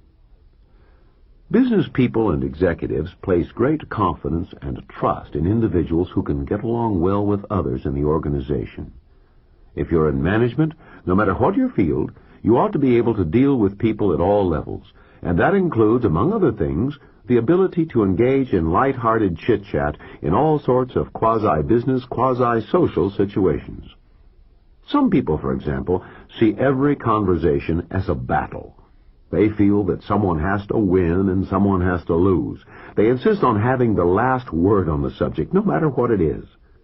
Others feel that unless a conversation is serious, there should be no discussion at all. When this sort of person talks, his sense of humor vanishes. His voice becomes loud and forceful, and he insists that he is right. If you want to be able to handle small talk gracefully, please keep these 4 don'ts in mind. First, don't spout statistics as if you were a walking encyclopedia. Most people can't absorb a barrage of technical data. Not only that, it's tiresome and boring to them. Second, don't use technical jargon, except when you're in the company of those who understand it. Even then, if it's a quasi-business, quasi-social occasion, avoid it when possible. Keep office business where it belongs, in the office. Third, don't talk in cliches or constantly say, "Do you understand? Do you get it? Do you follow me?" This can drive even your best friend up the wall. Fourth, don't tell stories in which you are always the hero. If you want people to like you and to enjoy talking with you, then always use the small I and the great big you. I have discussed before how you can talk with your employees to gain information from them and give information to them. Now, I want to tell you how you can talk at employees' affairs and turn special occasions for them to your own advantage. Good employee relations are important in every company. Satisfactory human relations must be established inside the company before you can ever expect to have good public relations outside the company in the community. Every company has the opportunity to hold special affairs or celebrations that can be attended by most or all of the employees. It could be an annual company picnic or party. It might be the banquet for the presentation of trophies to the company bowling league. You may be invited to speak on those or other special occasions. Talks like these give you a perfect opportunity to put yourself across favorably with both your superiors and the company's employees. Everything you can do to promote better employee management relations makes you a more valuable asset to your company. If need be, you can invent opportunities to improve human relations in your company. The number of affairs you hold throughout the year will depend entirely upon you. For instance, you could honor employees for length of service using 5-year periods as a basis. You could hold an appropriate ceremony if a person has performed some especially meritorious act, either inside or outside the company, that is worthy of public acclaim and recognition. Whatever the reason for the special occasion, you can make it an affair that brings everyone closer together. It can help establish a feeling of unity, harmony, and teamwork between you and your employees. Last, I want to tell you the secrets of talking successfully with members of the opposite sex without any embarrassment. The best way to show you how to do that is to tell you about some of the conversational problems that men and women have at work. When you know the pitfalls, then you can easily avoid them. For instance, in conversations with men, particularly those who are strangers, some women tend to revert to the weaker sex role. Instead of speaking up, they let the man dominate the conversation. They let him decide what to talk about and how the subject will be discussed. Women who carry on a so-called conversation like this are showing a lack of self-respect and self-esteem, as well as a lack of self-confidence. If a businessman thinks that the average woman, either in or out of the business world, wants to be treated in a patronizing way or a flirtatious manner just because she's a woman, then he is out of date and way behind the times. This sort of attitude and conduct is no longer acceptable today. I could go on and on with more examples, but it's enough to say that the best way to talk successfully with members of the opposite sex is to follow a guideline that I've used all my life. And that is to treat every woman like a lady and every man like a gentleman. If you do that, you can never go wrong.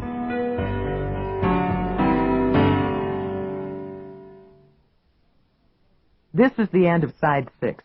Side 5 is already queued up for your listening.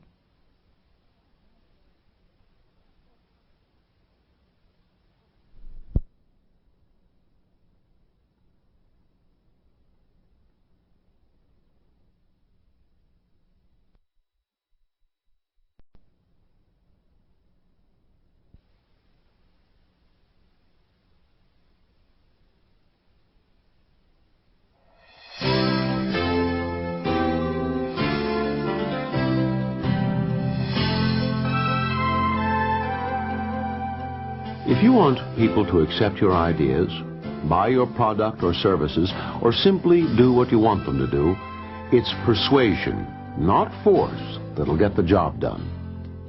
Business people, salespeople, preachers, teachers, politicians, all these professionals use persuasion to get people to do what they want them to do. On this tape, you'll learn their secrets so you can get others to carry out your desires just as they do.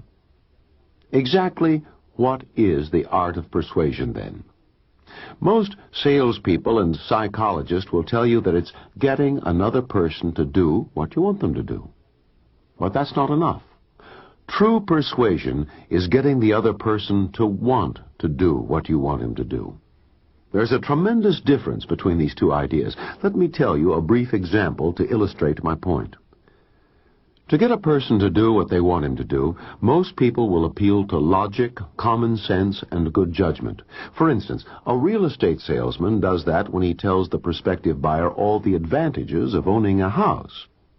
But the really smart real estate salesman will appeal not only to the potential buyer's mind, but he will also make his sales pitch to the person's heart by telling him all the benefits of owning a home. And the salesman who sells a home will outsell the one who sells only a house every time. Why?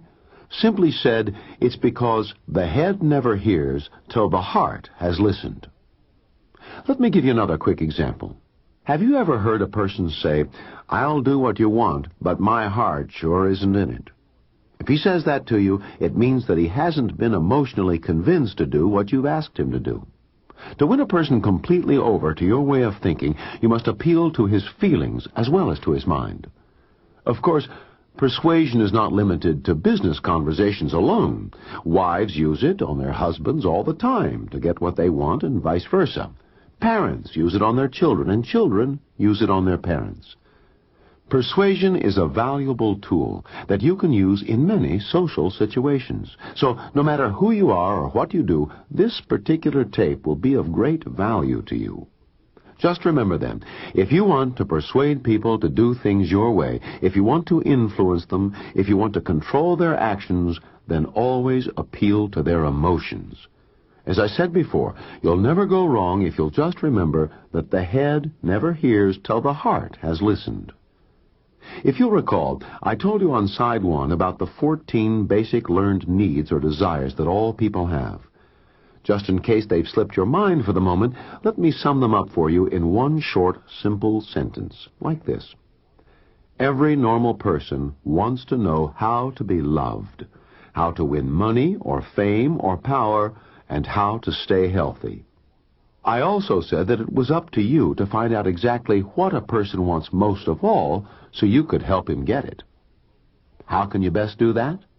By paying complete and full attention to what he says so you can find out exactly what he wants or to discover what he really needs. Only by talking to people can you get the answers you need to succeed. Even medical doctors, who are usually automatically successful, or so it seems at any rate, must get information from the patient if they want to succeed. As my own family doctor said, there is only one cardinal rule to follow in medicine.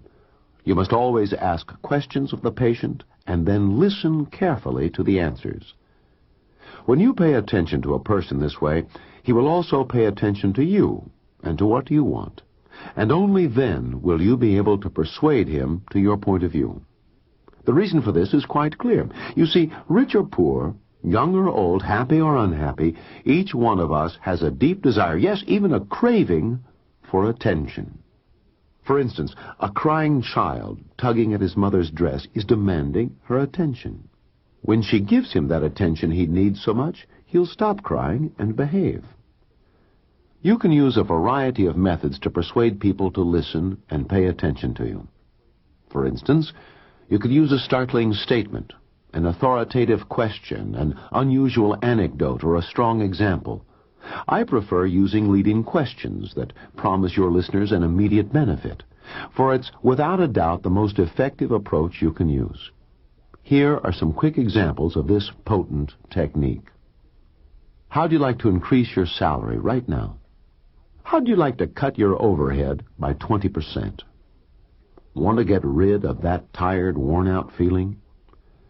How'd you like to be proud of your floors? Want to drive the safest car on the road? No matter what your specific circumstances are, use the kind of question that promises your listener an immediate benefit just for listening to you, and he'll be forced to give you his full and undivided attention. Not only can you offer your listener a benefit with the leading question technique, but you can also get him saying yes at once.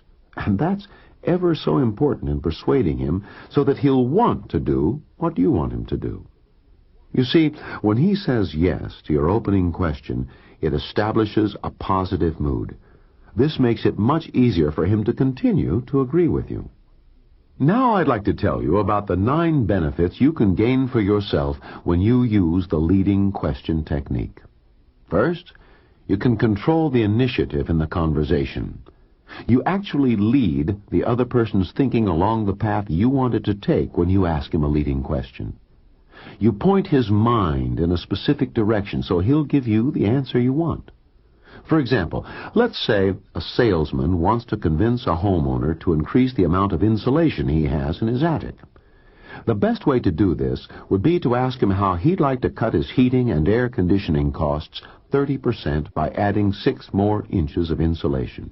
Naturally, the answer has to be yes. Of course, the salesman has to have solid facts to back up his statement. Second, leading questions increase your listener's interest. A person's attention span increases when you can get him to talk by asking him leading questions. The more he talks, the more you'll learn about him and what he wants most of all. Third, when you ask questions, you stimulate a person's thinking. Questions make your listener more alert and attentive to what you say. He becomes anxious to learn more. Many times your idea becomes his idea, and he wants to take credit for it. After the listener tells the insulation salesman he would like to save 30% on his heating and air conditioning costs, the salesman will congratulate the prospect and give him all the credit for making such a wise and intelligent decision. He will also congratulate him for coming into the store to buy more insulation. I've seen managers and supervisors use questions time and again to get what they wanted by letting the other person think it was all his own idea in the first place, just as that insulation salesman has done. Fourth, questions help reveal your listener's attitude. When you know what a person's thinking is and what his innermost feelings are, you can slant your approach to meet his individual needs and desires. You'll know which one or more of the 14 secret motivators you ought to stress to persuade him to want to do as you desire. In the case of the insulation salesman's prospect, the motivation is to save money. This desire falls under financial success, money, and all the things that money will buy. Saving money is actually a part of financial success. The more money the prospect saves on his heating and air conditioning costs, the more he'll have to spend somewhere else. The old cliché of a penny saved is a penny earned still holds true, although pennies don't seem to be worth much anymore. Fifth, questions let you know if you're getting your point across or not. Attention is always lost when understanding is gone. One of the best ways to find out whether your listener understands you or not is to ask him questions. Sixth, you can reinforce and emphasize major points of interest. Retention of major points of emphasis is made easier by frequent repetition. When you ask questions on a specific point several times, it's evident that you're stressing that idea. Your listener's answers will reinforce those major points that you're interested in emphasizing. Seventh, questions give the person a feeling of importance. When you ask questions, you give a person the chance to express his own opinions. That makes him feel important and fulfills one of his basic desires by feeding his ego. When he knows that you're interested in what he says and that you respect his opinions and ideas, then he'll respect your opinions and ideas too. When the insulation salesman congratulates the prospect on making such a wise and intelligent decision, he's given him a feeling of importance. Eighth, questions help a person recognize what he actually wants. When you help a person discover what he really wants most of all, you'll be in complete control of the conversation. He'll do whatever you ask so long as he knows he can get what he wants as a result of that action. A little later on this side, I'll tell you how Rachel Brown, one of the sharpest business persons I've ever known, uses this technique to get an individual to do as she wants him to do. Ninth, to find a person's most vulnerable point, ask questions.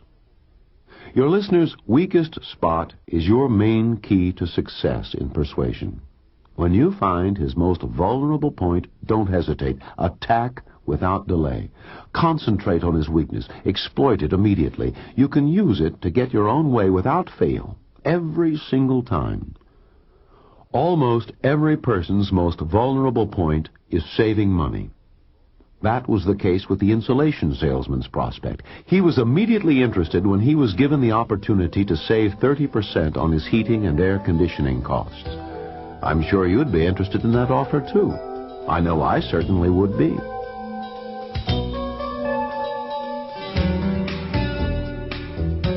You should always start with questions that are easy to answer, so your listener will relax and feel completely at ease when he talks with you. People enjoy giving answers they know are right, for it gives them a chance to show how much they know, and that makes them feel important. This is especially true if your listener is a stranger and you want to sell him something, say a house or a new car. He'll really be on guard with you in the beginning. Distrust is characteristic of almost all of us when we're doing business with someone we don't know. If you're hard to talk with, your listener will become evasive and withdrawn. When you press harder to make your point or to close your sale, he'll withdraw even more. This becomes a vicious cycle, ending up with no agreement at all. But if you start out with easy questions, his nervousness and fear of you will soon disappear. He'll answer your questions with confidence. You ask him still more easy questions, he relaxes even more. Soon you're engaged in a pleasant, fruitful, and beneficial conversation. Now I want to give you a 5-step procedure you can use to persuade a person to accept your point of view. First, tell him immediately how he's going to benefit. No matter what your proposition is, your listener always wants to know right off what's in it for him. If you don't tell him that in the first 5 or 10 seconds, you might as well stop talking. Tell him exactly what benefit he's going to gain when he listens to you. Be concrete, definite, and specific about the advantages that can soon be his when he does as you ask him to do. Just for openers, you could show him how he'll save time, money, and inconvenience by using your product or your service. A reverse way of doing this would be to show him how much he'll lose if he doesn't accept your offer. However, this sort of tactic plays directly upon his fears, so it's best used later on as proof or backup for the major benefits that you're offering him. Second, tell him about someone else who benefited. Proof of how satisfied someone else is with your product or your service is one of your most useful tools in persuading people. Never neglect this valuable technique. Always use it. Third, show him how to gain the same benefits. After you've shown him how someone else gained the benefits, show him the techniques he can use to gain those same benefits. One of the best ways to do this is to use a demonstration or a practical application, or both.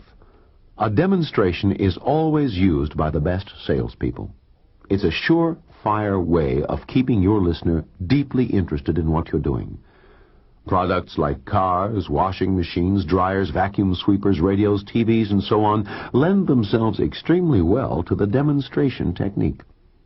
Abstract services such as insurance, religion, fund drives, success motivation courses, health services, and the like are usually harder to demonstrate and persuade people, so they often require audio-visual aids like tapes, records, charts, diagrams, and illustrations. Fourth, tell him what it's going to cost to gain the benefits.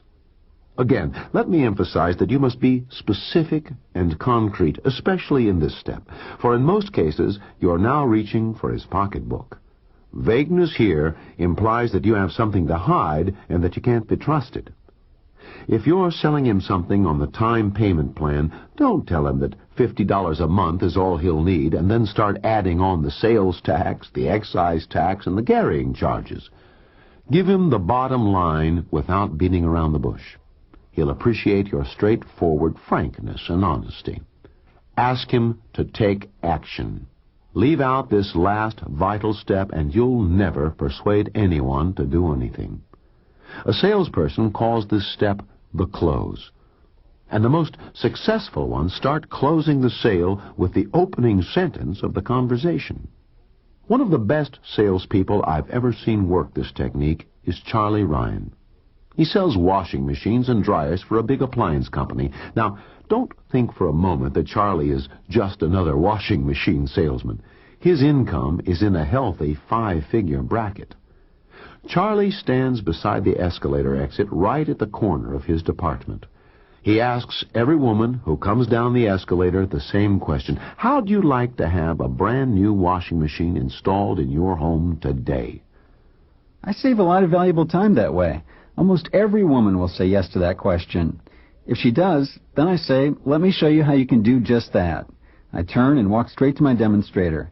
If she follows me, I know she's interested, and I start demonstrating the new washing machine right away. While I'm doing that, I tell her how she's going to benefit by owning it. If she doesn't follow me to the washing machine, I simply go back to the escalator and start all over again with the next woman who comes in.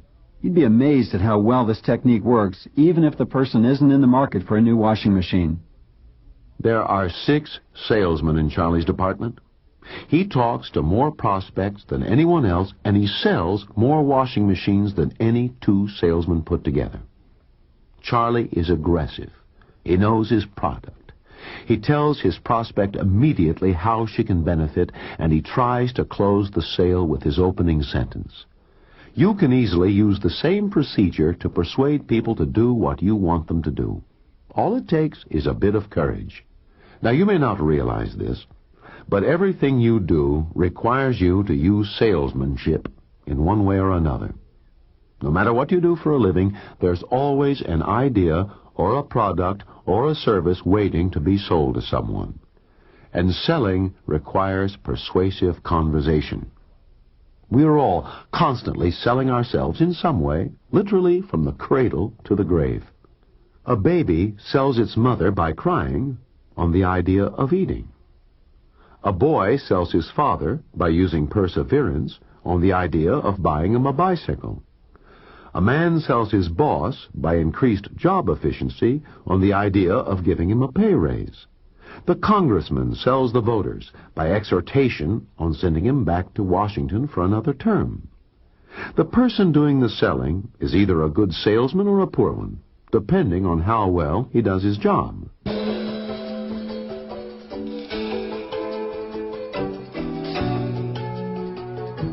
I'd like to help make you into a better salesperson through the conversation that you use. To do that, I'm going to give you the 10 techniques that super salespeople use to become successful.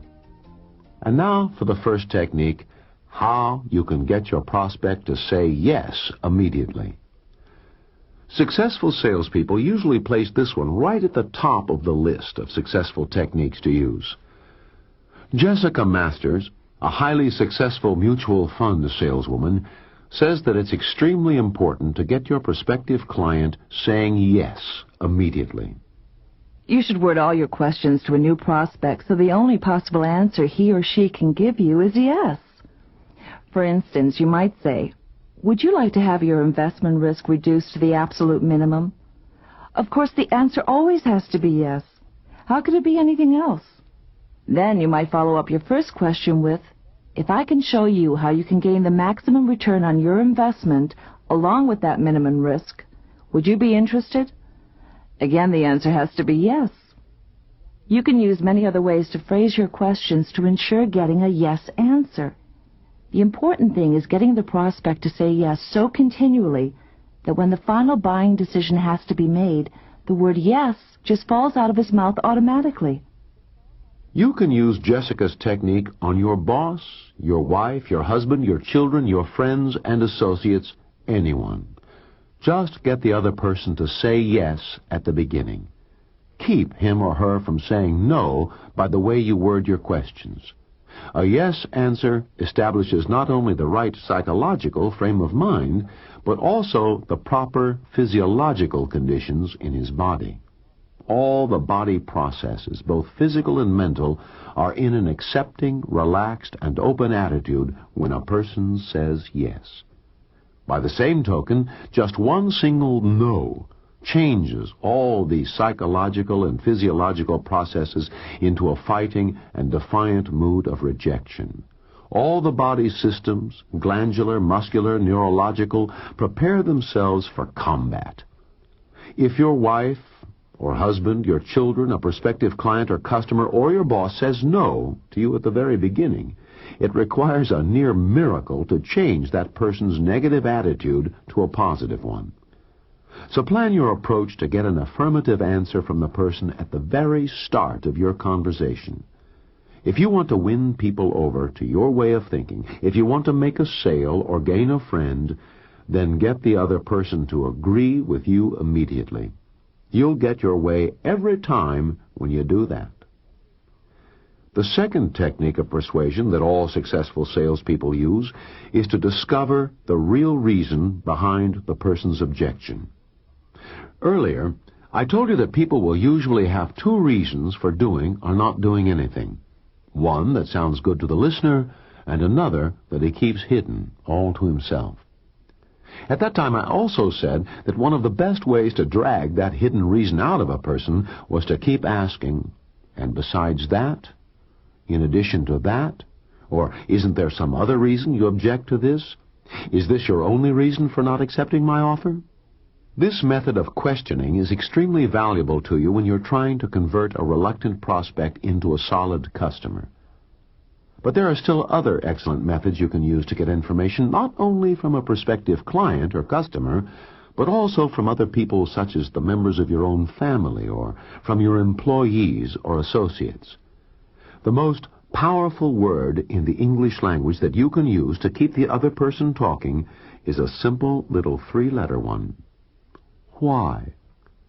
Let me give you an example now so I can show you how well this technique can work for you. A friend of mine, Arthur Harper, for years now has told me that he didn't believe in life insurance. So I was really surprised the other day when he said he'd bought a $100,000 policy from a young insurance salesman the week before. When I asked him how in the world this could have happened, here's what he told me.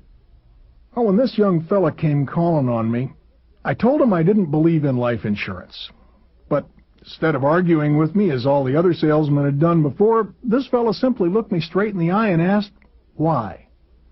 Well, I explained to him why, but every time I stopped for breath, he'd ask why. And the more I talked, the more I realized there was something the matter with my reasoning. Finally, I convinced myself that I was wrong, so I bought some insurance from him. Now, that young man didn't sell me anything. He just kept asking me why. I sold myself, and he made the profit. Smartest salesman I've ever met. You can use this why technique in church, PTA, in business, your club, or in any other social activity. People will actually end up convincing themselves that what you're asking is the right thing for them to do, even if they're hesitant at first. It's really one of the easiest ways I know of to persuade people to your way of thinking. And now for the third secret of persuasion that all successful super salespeople use. It's the most important secret of all. You must find out what people want and then show them how to get it. Do that and you'll always be successful. To find out what the other person wants and then to help him get it is not only the number one rule in selling, but it is also the number one rule in all human relationships. Let me give you a perfect example of that principle as experienced by my friend Dave Andrews. A few years ago, I sold our house in town so I could buy a home in the country. The saleswoman, Rachel Brown, couldn't understand why I wanted to sell our house in town. It was in an excellent location. It was conveniently located near a new shopping center and a school, yet not too close to suffer from any noise or traffic congestion. I explained to her that when we first moved in, we had a beautiful view of the little valley below from our front room window. But then a two-story house was built across the street, blocking our view. And in the backyard, all I could see were my neighbor's garbage cans, his doghouse, a pile of bricks and scrap lumber, a compost bin, and a messy barbecue pit. As I told Rachel, I wanted a good home with a decent view that I could enjoy. Well, Rachel had discovered my main point of interest, actually a weakness, so she concentrated on that from then on. She showed me a house in the country built high on a hill with a gorgeous view of the James River and the valley below. But when she told me the price, I laughed at her. "Can't afford it," I said. Rachel didn't argue with me. She just kept on saying, Look at that view of the river, will you? No one can ever build anything that will cut it off from you. Every time I talked price, Rachel came back to the magnificent view of the James River and the valley below through which it flowed. So what happened? Well, she'd found my weakness. So I bought the house, of course. What else could I do? Actually, I bought the view of the river and the valley below. The house was just thrown in as an extra bonus. Rachel Brown was ever so smart. She really knew her business. She asked questions to get me to talk, and she paid attention to what I said until she found out exactly what I wanted. Then she sold it to me. The fourth secret of persuasion that all successful super salespeople use is to sell benefits instead of features. An inexperienced salesperson will often make the mistake of trying to sell a product's features rather than its benefits. What's the difference between a feature and a benefit? Simple. Let me show you that by a couple of examples. The squelch control on a CB radio is a feature.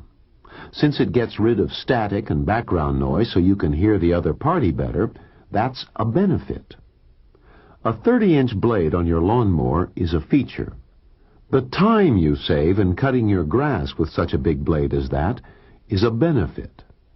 Another way of saying it is that a feature is something that the product has. What that feature will do for you is the benefit. Now, you have a fistful of benefits that you can offer your listener, too. The attainment of those 14 basic needs and desires that I told you about on side 1. Figure out which one or more of those basic desires your listener can gain when he does as you ask. Show him how to get them, and you'll win him over to your way of thinking with no trouble at all. You can persuade him to do what you want every single time. The fifth secret of persuasion is to concentrate on a single point and not to scatter your fire. Let me give you an example of that technique now. Several years ago, some developers wanted to build a shopping mall out east of Independence, Missouri, just off Interstate 70. They needed to find a suitable site of at least 80 acres. They found the perfect place, some undeveloped farmland owned by 3 brothers and a sister, all of whom lived and worked in the city. It had been left to them when their parents died.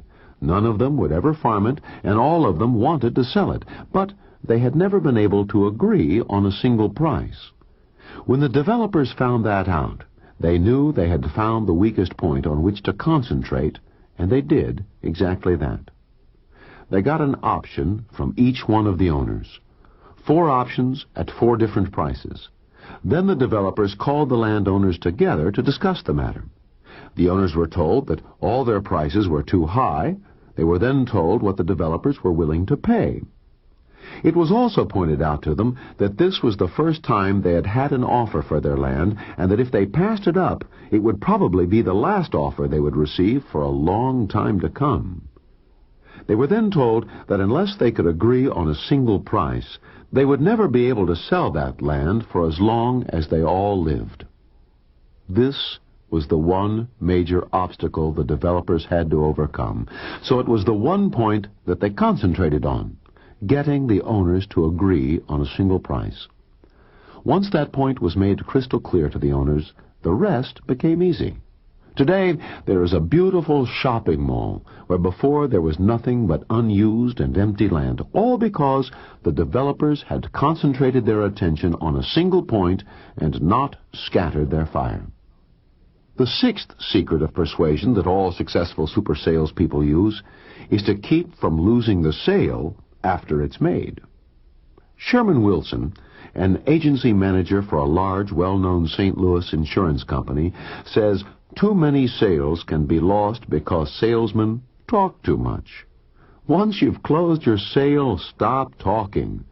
Get the money or the signature or whatever you need, and then, to put it quite bluntly, shut up and get out.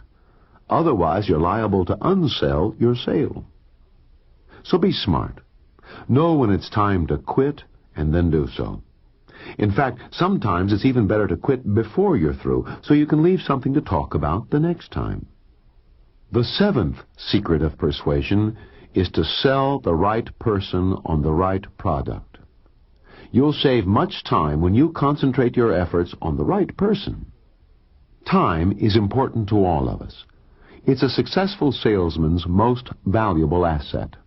He'll never waste it by giving his sales pitch to someone who can't make the buying decision. This technique will work in other situations as well. For instance, when I got married many years ago, it was still the custom to introduce the prospective in-laws to each other on some pleasant Sunday afternoon so they could size each other up and find out about their religion, their politics, their drinking habits, and their economic and social status. On one such occasion, when my future in-laws were meeting my parents for the first time, my mother took me aside in the kitchen and said, "You're trying to sell the wrong person, son. Her mother's already sold on you. You don't have to soft soap her any longer. Now, go after her father. He's the one to convince, for he makes the decisions in that house, not her. She just came along for the ride." The 8th secret of persuasion is to never give up on a good prospect. The top salesperson will keep coming back time after time, even though the prospect continues to say no. How many times do you call on a person before you finally give up on him? I once asked Craig Lambert, a top-notch salesman. "Well, it depends on which one of us dies first," Craig replied. Craig then went on to tell me that if he's convinced that a prospect is worth calling on, he will keep coming back to him as long as that person is there. Craig once made 40 calls to one prospect before he ever got an order from him. Finally, the customer told Craig that he could not keep from buying from him any longer. When Craig asked him why, he said, "Because your persistence has paralyzed my resistance." You can use this same technique to get results too. Just keep coming back until you get what you want. Sooner or later, your persistence will paralyze your listener's resistance too. The 9th secret of persuasion that all successful super salespeople use is to get the prospect to sign a contract. This procedure will work like magic for you whenever there is paperwork to be signed. If no contract is called for, make one up anyway. Have the contract all ready with your prospect's name, address, the amount to be paid. Every single thing must be completed, so all the individual need do is sign his name. When the person starts telling you all the reasons he can't accept your proposition, don't argue with him. And don't fold up your tent and walk away. Just hand him your pen and point to the big X where his signature goes. Do you think this method is too presumptuous? Well, it's not. You'll be glad to know that you will never make anyone angry by using this procedure. The magic of this technique is that you concentrate a person's mind on signing, not on refusing. You crowd out all the reasons he thinks he should not until his mind becomes filled with all the reasons why he should. His thoughts tend always to be translated into positive action. The 10th and last secret of persuasion that all successful salespeople use is to always leave the person with a good taste in his mouth. Before you part company, stress again all the benefits the person is going to gain from his transaction with you. The best business is repeat business. The one-time sale, where you have to make a new customer out of a prospect every time, is a tough business to be in. Let me give you one last little tip about doing business with people. Never forget a customer. Never let a customer forget you. Another way of saying it is, the best way to get new customers is to take care of the old ones. So always leave the person with a good feeling toward you. You might have to come back to the same well more than once for a drink of water. If you do, you won't have to work the pump nearly as hard the second time around.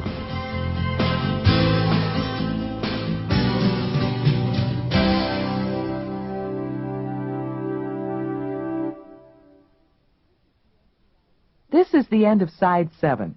Side 8 is already queued up for your listening.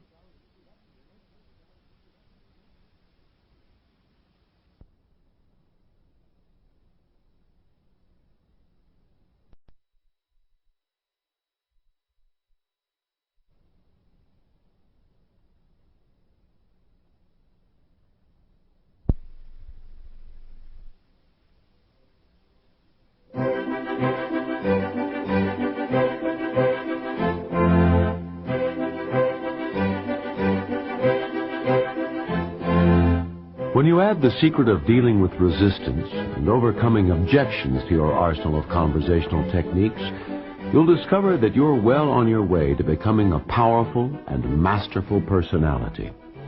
Perhaps you haven't yet realized the progress you've actually made. If you'll stop and think about it for a moment, you'll find that you're becoming a completely different person, one who commands new talents, power, influence, and respect, all as a result of your conversational skills and expertise. At times, though, you'll still encounter people who will offer strong resistance to you and your ideas. Not everyone will immediately do what you want them to do without question, so it'll be up to you to find ways of dealing with their resistance and overcoming their objections, so you can convert them to your way of thinking. The real key to success in dealing with your listener's resistance and overcoming his objections is to appeal to his heart. Offer him certain emotional benefits that will enable him to fulfill his basic needs and desires. On this side, I will show you exactly how to do that. When you use the techniques that I'll give you here, you'll gain these 6 benefits. First, people will always do what you want them to. Second, they will follow your instructions to the letter and obey your orders without question. Third, you'll be able to easily put your ideas and proposals across to others. Fourth, you'll get cooperation and support from everyone. Fifth, you'll get your own way every time. And sixth, you'll gain the power to influence and control people by what you say. Before I discuss the techniques you can use to gain these benefits, I want to tell you about the 3 listening levels your listener has. Getting your message across to someone so he will do what you want him to do is as dependent upon his listening level as it is upon the words you use.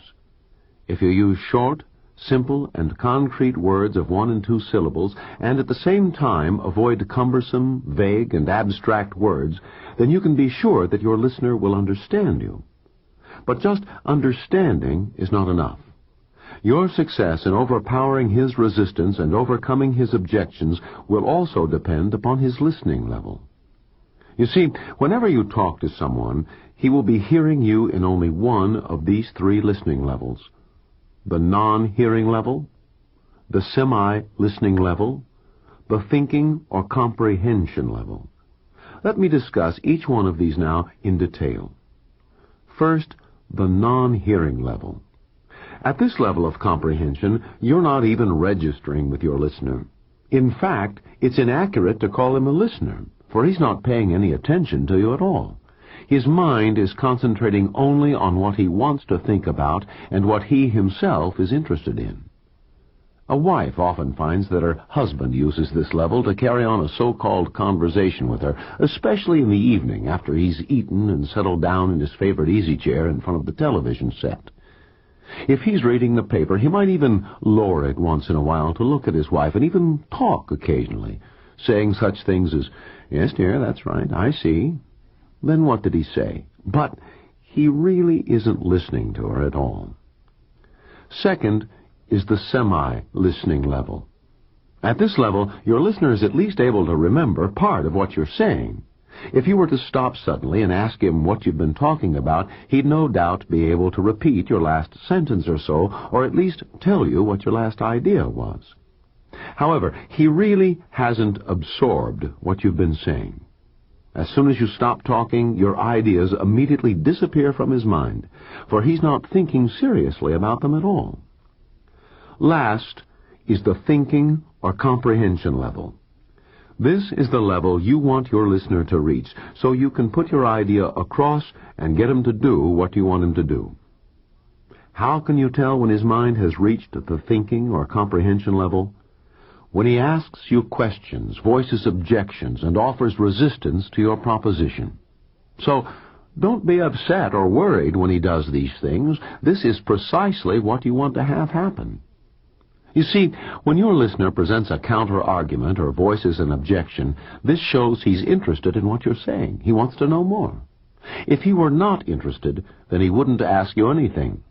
Your next step, then, after you've raised your listener's mind to the thinking level, is to deal with his resistance and overcome his objections. Let me now give you the first technique you can use to overcome your listener's objections. Most people almost always have two separate and distinct reasons for doing anything. One reason that sounds good to their listeners, and another one that they keep secret and hidden all to themselves. You should always make sure that you find the hidden or real reason for your listener's resistance. As I said on the previous slide, to find the deep or hidden reason for a person's objections, simply keep asking one or all of the following three questions. Why or why not? And in addition to that, is there any other reason? You must be persistent. Eventually, the real reason will come to the surface. Usually, you'll hear comments something like these. Well, to tell you the truth. Or, well, if you really want to know why. And when you hear phrases like these, you'll know that the real objection is coming next. The moment you know the real reason for the person's resistance, you can move on to the next technique so you can overcome it. The second technique you can use to overcome your listener's objection is to turn it into a benefit for him. Fred Martin, a lubricating oil salesman, does it this way. One of the major objections a prospect usually raises is, although the product is outstanding, the price is too high. Now, when your prospect offers this kind of an objection, you can react in one of two ways. You can take his objection as an insurmountable obstacle or as a complete defeat. Pack up your sample case and leave. But that's a quick way to starvation. Or you can take his objection and turn it into a benefit for him so you can make a sale that might not otherwise be made. My answer to the price is too high objection goes something like this. Mr. Prospect, a cheap product costs you twice the price because you'll have complaints, mishaps, and you'll lose valuable customers who will never come back to you. I'm offering you the best product that money can buy at a fair price. Into that product go the highest quality materials and processes that add up to top-notch performance for your customers.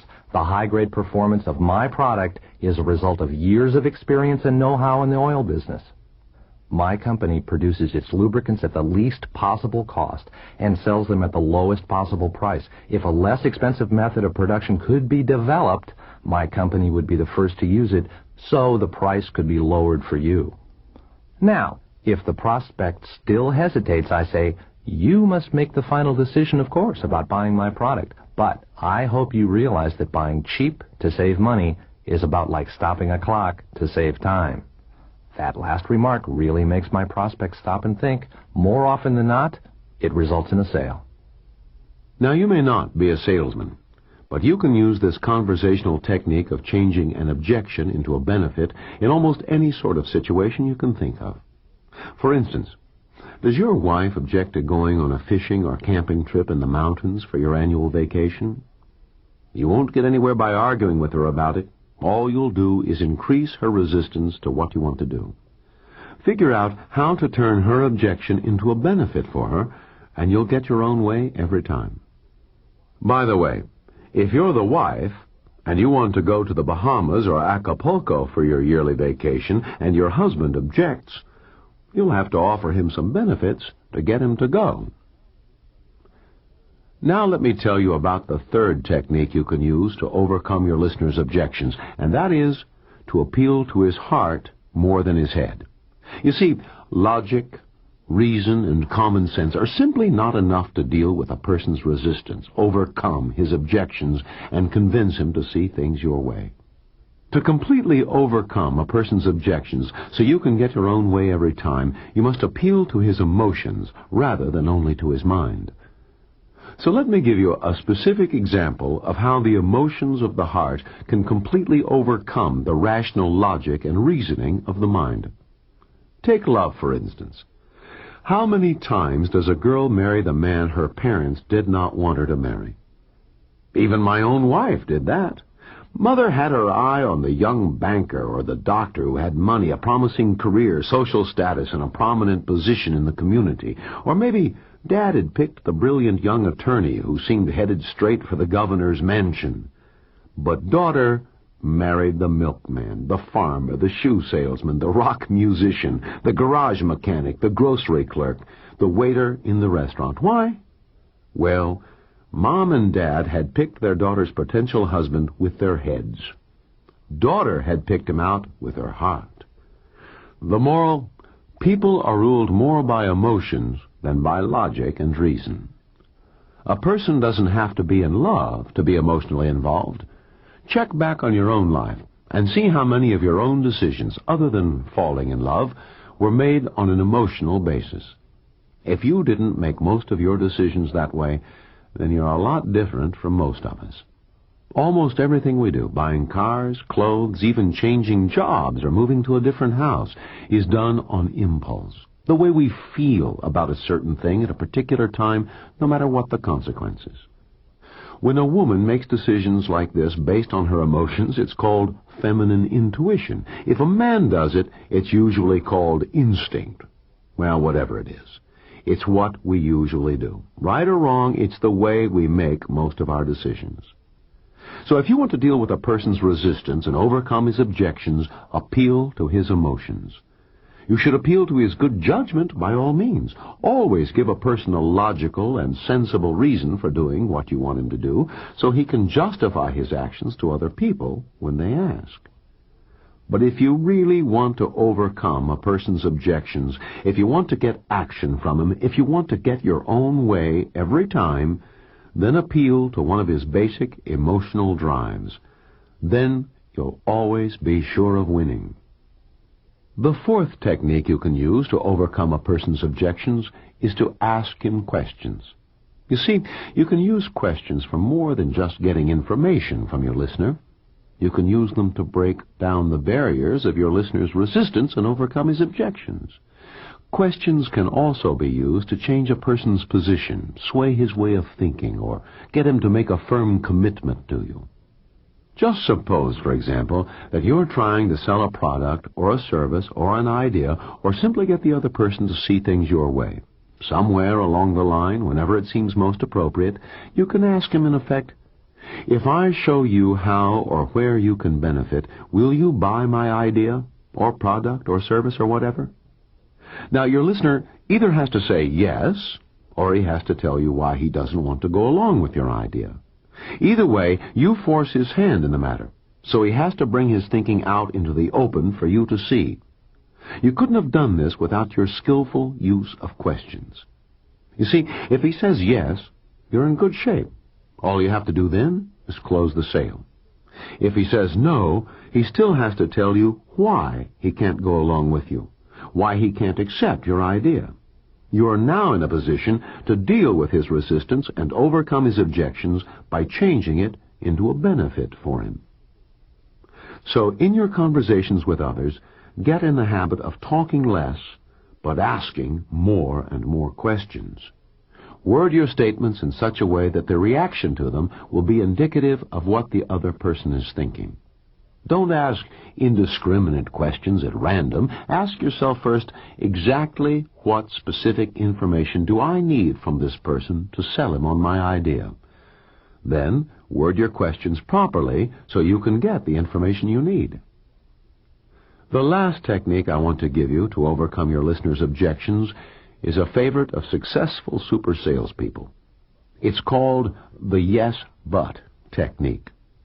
This is a polite but firm procedure. You agree with your listener, but you immediately point out why he should do as you ask anyway. Let me give you a quick example.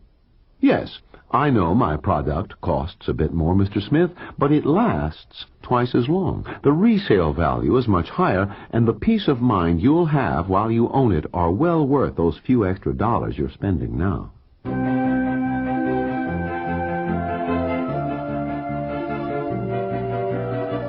Almost every day, some circumstance will come up where you need to get another person to accept your viewpoint or see things your way. Whether you accomplish that or not depends largely on which of the following methods you use. The first method, and the one that most people use to try to win an argument, is force.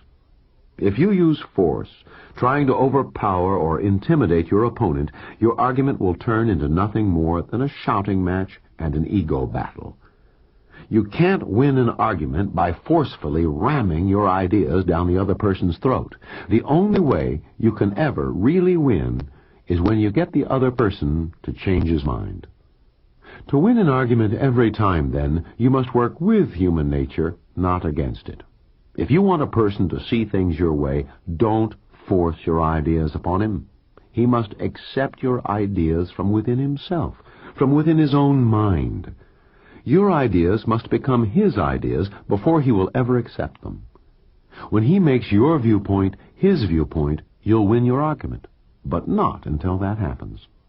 You can get a person to accept your ideas only when you appeal to his emotions as well as to his reason, logic, and common sense.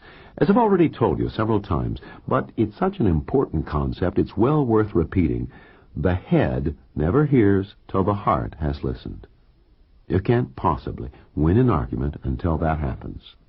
Here, then, are 6 guidelines you can use to win every single time.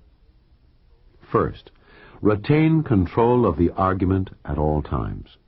Don't jump the gun and try to win by stating your side of the case first. If you do that, you'll reveal your position and expose any vulnerable points you might have. When you try to get your licks in first, you allow the initiative to pass to your opponent. You must retain control of the situation yourself. Although it might sound paradoxical, the best way to do this is to let him state his argument first. Don't interrupt. Let him talk himself out so he will exhaust himself mentally. It's an extremely good idea to get the person to repeat some of his key points or his sore spots. Letting him get it all off his chest helps immeasurably. If you can get him to repeat his complaint several times, he literally drains himself emotionally. That makes it much easier for you to win when he's mentally fatigued.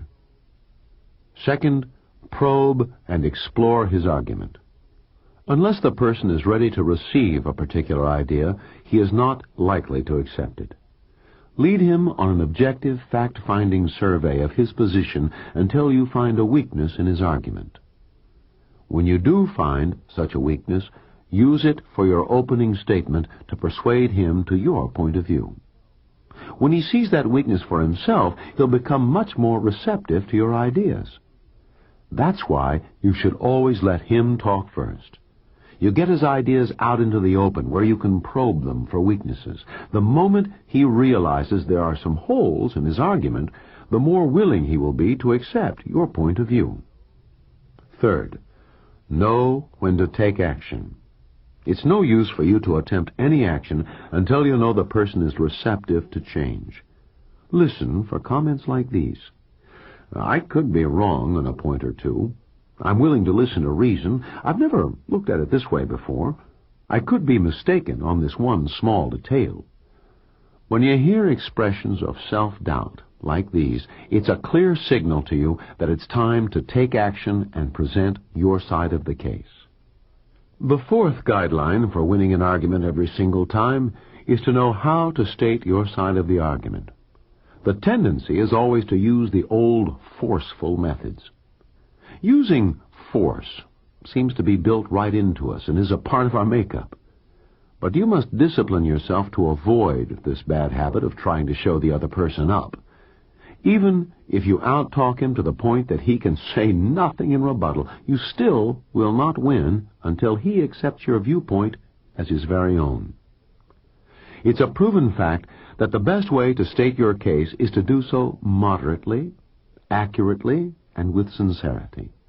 Be enthusiastic, of course, but don't let your enthusiasm carry you away emotionally so that you exaggerate or make too forceful an approach. Don't be greedy is the fifth guideline to winning every argument. Most people who use force to argue try to prove the other person completely wrong on every single point. They insist on winning 100%.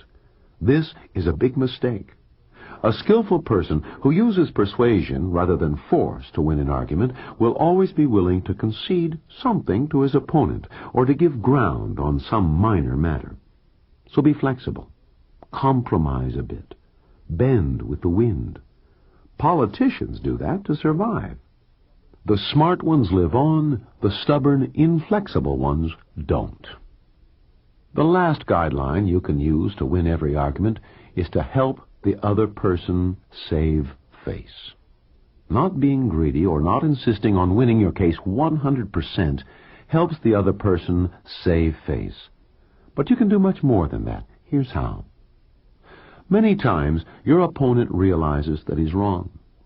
He's already changed his mind and wants to agree with you, but unfortunately, his ego gets in the way of his good judgment. His pride prevents him from admitting his mistake. If you find your opponent in that spot, open the door for him. Help him find a way out of his dilemma. One way you can do this is to suggest to him that he might not have had all the facts when he made up his mind. You could say something like this: John, if you didn't know about this, I can see why you made the decision that you did. I'd have done the same thing myself. Even if John did have all the facts, he will grab at this lifeline you've just thrown him. All he need do is say he didn't have that fact, and he's out of the corner. You've helped him save face. When you help a person save face and keep from destroying his pride, you'll gain a friend who'll support you all the way. When that happens, count yourself lucky. Friends like that are hard to come by.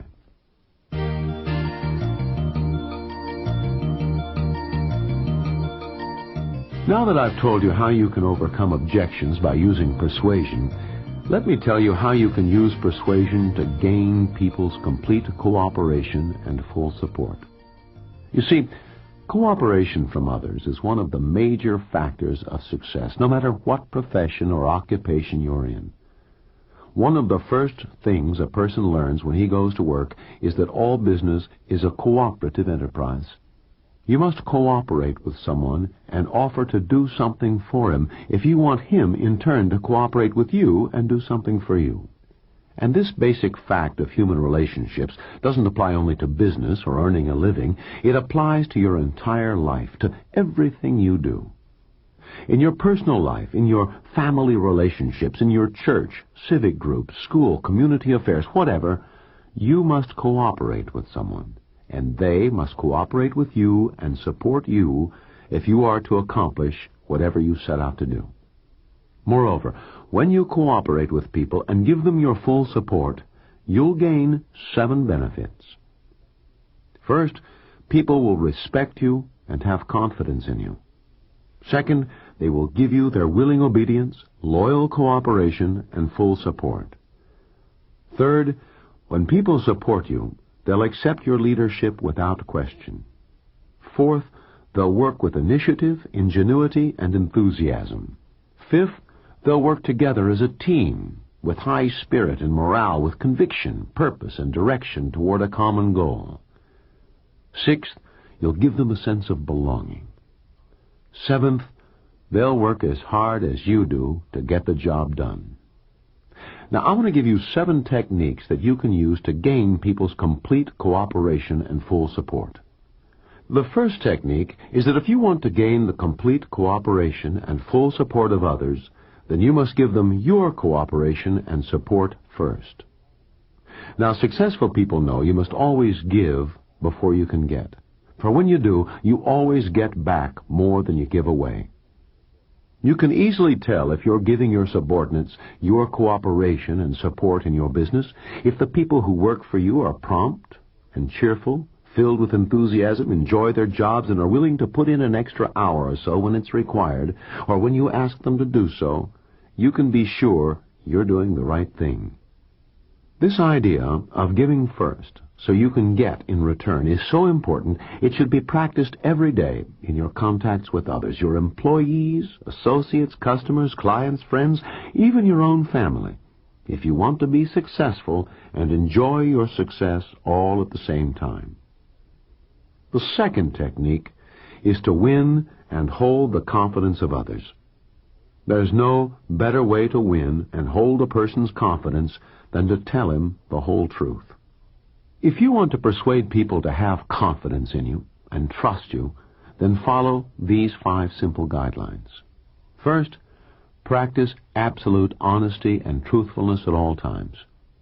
I can think of no exception whatever to this rule. Of course, this doesn't mean you should intentionally insult a person or hurt his feelings by telling him the truth. But if you can say nothing good about a person, then do exactly that. Say nothing. Second, make your word your bond. To make sure you always do keep your word, keep these 3 points in mind. Never make a promise you cannot keep. Never make a decision you cannot support. Never issue an order you can't enforce.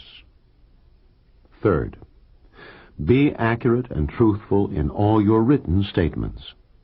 Your signature on any document or letter is just as important as what you say to a person face to face. When you sign a check, your signature is your certification that you have enough money in the bank to cover it. Your signature in your work and in your own business must carry the same weight. Fourth, stand up for what you believe to be right. Have the courage of your convictions, no matter what the consequences. Never compromise your standards. Never prostitute your principles. If you are ever tempted to compromise, then place honesty, your sense of duty, your personal honor and integrity above all else. Fifth, be ready to accept the blame if you're wrong. If you are wrong, have the courage to say so. Always be willing to take the blame if you're at fault or if you've made a mistake. Most people are very willing to take the credit, but only a few will accept the responsibility for an error. The third technique to gain a person's trust is to bring on your witnesses to prove your point. That's always the most important thing a trial lawyer can do in presenting his case in court, to bring on his witnesses. You can also use witnesses outside the courtroom to persuade people and to establish the confidence of others in what you say and do. It's the most reliable way of doing business. Let me give you a specific example of how best to use this technique. One winter, when my wife and I were still living in the Midwest, we decided to spend several months in Arizona. We had a travel trailer to live in, so I wrote to a dozen different parks in Phoenix and the surrounding area, requesting information about their services and facilities. 7 of the 12 sent back beautifully printed, colored brochures and form letters telling us what they had to offer. 4 of them didn't answer. The 12th one sent me a brochure too, but he also enclosed a personal letter with the names of people in Missouri who had spent their winters with him before. 2 of those names were people who lived right in my own city of Springfield. Please call or write to any of these people, the letter said. They can tell you far better than any brochure what we have to offer you and whether you would enjoy staying with us or not. Well, you know where we spent the winter, of course. To practice the 4th technique for gaining complete cooperation and full support from your people, you must be willing to help them do the job. Persuasion takes many forms. One of them is teamwork. If you want people to cooperate with you, support you, and back you to the hilt, then you must be part of the team too. You must be willing to share the same hardships, the same discomforts, and in some cases, the same dangers that they do. I'm not saying that you should do all the work of your employees or your subordinates. That's not your job. But I am saying that if you have an air-conditioned office, while your people have to work in sweltering heat, cooled only by ventilating fans, then you can cooperate and show your support for your people by getting out there and sweating with them once in a while. Now, no one will expect you to spend 8 hours with them that way. That's not your job, and your employees know that. But a simple act of cooperation like this will establish a bond between you and your subordinates that you will never be able to gain in any other way. You won't need to use words to persuade them to cooperate with you and support you. Your actions can be the most persuasive technique you can ever use. There's only one small note of caution in order here, and that is when the boss gets too involved in the work, then he's no longer the boss. So keep that one thought in mind. Before you get in too deep, be sure you have a way out. How do you get people to support you and cooperate with you even when you're the boss? When you're in charge, you can usually get the job done in one of 3 ways. First, You can give a person a direct order to do something. This is normally the least desirable of the three methods, for you will usually get only the bare minimum results. Second, you can ask a person to help you do the work. This is better than the first method, but it still leaves a great deal to be desired. Third, you can ask a person for his ideas on the best way to get the job done. This is by far the most desirable method you can use. It's called participatory management, and it's the fifth technique. Participatory management means asking an employee for his ideas on how to get the job done. Now let me give you a specific example of how you can use participatory management in your business. One of the biggest problems in companies and corporations is that executives and administrators at the top make up all the rules and regulations for people at the bottom. Pamela Clark, a personnel manager in a large company, has a wise word of advice. One of the best ways to cooperate with people is to let them make up their own rules and regulations to govern themselves. After all, no two departments have the same functions or identical tasks, so it's hard for top management to work out rules that apply to everyone. When employees are allowed to set up their own rules for their departments, they're usually a lot stricter on themselves than management. And since those rules are their own, the ones they personally made up, they're much more likely to follow them than when management tells them what or what not to do. You can also use participatory management in all your personal relationships, your church and social activities, civic groups, school and community affairs. This technique works like a charm on your friends and neighbors, too. The sixth technique you can use to get cooperation and support from your people is the buffer technique.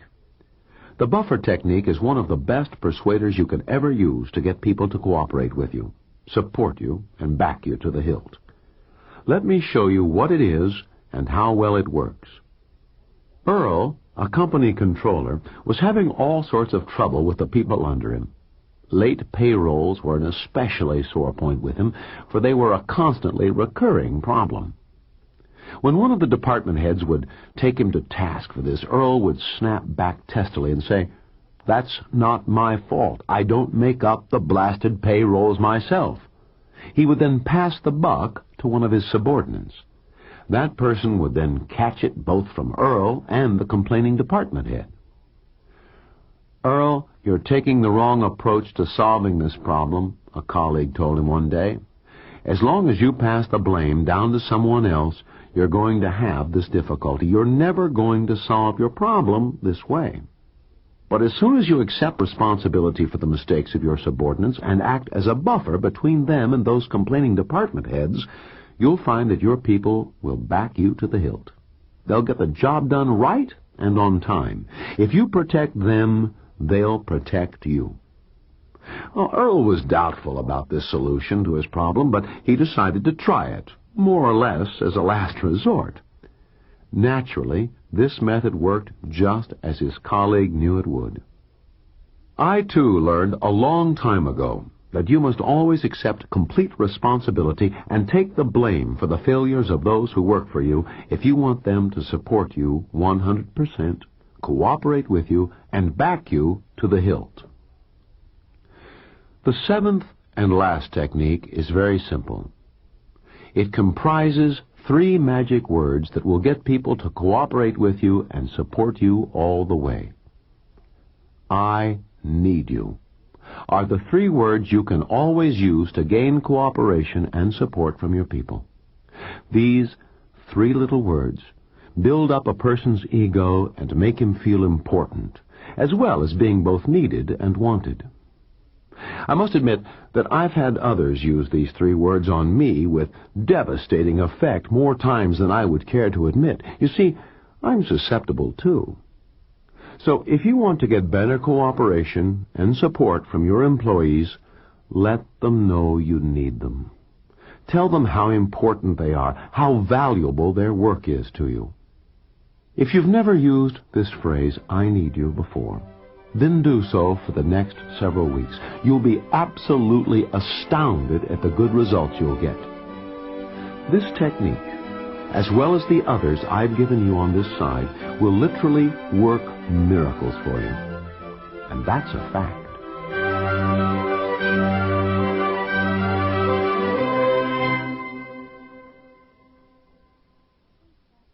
This is the end of Side 8. Please fast forward the tape to the end to cue up Side 7 for your next listening.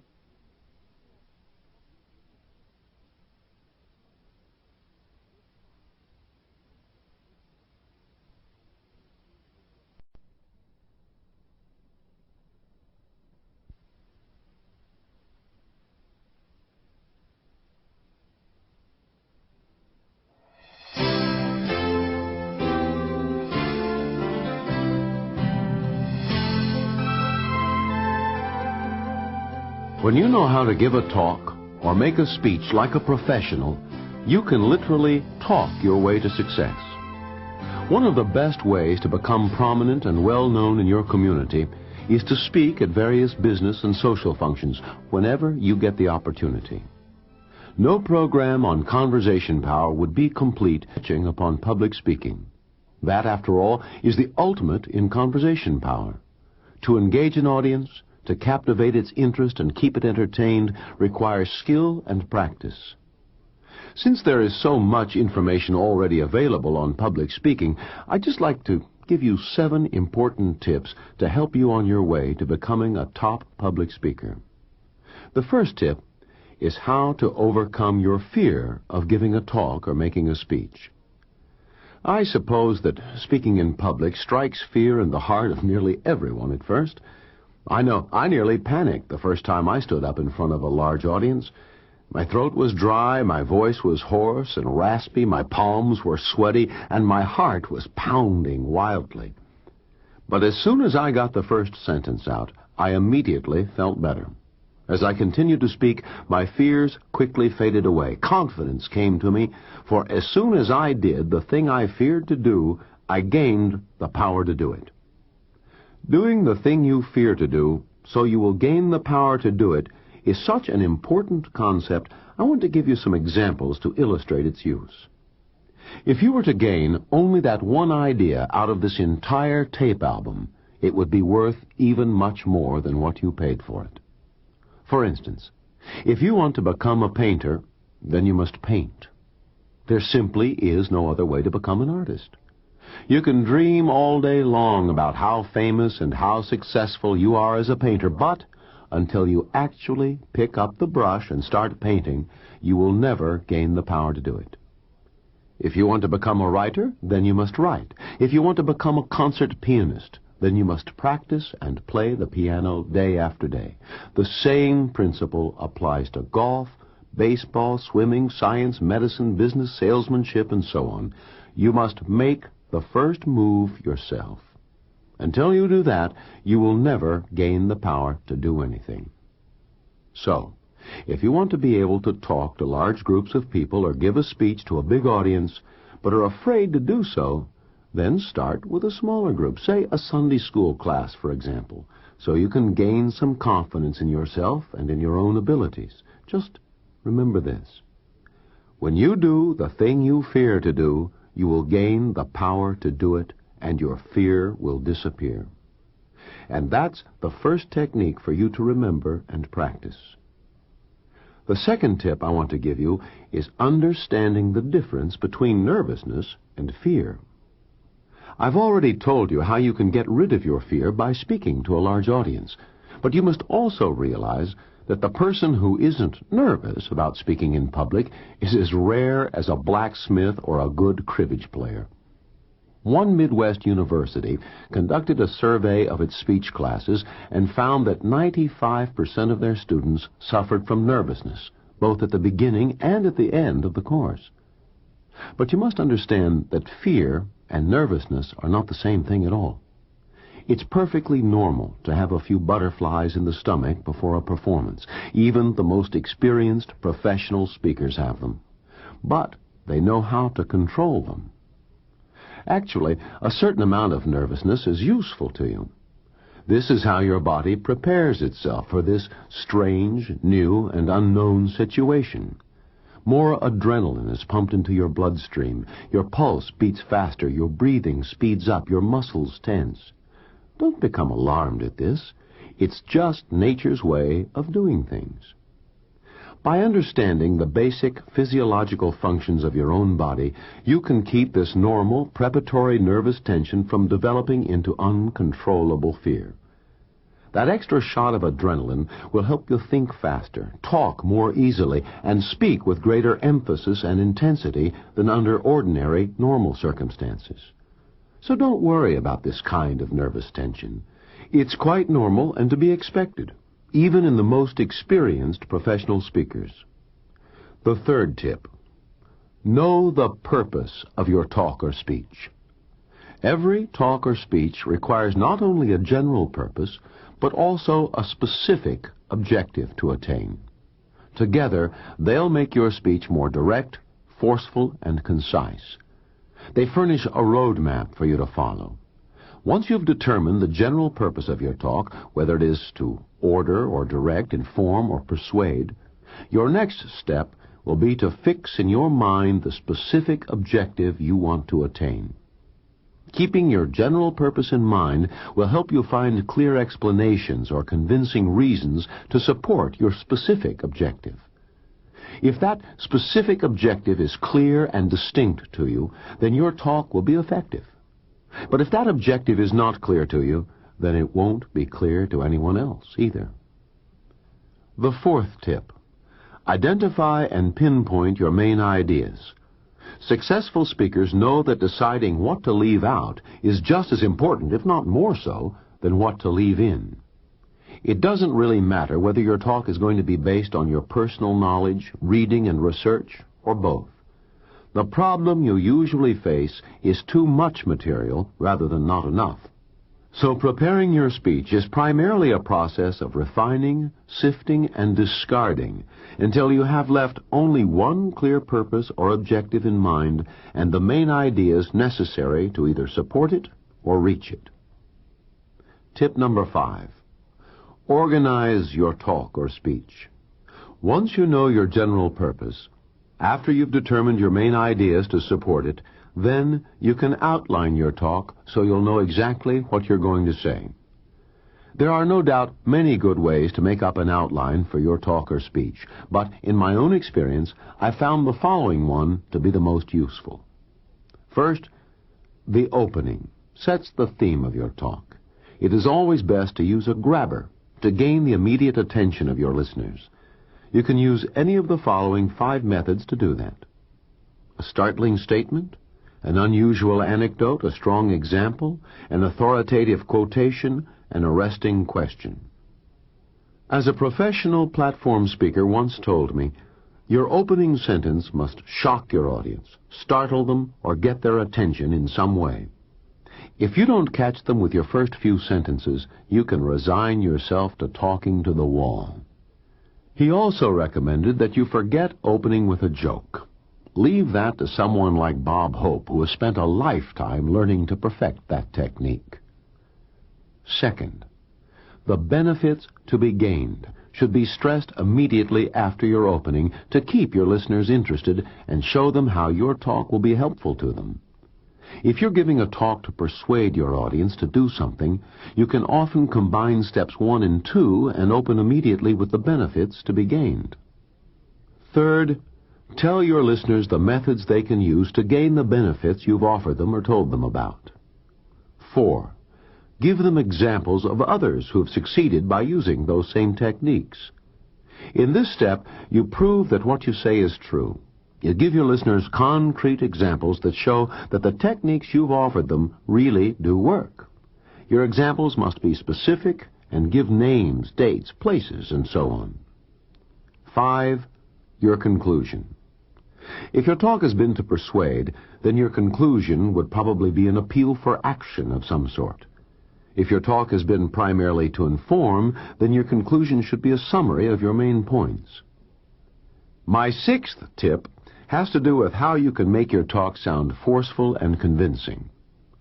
Force makes your speech powerful and convincing. It gives strength and vigor to what you say. Force creates movement and movement creates force. Force and movement make things happen. They bring life to your words. Here, then, are 12 guidelines you can use to make what you say positive and powerful, forceful and convincing. First, speak with the voice of authority.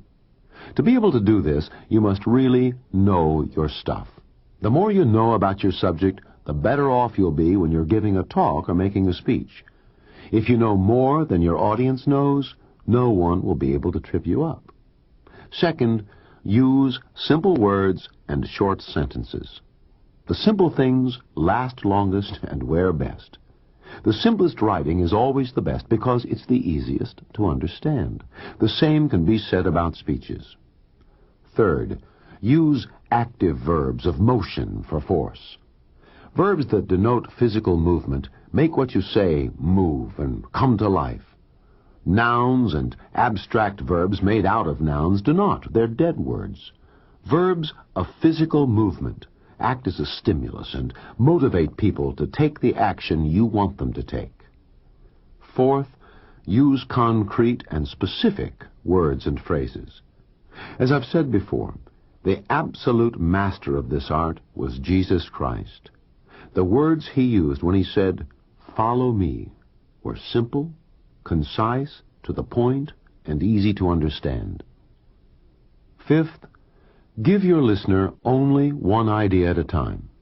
Too many ideas at once confuse and muddle your listener's thinking. When you come to the end of one idea, stop. Take a breath. Then go on to your next thought or your next idea. Sixth, specify. Use illustrations and examples. If you want to sound convincing when you talk, use many illustrations and examples. Use such personal words as you, me, we, us, John, Mary. Avoid such terms as they said or they want. These two phrases completely destroy the force and power of what you're saying. Seventh, avoid needless words and useless information. Don't clutter up your listeners' minds with unimportant trivia and worthless details. And above all, and most important, don't fall in love with the sound of your own voice. Eighth, be direct and to the point. Stick to your subject. Don't wander off and talk about anything else. You'll completely lose the attention of your audience if you do that. Ninth, don't exaggerate. Not only should you never exaggerate or stretch the truth, but you would also be wise to understate your case. Then you won't have to worry about any repercussions. At any rate, never make any statements that you can't prove. 10th, don't talk down to your listeners by using pompous and pretentious words. Even though you might be the authority on the subject, that's still no reason for you to talk down to people. 11th, present the proposition that is best for your listeners, not the one that's best for you. Do that, and no one will ever be able to cut the ground out from under you. Your defenses will be impenetrable. 12th, answer all questions frankly and openly. But if you don't know, then say so. Don't try to bluff your way through. The technique I've always used to good advantage is simply to say, I don't know. But if it's important to you, I'll find out and let you know. And now my 7th tip on becoming a top public speaker. It comprises 5 simple ways to develop confidence in your ability to speak to an audience. First, don't memorize your talk word for word. There's nothing wrong with memorizing certain key phrases, but to memorize your entire talk is to invite disaster. If you forget where you are, even for one split second, you're dead.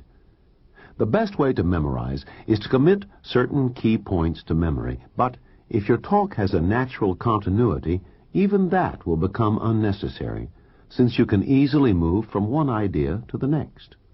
All you need do is arrange your ideas in a logical sequence before you start. Next, rehearse your talk. This one point often marks the major difference between the professional public speaker and the amateur, the successful performance from the unsatisfactory one. One extremely successful and colorful public speaker, Harvey Freeland, who's in the advertising business, is in constant demand to speak at Kiwanis luncheons, Rotary Club breakfasts, Chamber of Commerce meetings, and the like. I asked Harvey why. He told me that he tested his ideas for a new talk in everyday, normal conversation with his friends. Instead of wasting time on the weather or politics or gossiping about his neighbors, Harvey uses his coffee break or lunch period to say something like this to a friend. "Sam, I had a funny thing happen to me the other day on the way to work. I'd like to tell you about it." Harvey watches his friend's reactions closely as he tells him the story. If it registers well with his friend, then Harvey knows he has the nucleus for a new talk. His friend never realizes that Harvey's been rehearsing with him. As far as he's concerned, he's just had a friendly conversation. You can test your new ideas the same way Harvey does. Or you can rehearse your talk in front of a mirror, or give it to your wife and son. It's always good to get a reaction from both sexes before you firm up your speech in its final format. Another good way is to dictate your speech into your tape recorder for playback later. A lot of mistakes you didn't hear when you recorded it will come back to you magnified when you listen to yourself on tape. Third, know your subject and stick to it. Be thoroughly prepared. Know your subject from top to bottom. Be the final authority on your subject. But don't try to know everything about everything. It can't be done. Learn your own subject and then stick to it. Then you can be an expert, too. Remember, you're an expert only as long as you stick to your own special line. Fourth, concentrate on the job to be done. Forget yourself and concentrate only on the subject to be covered. If you start worrying about errors in grammar or the possibility that you might run out of time before you've covered all your material, you can destroy your confidence even before you start. Just concentrate on your message, and you'll make it through in fine shape. And finally, when you've reached your objective, stop talking.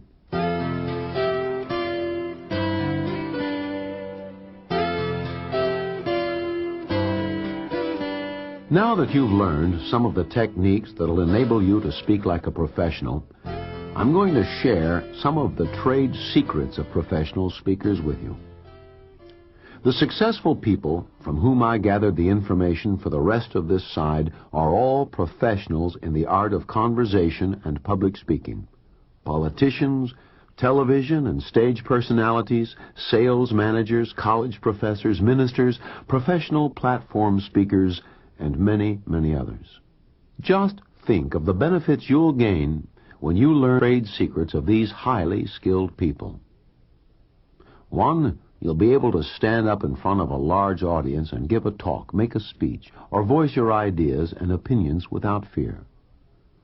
2, you'll know how to hold your own in a conversation with anyone. You'll be capable of handling yourself successfully in any business or social situation. 3, you'll have no trouble at all in getting people to accept your idea or your point of view. 4, you'll have the power to control the emotions and actions of your audience. 5, you'll gain the respect of your friends and be the envy of your associates. 6, you'll be able to think clearly and express yourself precisely even when you're under heavy pressure. 7, a winning, positive, and outgoing personality will be yours. As your skills in public speaking improve, your confidence in yourself and your own abilities will expand and increase immeasurably. 8, the ability to speak without fear in public will give you a sense of personal power and fulfillment unlike anything you've ever experienced before. You'll have a tremendous feeling of self-accomplishment. Let me give you now the 8 techniques you can use to gain those valuable benefits, beginning with how to develop your own distinctive speaking style. The style of your talking, the way you speak to others, makes a vital contribution to your reputation and to your success. Your conversational style is not only a matter of the words you use, but also your way of using them, as well as your attitude and bearing. The best way to develop your own distinctive and personal speaking style is to be natural, to be yourself. Don't try to imitate someone else or be something that you're not. Develop a style that is distinctively yours, not someone else's. If you have a southern accent, don't try to get rid of it unless it's so thick you can't be understood. As long as people understand you, leave it alone. The same goes for the long Texas drawl of the Southwest or the clipped, abrupt New England way of speaking. Where you come from is a part of your heritage. This helps make you a unique person and an individual, different from all others. It's far more important for you to get rid of such voice problems as nasality, stridency, shrillness, breathiness, and lack of projection than it is to worry too much about a regional accent. If you could make only one improvement in your voice, it should be to lower the pitch of your voice. For all those problems I've just mentioned go hand in hand with a high-pitched voice. Cultivating a rich, sonorous voice is always an asset. The second trade secret of professional platform speakers is knowing how to control the emotions of your audience. Now, a top-notch preacher knows how to control the emotions of his listeners. Watch some of those television ministers at work. You may not approve of their methods or their constant clamor for pledges and contributions, but you must admit they do know how to control the emotions of their audiences. One of the greatest masters of all time of this technique was John Wesley, the founder of the Methodist faith. He enjoyed enormous success as an English evangelist. He had a shrewd and intuitive understanding of the inner workings of the human mind. Thus, they became converted to the faith. Then, after a sense of terror, guilt, and extreme anxiety had brought his audience to the brink of a complete nervous breakdown, he would offer eternal salvation to those who accepted Christ and repented of their sins. By this kind of preaching, Wesley converted hundreds and thousands of people. Intense, prolonged fear exhausted his listeners' nervous systems and produced a greatly intensified suggestibility in their subconscious minds. In this highly vulnerable condition, they accepted the preacher's theological message without question. They emerged from this religious ordeal with new behavior patterns firmly planted in their subconscious minds. I'm not proposing that you use such extreme measures to control the emotions and behavior patterns of your audience. I would suggest, however, that you find a suitable method that fits your own style and personality. I would also recommend that you keep one of my previous concepts in mind while searching for such a technique.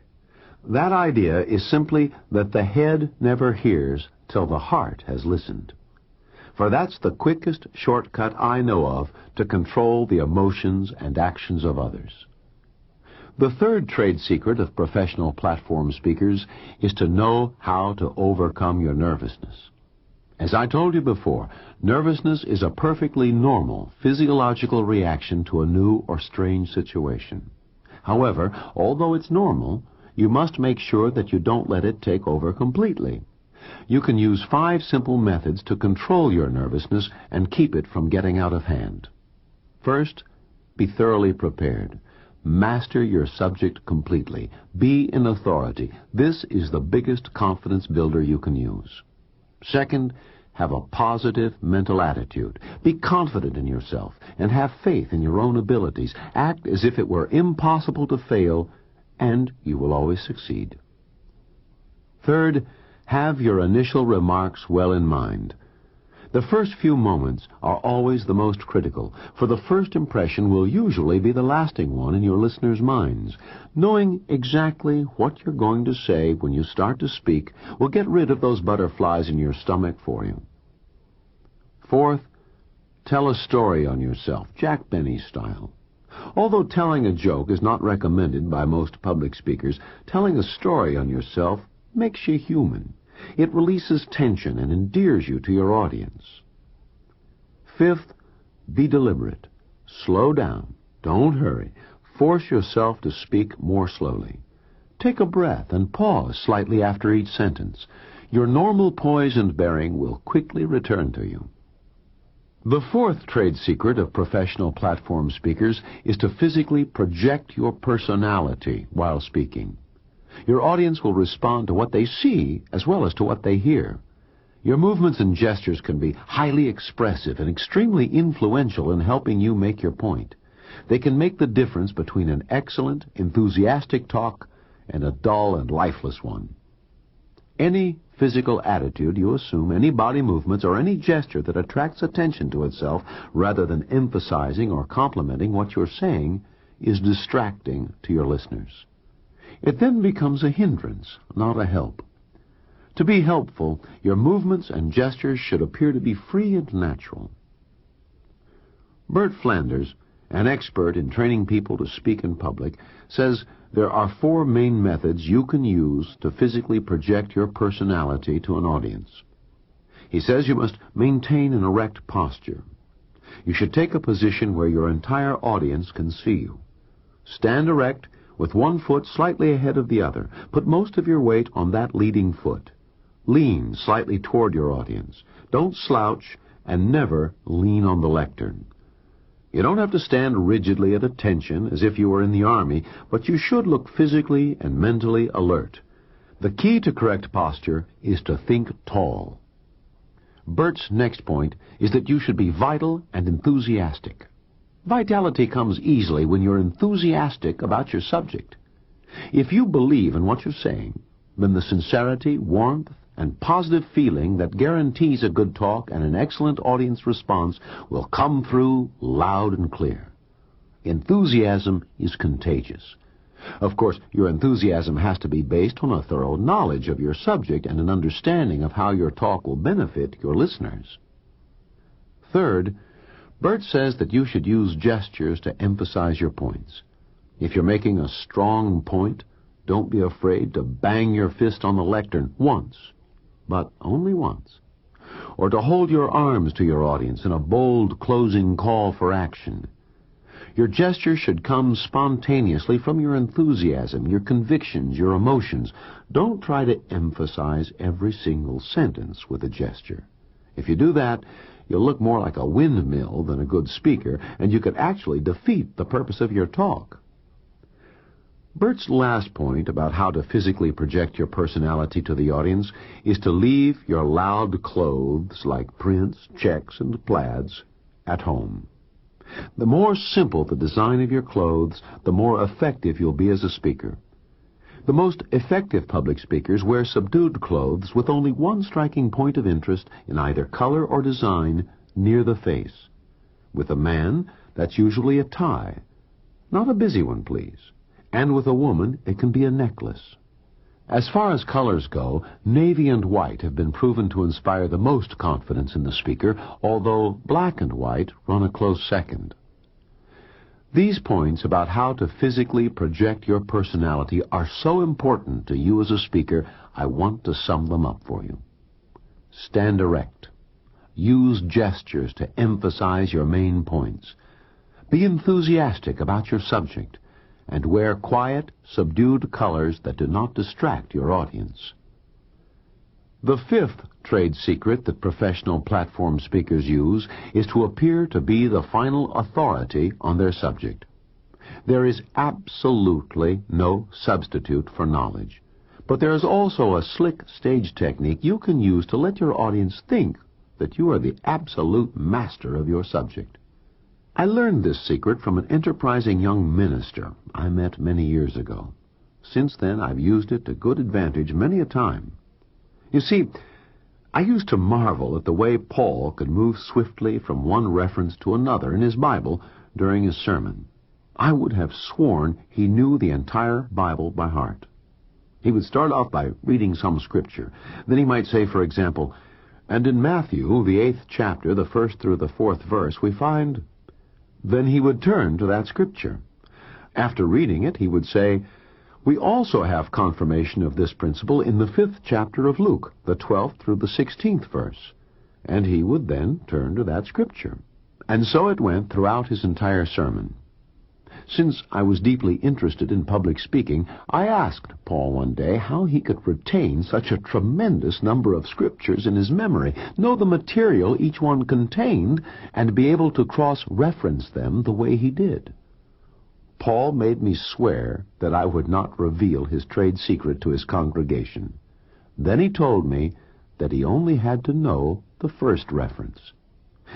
If, for example, his theme of the sermon was to love your neighbor as yourself, he would start with the 22nd chapter of Matthew, the 39th verse, where Christ said, "Thou shalt love thy neighbor as thyself." On that page, he had inserted a tiny card that said, "Turn to Mark 12:31 on page 39. There would be another small card that said, "Turn to Romans 13:9 on page 124. Each one of these references had to do with loving your neighbor as yourself. And since he had no visible notes in front of him, it seemed that he had a prodigious memory. So the next time you see your minister appearing to have a marvelous memory, just remember he's probably using this professional platform speaker's trade secret. The sixth trade secret of professional platform speakers is to avoid irritating mannerisms that can annoy and distract your listeners. I went to a doctor once who, when explaining my physical condition to me, had the habit of constantly asking, "Do you follow me?" with every third or fourth sentence. After a few minutes, I found myself betting mentally when he would say it again, rather than actually listening to what he was telling me about my health. Some people use the phrase, "you know," over and over again. Tape yourself on a recorder and see if you pick up some repetitive phrase when you play it back. If you do, eliminate it from your talks. It's also a good idea to have someone else, your wife, your children, a close friend, listen to your tape. They'll sometimes hear words or phrases that you use too often, but you miss them because you're so used to hearing them. Physical mannerisms can include cracking your knuckles, drumming your fingers on the lectern, rubbing your nose, tugging on your ear, adjusting your glasses, stroking your mustache. By themselves, they're nothing. But when your listeners see them constantly, they're distracted by them. Here now are 7 specific distracting mannerisms to avoid when you're making a speech or giving a talk to a large audience. First, the dying warrior. In this position, the speaker leans heavily on the lectern. He wears an air of total exhaustion and never moves. All he needs to complete this picture is a feather drooping down over his forehead from an Indian headband. Second, the fig leaf. He stands solidly with both hands clasped in front below the waist, feet 18 inches apart, and completely immovable. His body solid as a rock. Third, the walkie-talkie. It's a descriptive term in itself. This one is the pacer who never holds still for a single moment. Most walkie-talkies seem to be would-be lawyers who imagine themselves pacing back and forth in front of the jury. Fourth, the chained elephant. Stands with his weight first on one foot, then on the other. He goes nowhere, but constantly moves his feet in position, shuffling back and forth. Fifth, the change counter. Constantly counts the money in his pocket. Soon, the audience hears only the jingle of coins rather than what he's saying. Sixth, the swordsman. Works with a pointer and a chart. He has the bad habit of fighting imaginary duels with his pointer as if he were holding a sword. Seventh, the baton twirler. Also uses a chart and a pointer, but he's more advanced in his techniques than the swordsman. He uses his pointer as if he were entertaining the crowd at halftime. The 7th trade secret of professional platform speakers consists of 7 important don'ts to remember. I normally don't like to discuss techniques from a negative viewpoint, but this time I feel it's justified, so here goes. Don't bluff. Don't use profanity or obscenities. Don't use sarcasm or ridicule. Don't talk down to your listeners. Don't lose your patience. Don't hide behind the lectern, and don't make excuses. The eighth and last trade secret that professional platform speakers use is visual aids. First, let me tell you the advantages of using visual aids. One, they can be powerful tools to help get your message across to your audience. They can add interest and vitality to your presentation. They will help focus your listeners' attention on the point you're making. Second, visual aids make it easier for your audience to understand a complicated point. Your listeners will more easily grasp your idea when they can see as well as hear what you're talking about. Third, visual aids save time, for your listeners can learn more rapidly, and time is always valuable. The older you get, the more you'll realize that. Here now are 8 guidelines for using visual aids effectively. 1. Prepare your time-consuming drawings in advance. 2. Prepare yourself in advance for using that visual aid. 3. Introduce your aid at the proper time. 4. Explain your visual aid. 5. Show the visual aid so all can see it. 6. Talk to your listeners, not to the aid. 7. Always use a pointer with your visual aid. And 8. Use an assistant if you can. Now then, to wrap up this side, I want to say that speaking in public will expand your life and its meaning. It will give you a sense of personal power and fulfillment unlike anything you've ever experienced before. And the more you express your ideas and feelings to an audience, the more you'll want to do so. For you'll find that you really do enjoy doing it. You'll have a tremendous feeling of self-accomplishment that nothing else can ever give you. Now, let's move on to Side 10, where I'll tell you how to use your conversation power to be popular and build friendships.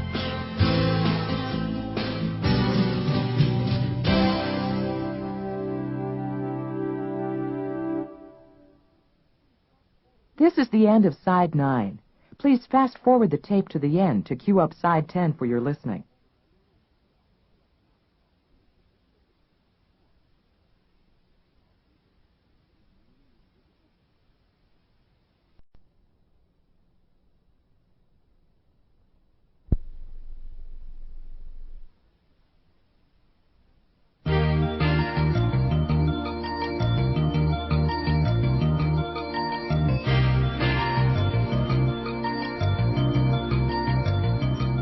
What does it really mean to be popular? Well, the basics of being popular and well-liked boil down to being the kind of person others enjoy having around. To be a popular person takes practice, perseverance, and self-discipline, but it can be done. In fact, if you'll just practice the techniques on this tape, you'll be well-liked and popular wherever you go. I guarantee that. The first big secret of being highly popular and well-liked is to give your wholehearted attention to the other person.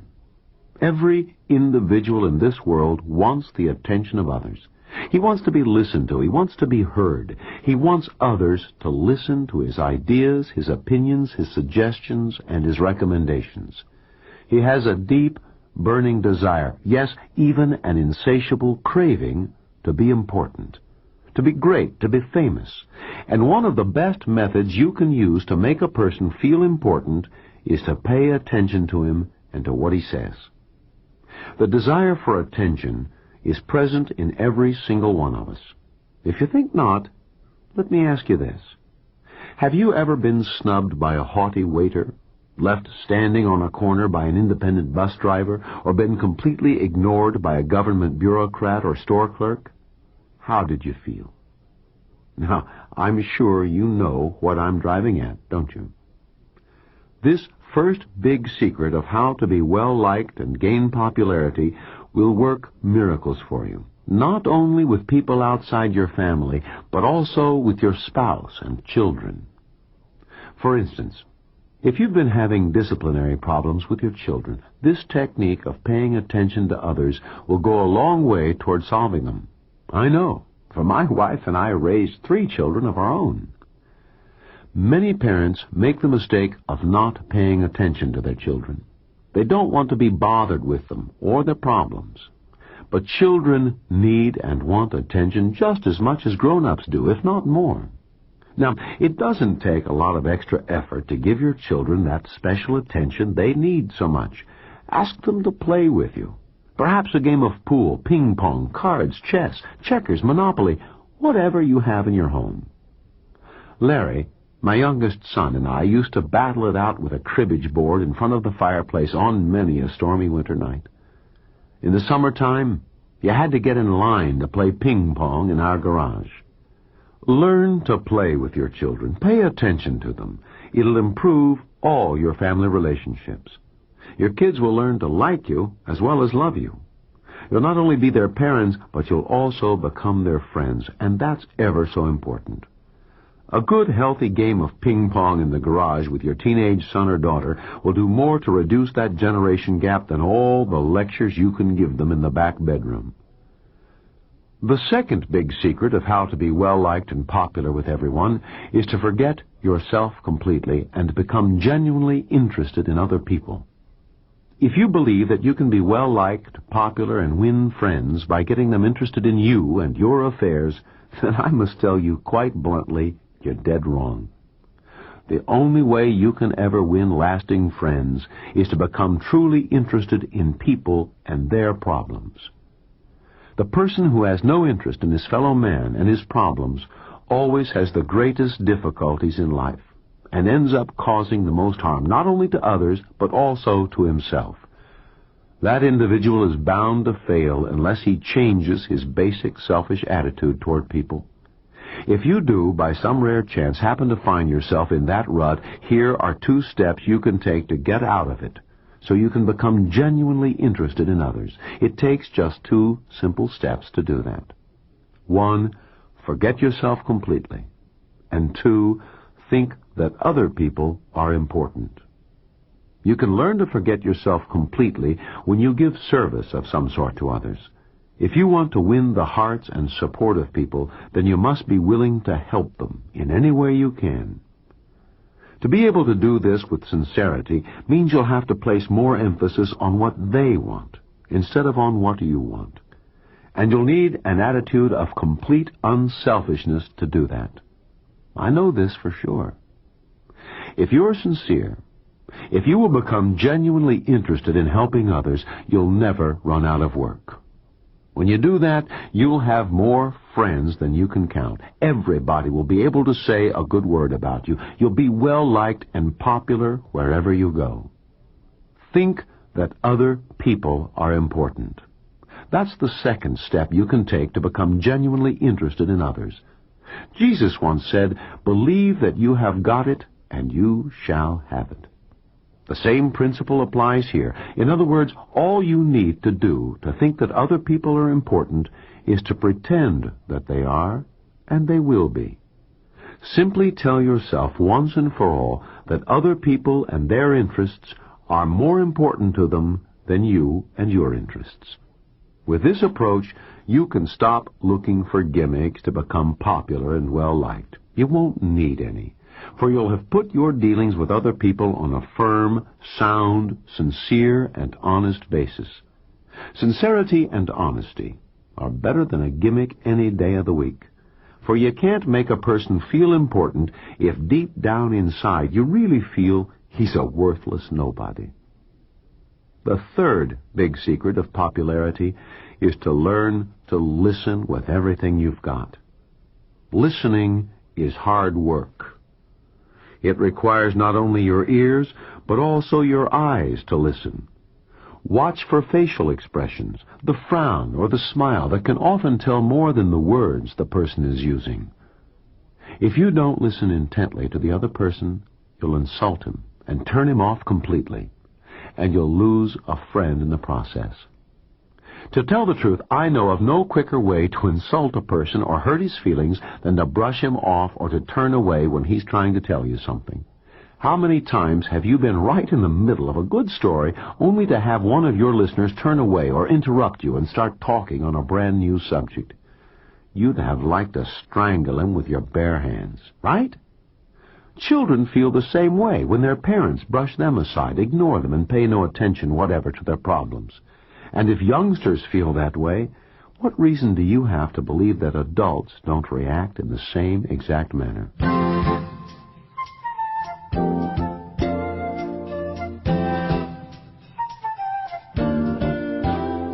I'd like to tell you now how you can learn to listen between the lines. You see, a lot of times you can learn more by what the other person doesn't say than by what he does.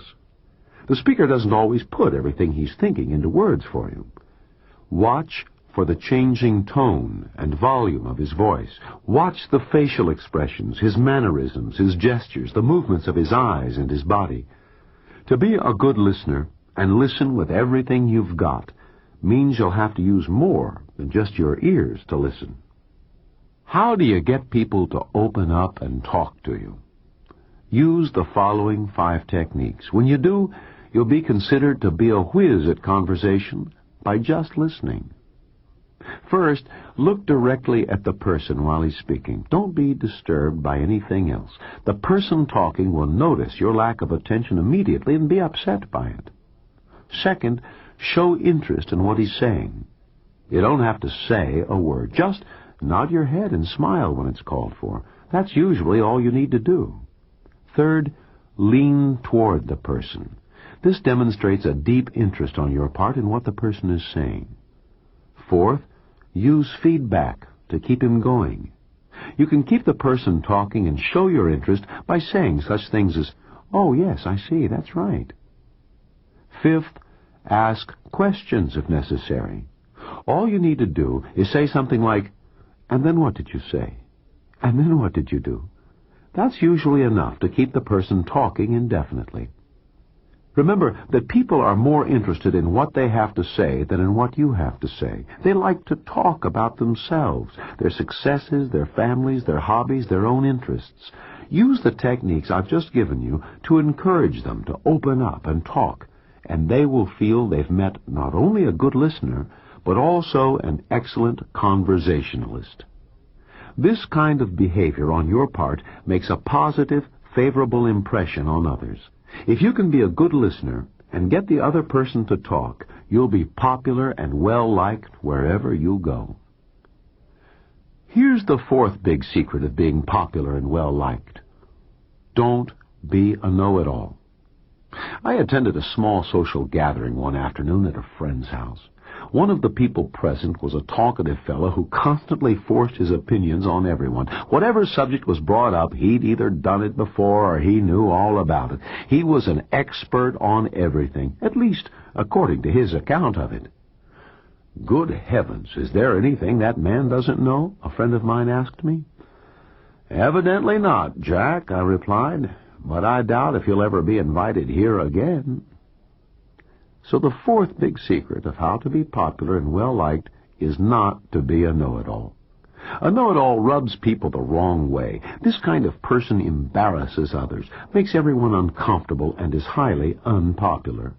Nobody likes the perfect person who has all the answers to everything. No one feels at home with perfection.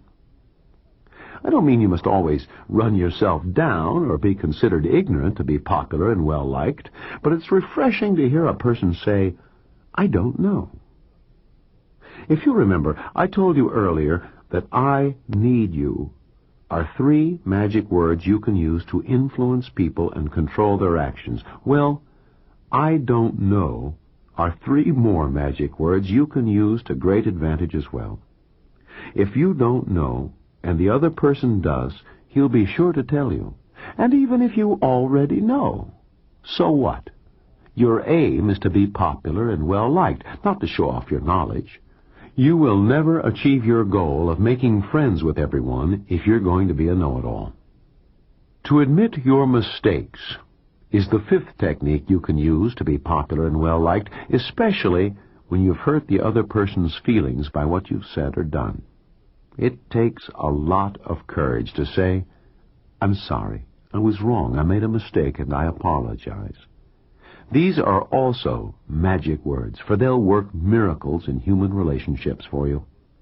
Now, this sort of humbleness does not degrade or humiliate you. In fact, just the opposite is true. People will admire you for your decency and courtesy, and it'll pay you dividends to admit you were wrong and apologize.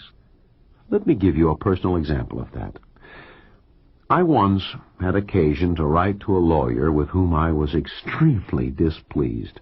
I felt the fee he'd charged me for a certain legal service was far too high, and I told him so. I guess I got carried away, for my letter became much more caustic than I'd meant it to be. At any rate, he called me to tell me in no uncertain terms exactly what he thought of both me and my remarks. He was really angry with me, and he laid it on hot and heavy. When he finally paused for breath, I said, "Brad, I'm truly sorry I wrote that letter in such haste. I should never have done so. You have a perfect right to be angry with me. I apologize for what I said. Please forgive me." Brad was quiet for a long time. Finally, he said, "That's all right, Jim. I respect you for having the courtesy to say you were wrong and for apologizing. Could be my fee was a bit high. So I guess I owe you an apology, too. I should have enclosed an explanation with the bill. I'll send you a new one. Let's be friends and start all over, okay?" So you see, to promptly admit your mistake when you're wrong and apologize to the person you've hurt can immediately turn his or her anger into a lasting friendship. But you can go further than that for even better results. All you need do is say you're sorry even when you're not at fault. Then you can get on with the more important business of enjoying each other's companionship, rather than fretting and stewing about who's right or who's wrong.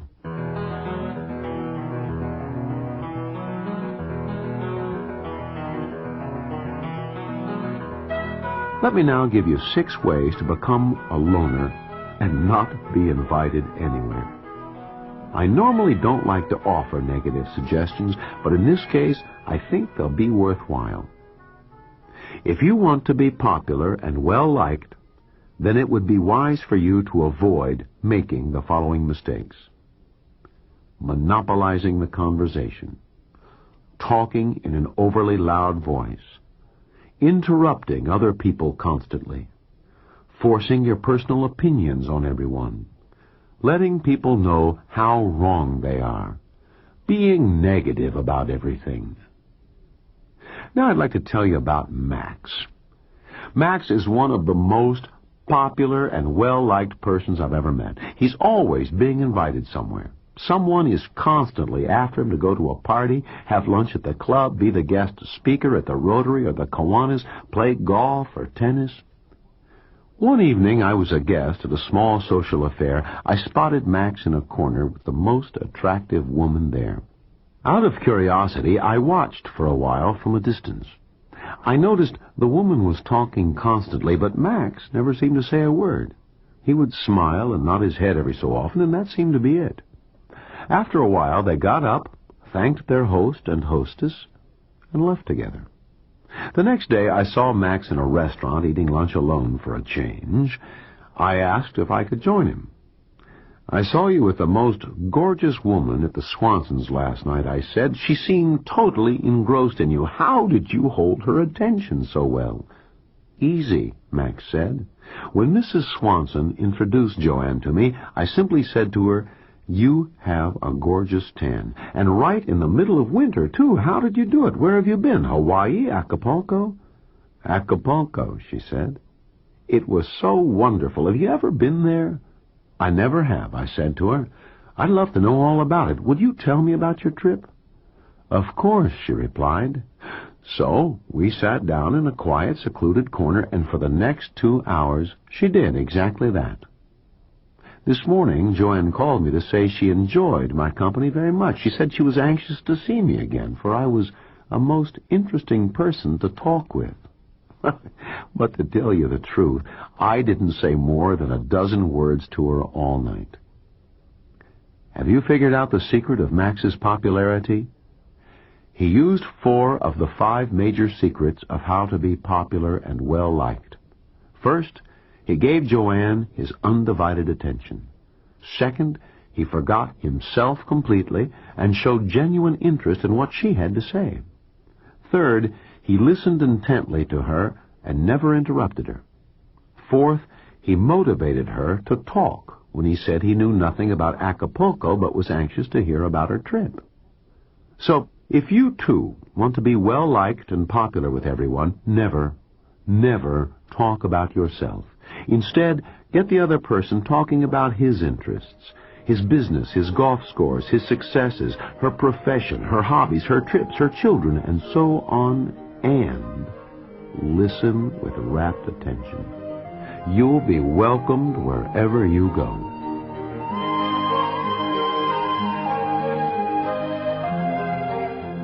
Now that you know how to be popular and well-liked, I want to show you how you can build enduring friendships with people.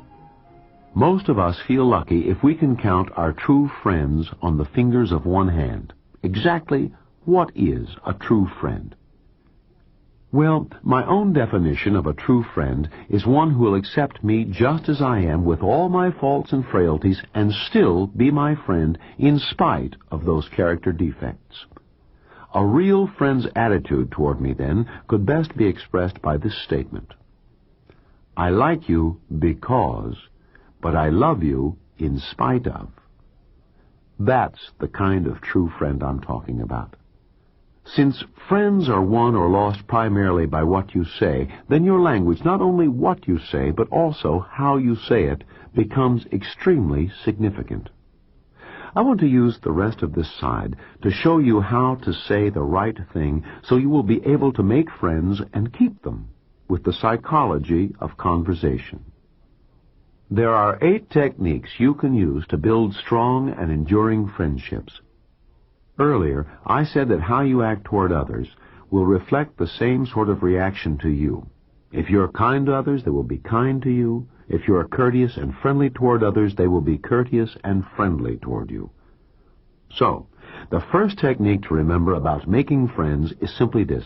If you want to get, then you must first give of yourself. It is absolutely impossible to give of yourself to someone else and get nothing in return. Now, a petty, nearsighted person often refuses to give of himself because he can't see how or where he's going to profit by so doing. Therefore, he gets nothing back because he gives nothing away. So the maxim holds true even in this case. He got back exactly what he gave away. Nothing. But the far-sighted person gives of himself without any thought of return and gains friends because of that. Let me give you an example so you can see for yourself how well this technique will work for you. Pete Randall is a cookie salesman from Des Moines who calls upon retail grocery stores in north-central Iowa. Pete's cookies are good, but they're really no better than half a dozen other brands. Yet Pete outsells his competitors all the time. How does he do that? Well, Pete gives of himself and takes the time to help the grocer sell his products. Pete says that the small-town grocer doesn't have the backing that big chain stores or supermarkets have for floor displays and advertising, nor does he have the manpower to help him. If he's going to get it done, he has to do it himself or get his wife to help him. Now, as Pete says, you don't walk into a man's place of business and tell him how to run things. That rubs him the wrong way, and you could easily lose a customer. So, Pete waits until the time is just right. Then, when the store owner either asks for help or when he's right in the middle of putting up a cookie display, Pete pitches right in and helps him. I remember a store in Clarion where I actually helped the owner put up a display for one of my cookie competitors. The next time, he wanted me to help him again because he did such a booming business with that display. But this time he wanted to do it with my cookies. Now he pushes my brand of cookies all the time. I bring him all sorts of display suggestions on everything from brushes and brooms to yams and yogurt. In 90% of the stores I service, my cookies outsell every competing brand. And they do that because the store owners push my brand instead of the others. I help them whenever I can, and in return they go all out for me. So remember to do everything in your power to increase the happiness and the success of the other person. That's exactly what Pete does. You've seen how he profits by so doing. You'll profit too, by having more true friends than you ever thought possible when you use the same technique. You'll also profit in other ways as well. When you build your friendships on the basis of benefit, profit, and success for others, you'll find that they'll want to help you by doing whatever they can to promote your interests too. The second technique you can use to build enduring friendships is to praise the other person for what he or she does. To be praised by others is a basic human desire. We all want to be told how great we are and what a good job we've done. Even the United States Army found that praise worked far better than criticism in getting soldiers to do a better job. When soldiers were praised for their efforts, 9 out of 10 did a better job the next time around. However, when they were criticized, only 3 out of 10 did a better job the next time. Be generous with your praise. Pass it around freely. The supply is limited only by you. Don't be stingy about passing out bouquets. They cost you nothing. And above all, don't act as if you expect something in return for your praise. In the third technique, I want to show you how to use praise instead of flattery to get results, and how you can tell the difference between the two. In the happiest of marriages, husbands and wives are friends as well as lovers. If you're the husband, you can praise your wife in any number of ways to win her friendship. For instance, if your morning coffee is good, tell her so. Be generous with your praise. Don't wait until she does something big or unusual to praise her. Praise her for her excellent cooking, her magnificent housekeeping, her beautiful appearance, her gorgeous new hairdo, the way she balances her home and her career. And don't forget to thank her for what she does for you. That's also praise. The 2 small words, thank you, can be a real morale booster. And if you're the wife, seize every opportunity to praise your husband. Always be sure to use praise, not flattery, to build strong and enduring friendships, not only with your wife, but also with your subordinates and associates as well. There's an easy way for you to determine whether you're praising a person sincerely or whether you're just flattering him. Flattery praises a person for what he is, not for what he does. Praise congratulates a person for what he does, not for what he is. Let me show you the difference between the two by 4 brief examples. Flattery. Reverend Bill, you're the nicest preacher we've ever had. Praise. That was an inspiring sermon you gave this morning. We can always use more like that. Flattery. Tom, you're the best salesman in the company. Praise.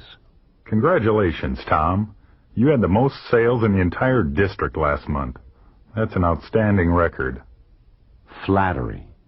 Miss Jones, you're really the most beautiful typist in the company. Praise. Miss Jones, your typing is perfect. I have no hesitancy about signing my correspondence now. I really appreciate your excellent work. Thanks a lot. Flattery. George, you're the smartest worker in the entire plant. Praise. George, that suggestion of yours was an outstanding idea. It's going to save us a lot of time and unnecessary steps. Thanks for your help. See the difference here? Flattery is vague, ill-defined, and usually confusing. It leaves the flattered person wondering, why, how, when, in what way? He doesn't know what he has actually done to deserve the praise, so he is in no position to repeat his performance. Flattery does nothing to help the person improve his work methods. And in the case of Miss Jones, telling her she's the most beautiful typist in the company is really confusing. She's left wondering if the boss is talking about her typing or if he's getting ready to make a pass at her. Genuine praise does not create this confusion. Not only that, when you praise a person for what he does, not for what he is, you're forced to find something to praise him for. That makes you look for his good points rather than his weak ones.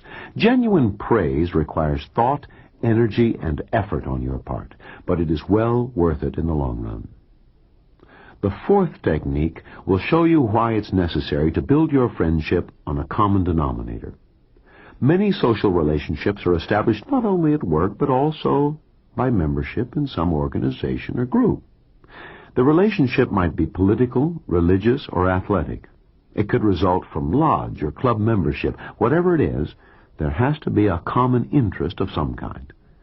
The best way to find a common denominator for your friendship is to take an active interest in what the other person likes to do. If he's interested in chess, for example, and you want to become his close personal friend, learn to play chess. Then you can both speak the same language and feel completely comfortable with each other. However you do it, don't make the mistake I made when I was much younger. My boss was an avid golfer. He loved the game and played it whenever he had the opportunity. He invited me to play with him, but I told him I didn't know how. "Wonderful," he said. "That's all the better. I can teach you to play the right way and make a top-notch golfer out of you." When I still declined his invitation, he insisted on knowing exactly why I wasn't interested. "Because I like to bowl," I said. "No matter what the weather is, it doesn't matter. I can always go to the bowling alley. Besides, I don't have to hunt for my ball as you do. It always comes back to me. Frankly, I think it's silly to go chasing after a little white ball and spend half your time looking for it." As you can no doubt guess, it took me a long time to repair the damage of that stupid remark. After several less capable individuals were promoted ahead of me, I finally began to realize that my success depended not only on my own business capabilities, but also on my ability to get along with other people, especially my boss. That one incident started me on my lifelong study of human nature, of people and their basic needs, desires, and motivations. I hope that I'm much wiser now than I was then. The fifth technique to build an enduring friendship is to learn to accept a person exactly as he or she is. This provides not only the basis for a solid friendship, but it's also one of the secrets of a happy and successful marriage, as you'll learn later on in Site 11. If you want to be able to accept a person exactly as he is, then concentrate on his good points and overlook his defects. We all have defects of some sort. There isn't a person alive who's achieved perfection. Never criticize a person if you want to be able to accept him exactly as he is. Criticism is a quick way to destroy a friendship. When you tell a person he's wrong, or that he shouldn't do this or that, his feathers are immediately ruffled, he becomes defensive, and he resents your comment, no matter how well-intentioned it might be. Let me give you an example of how to avoid criticizing someone even when you know he's wrong. One year, I was on the Chamber of Commerce committee that was responsible for soliciting money from business people to buy toys for poor children at Christmas time. Gene Baxter and I went together on most occasions, feeling it was easier to collect with two people rather than one. One old grumpy fellow complained loudly about giving. "I don't believe in charity," he said. "No one ever gave me anything. The Bible says that God helps those who help themselves." "I agree with you," I said, "but we're not asking for much. Besides, it's the children we want to help. After all, they're not old enough to help themselves yet, as you so wisely suggest." He relented then, and after we left with his check in hand, Gene said, "Jim, I've never heard that Bible quotation before. Have you?" "No, Gene, I haven't," I said, "because it doesn't come from the Bible. But if we'd told him he was wrong, we wouldn't have his check now, would we?" There's no point in telling a person he's wrong. When you do, you're criticizing him, and criticism destroys friendships. Not only that, it creates enemies. And life's too short to have enemies. Even one is one too many. To avoid arguments and disagreements at all costs is the sixth technique you can use to build enduring friendships. Now, as I've just said, one of the best ways to keep out of arguments and disagreements is never to criticize the other person. But there will be times when a person becomes angry with you for one reason or another. Here's the best way you can handle that situation. When a person becomes angry with you, you have your choice of doing one of two things. You can retaliate, get mad, and fight back, or you can do exactly the opposite. Appease his anger. If you fight back, which is exactly what the other person expects you to do, you'll lose complete control of the situation and only make things worse. You'll accomplish nothing by losing your temper, too. What happens if you don't fight back? Does this mean the other person automatically wins? Of course not. The only time you can be sure of winning is when you don't lose your temper and retaliate. It always takes two to fight. If you don't let him get your goat, there'll be no reason for you to fight. And remember, he can't get your goat if you don't let him know where it's tied. When you refuse to become angry, then the other person's anger simply has to burn itself out. When you don't fight back, when you speak softly, the angry person suddenly realizes he's the only one shouting. This embarrasses him and makes him feel awkward. He suddenly becomes extremely self-conscious and anxious to get the situation back to normal as quickly as possible. Use these facts of applied psychology to control and quiet down the other person's angry emotions. When you find yourself in a tense situation that threatens to get completely out of hand, deliberately lower your voice and keep it down. This, in turn, motivates the other person to lower his voice. As long as he speaks softly, he can't remain angry and high-strung for very long. In the seventh technique you can use to build enduring friendships, I want to tell you how you can mix friendship and business successfully. Any person who says you can't mix friendship and business doesn't know much about business. Let me ask you this. Would you do business with a person you didn't like? Of course not. Neither would I. Friendship is responsible for more good relations in business, for meeting more sales quotas and building more bank accounts than anything else. A top executive I know has an open-door policy. He's on friendly terms with every person in his entire company, and it's a big one. He has never become snobbish about his position or his success. He still approaches his people with comments like these. Do you think this procedure would be a better one? Thanks for doing such a terrific job for me. I'm sure you understand this, but I can't figure it out. Would you explain it to me? I've always admired your good judgment in things like this. I'm sure you could solve this problem for me in no time at all. What's your opinion on this? I'd like to know what you think about it before we go ahead on it. What's your solution to this problem? I know you're an expert in this field. Could you help me out of this mess? As you can see, all these comments appeal to a person's ego and make him feel important. As you could readily guess, every employee in his company goes all out and does his level best for him. Your last technique is to keep your friendships warm and cordial by using the following methods. Always maintain a warm and friendly attitude toward others. Go out of your way to do some unexpected service for your friends. Compliment another person and praise him for something that he's done.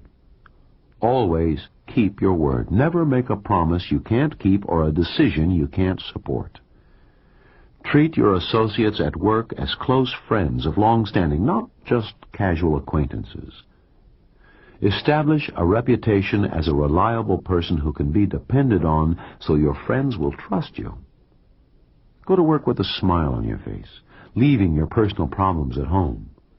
Never use your position for personal gain at someone else's expense. Don't play favorites. Treat everyone equally. Have respect for every person's dignity. Be sincere in your relationships with others. Don't be a phony. Practice the golden rule with everyone, especially the daily associates with whom you work. Maintain a strong belief in the rights of others. These 8 techniques you've learned will put you far on the road to popularity.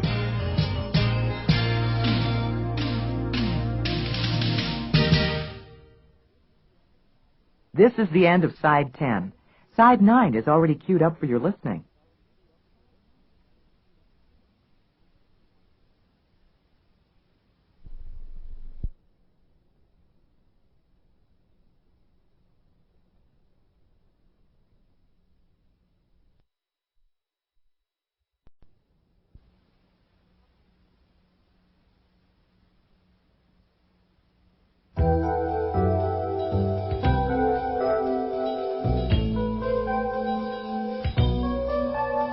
On Side 10, I said that husbands and wives who were friends as well as lovers always had the best marriages. I also talked about how you could use praise to win your spouse's friendship.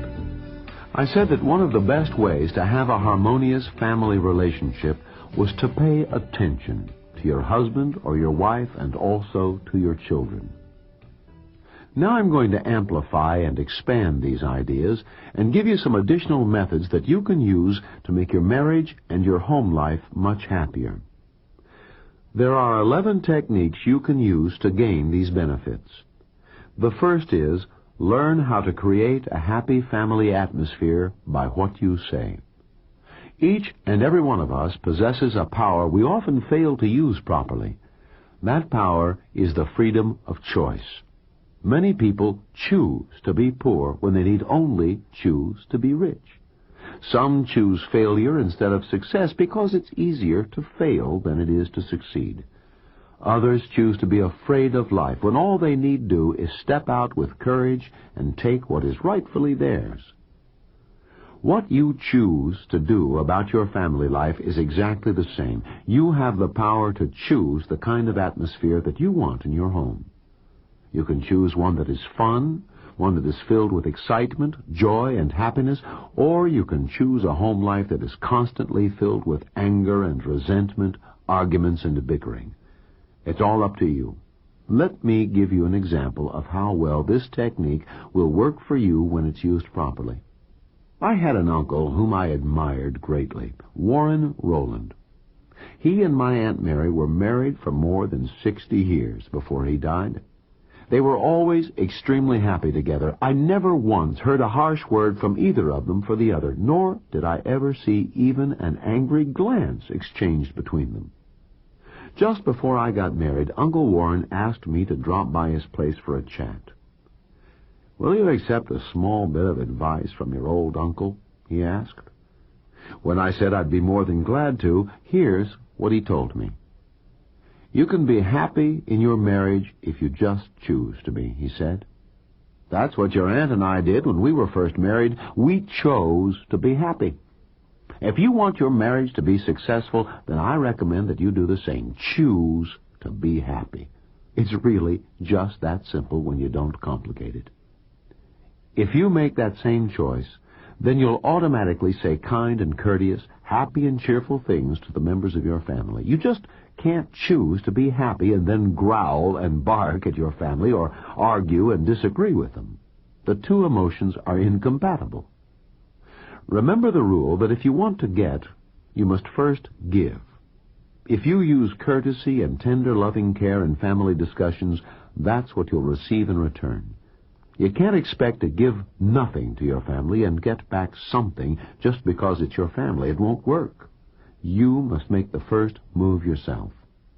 All you have to do is choose to have a happy home life, and the right words will come to you. You won't have to agonize over what to say and how to say it.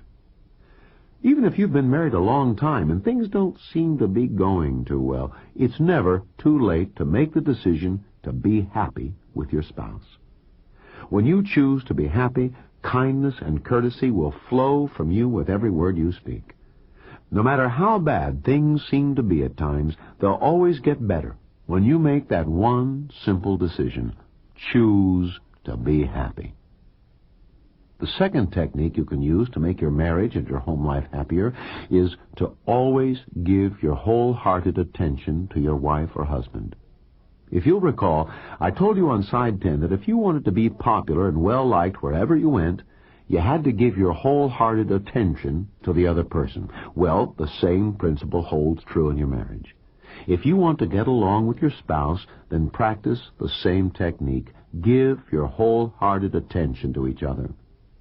Now, if you're the husband, you don't have to send your wife flowers or candy every day or buy her expensive gifts all the time to show her how much you love and appreciate her, although there's certainly nothing wrong with that. However, this technique will cost you nothing, and it's even more effective than all those expensive gifts. I know a couple who's been happily married for more than 40 years now, and I know this man doesn't give his wife any presents except on her birthday, their anniversary, and Christmas. "What's your secret to marriage, Sam?" I once asked him. Well, I always pay attention to Sarah. I let her know by my actions that I know she's around. I still say please and thank you, even after all these years. So does she. It sort of builds a mutual respect between us. I never get up from the table without saying, "Thanks, honey, that was a terrific meal." Or, "Thanks a lot, dear. You did a great job shopping for that insurance policy." Or, when we pass each other in the house, I reach out and touch her hand gently. Or I bring her a cup of tea while she's watching TV in the evening. Or a glass of water in the afternoon while she's sewing or reading. What if she doesn't want it, you say? What if she's not thirsty? Don't worry about that. She'll drink it anyway, just to show her appreciation for my giving her my wholehearted attention.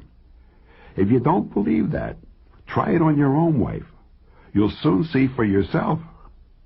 I know these might sound like tiny, inconsequential things to you at first, but as Sam says, they serve as proof positive to your wife that you still love her and that you still appreciate her. So, if you want to maintain a harmonious relationship and a pleasant atmosphere in your home, all you need do is give your wholehearted attention to your wife. When you do these little things for her, your own benefits will multiply. Your wife will love all those little inconsequential, unimportant extras, and she'll want to make sure they keep coming. And if you're the wife, this technique will work both ways. You can use it successfully on your husband, too. As I told you before, there are very few magic words or phrases as such. But as you can see from this last example, please and thank you are two of them. Use them constantly, for they'll work well in your relationships with others. The third technique you can use to make your marriage work for you is to keep it fresh and alive. Truthfully, one of the quickest ways I know of for a marriage to go sour and lose its zing and sparkle is to take your partner for granted. A lot of married couples don't realize that it takes as much effort to keep a spouse as it did to get one in the first place. Just for example, a woman goes all out to get a man. She primps, powders, perfumes, dresses up, looks like a living doll, and really pays attention to him. Then she marries him, sits down, and lets herself go completely to pot. In a few short years, she gains 30, 40 pounds, gets slovenly and sloppy, and couldn't care less about her appearance. After all, she has her husband now. As far as she's concerned, the hunt is over. And then she wonders why her husband becomes unfaithful and ends up with a mistress. If, as a woman, you're guilty of taking your husband for granted like that, here's what you can do to get yourself out of that rut right now before it's too late. Forget your own needs and desires completely. Be more concerned with what he wants than what you want. Keep yourself attractive for your man at all times, morning, noon, and night, and he'll always be your husband, not someone else's boyfriend. Now, men are just as guilty as women about taking their partners for granted. A man works his head off to catch the girl he falls in love with. He plays the part of the perfect gentleman until the minister says, "I now pronounce you husband and wife." Then he figures his courting days are over, so he assumes the attitude of the Ozark mountain man who says, "The best way to keep your wife is to keep her pregnant barefoot and in the kitchen." From then on, he takes his wife completely for granted. She's just another piece of furniture to him. That is, until she files for divorce, charging him with cruelty and neglect. You may not have let things go this far. But if you're guilty of taking your wife for granted, if your home life is not as happy as it ought to be, here's what you can do to change that situation. You need to pay more attention to what your wife wants than to what you want. If you forget yourself completely and help her fulfill her basic needs and desires, you'll always keep your marriage fresh and alive. It'll be filled with love and romance for as long as you live. A few moments ago, I mentioned what a woman should do to keep the marriage fresh and alive. Now I want to give the husband a few tips about how to do the same thing. I know I told you about Sam and his wife Sarah, who'd been happily married for more than 40 years, and how he never gave her any presents except on her birthday, their anniversary, and Christmas.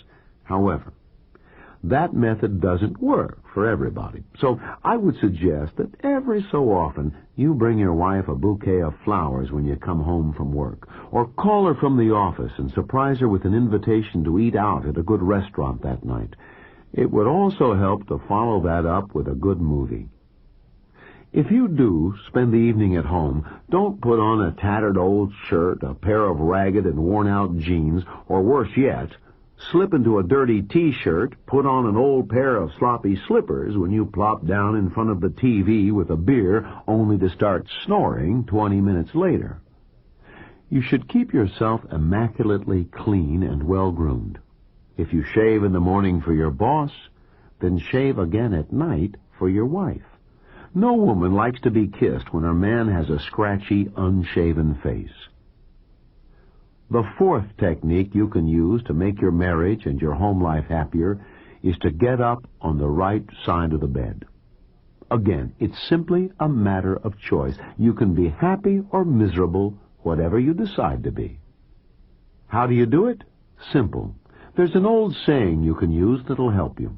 Instead of saying to yourself, "Good God, it's morning," just say, "Good morning, God," and go on from there. Greet your wife or husband with a cheerful, "Good morning, dear. You must have rested well. You look wonderful this fine morning."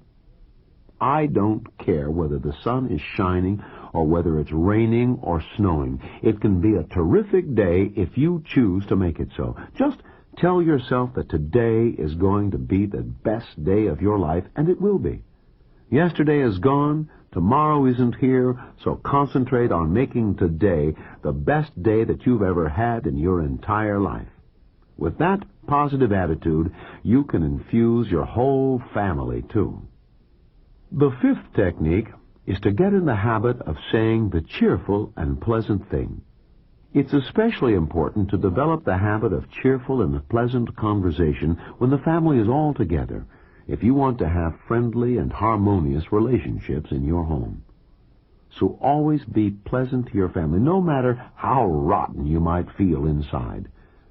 There's no point in making them miserable just because you're down in the dumps for one reason or another. It's particularly important to develop the habit of pleasant and cheerful conversation at meal times. Don't upset everyone's digestion or give yourself ulcers by making the family meal a recitation of troubles, anxieties, fears, warnings, and accusations. Discipline and dinner do not go together. Always make every meal a joyful and happy occasion. Our next-door neighbors have two small grandsons who visit them every summer for several weeks. One day, the younger one, a 6-year-old, struck up a conversation with me. "How do you like staying with your grandma and grandpa?" I asked him. "I like it fine," he said. "Boy, my grandpa and grandma sure get along real good. They're always saying nice things to each other. They say nice things to me and my brother, too. They never fight or get mad like my mom and dad do." Children are especially cognizant of the kind of family atmosphere they're raised in, no matter how young they are. It's a known fact that abused children grow up to be child abusers themselves, and children with mean and grouchy parents will grow up to be mean and grouchy themselves. So if you want your children to grow up to be the kind of adults whose company other people will enjoy, raise them in a cheerful and pleasant family atmosphere. The next technique will work magic in your marriage for you. If you'll remember, I said that one of the vital factors in gaining good friends was to accept people exactly as they are. That principle applies just as much, if not more so, to your relationship with your spouse. One of the real secrets to complete joy and happiness in your home is accepting your partner exactly as he or she is. Don't try to change your spouse and make him or her over into a second edition of yourself. Don't nag or criticize. You'll never change a person that way or get him or her to do what you want. Take your own husband, for instance. Have you ever been able to change him very much through all your years of marriage by nagging and finding fault with him? I know that you probably thought you had good intentions. You felt that you could make him over into the kind of person you thought he ought to be, but did you ever really succeed? I doubt it. I know my wife never did. Or if you're thinking of making your wife over to fit your own specifications by using criticism, forget it. I failed at that too. I haven't been able to change her one little bit through all these years of marriage. She's still the same woman I married. But thank God I failed in my attempts. I know now I couldn't have improved on her at all. This is a most valuable point for you to remember. The only person you can ever really change in your life is you, yourself, and you alone. No one else. So accept your marriage partner just as he or she is. You'll be much happier and more satisfied with life when you do. If you think you have a problem with your wife or husband, let me tell you about a woman I once knew who had a real problem with her husband and wanted to change him. Mrs. J had a family of 4 children and a husband who'd been drunk and out of work for most of their 20 years of marriage. She had supported the family the majority of that time by working as a clerk in a department store. Every possible treatment and approach that had been used to solve his drinking problem had failed. None had given him any lasting relief. For specific religious reasons, Mrs. J did not want to divorce her husband, but she could not accept him as he was. And since she couldn't change him, her unhappiness and her children's unhappiness grew deeper and deeper. Then one day she made an important discovery. There is absolutely nothing I can do to change John or to solve his drinking problem, she told herself, but that's his problem, not mine. I'm as powerless to change him or to solve his problem as he is. In fact, even more so. I can't live his life for him. He is a sick man, and I'm going to give up the idea that he ever can or ever will stop drinking. From now on, I'm not going to torture myself with him or his problem anymore. I'm going to accept things just the way they are. I will take care of him, of course, for he's still my husband and I love him in spite of everything. But I am going to quit trying to change him. I'm going to accept him as he is and do what I can to make my own life and the lives of my children as happy as possible under these circumstances. Mrs. J was admitting to herself that she was powerless to change her husband. Her new concept of the situation worked wonders, both for herself and her children. It didn't stop her husband from drinking. It couldn't do that. But in spite of his drinking, they all began to live comparatively normal lives again. Realizing that you cannot possibly change your wife or husband can help you the same way.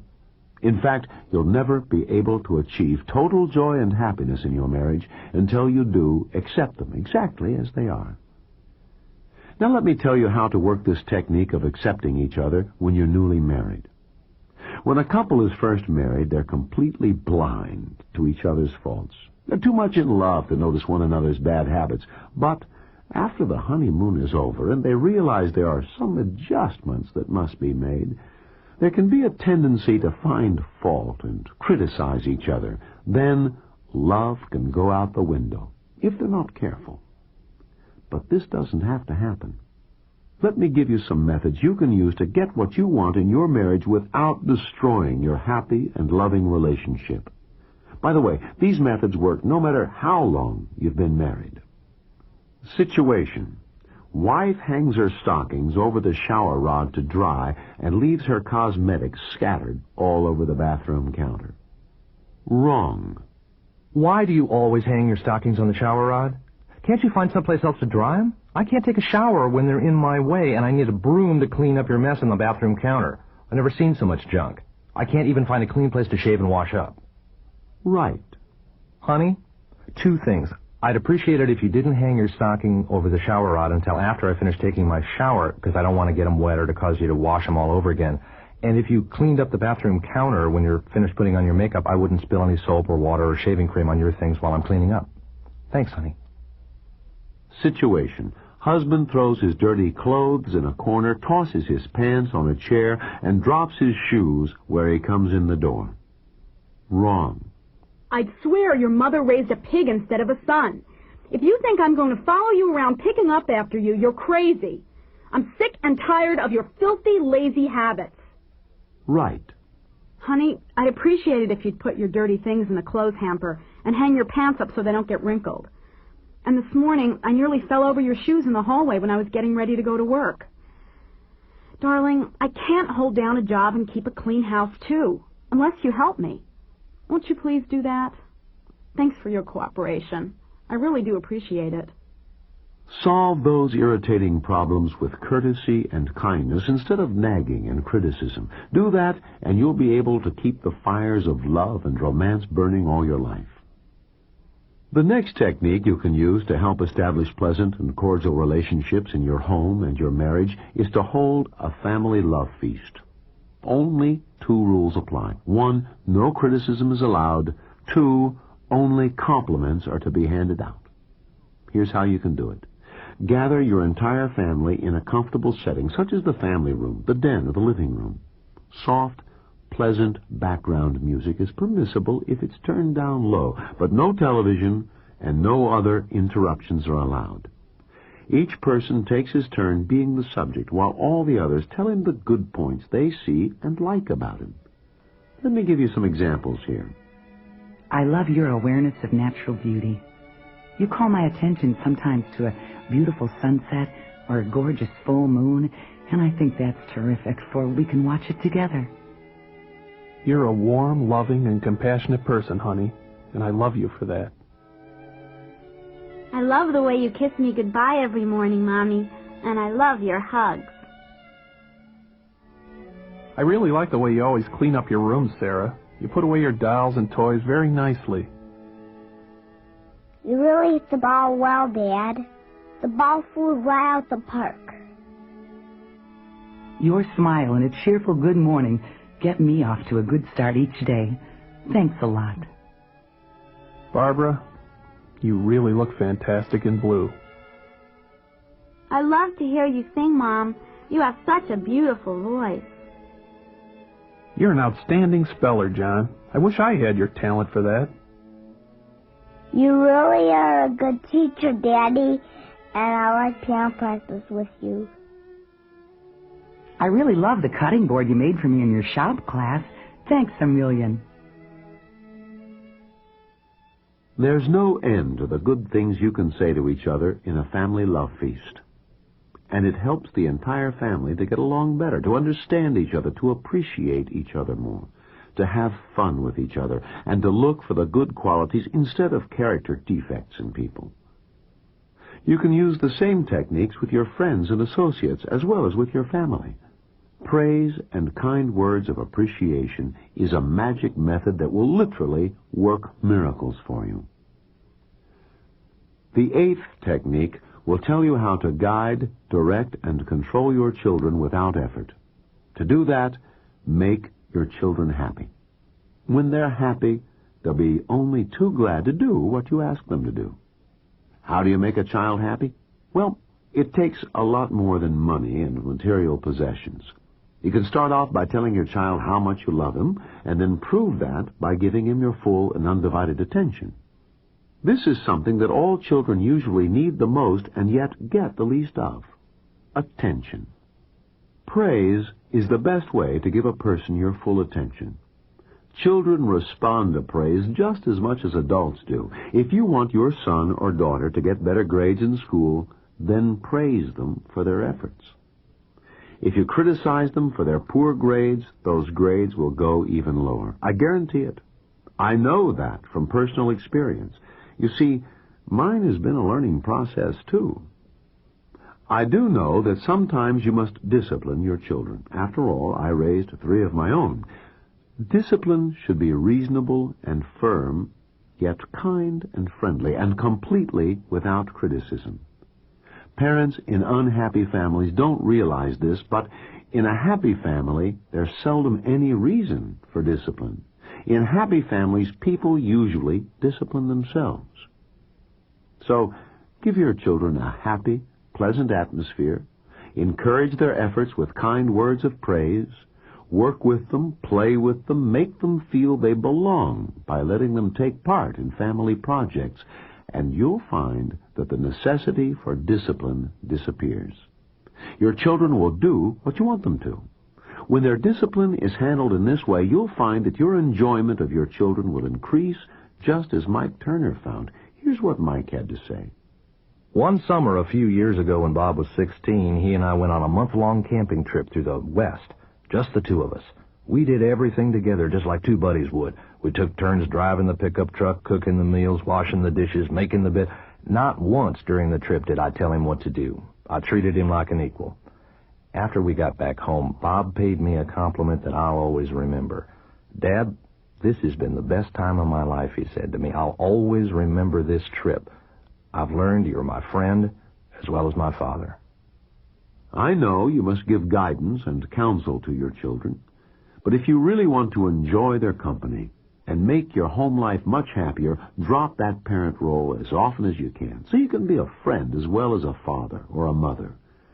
This approach will bring you a wonderful new relationship with them.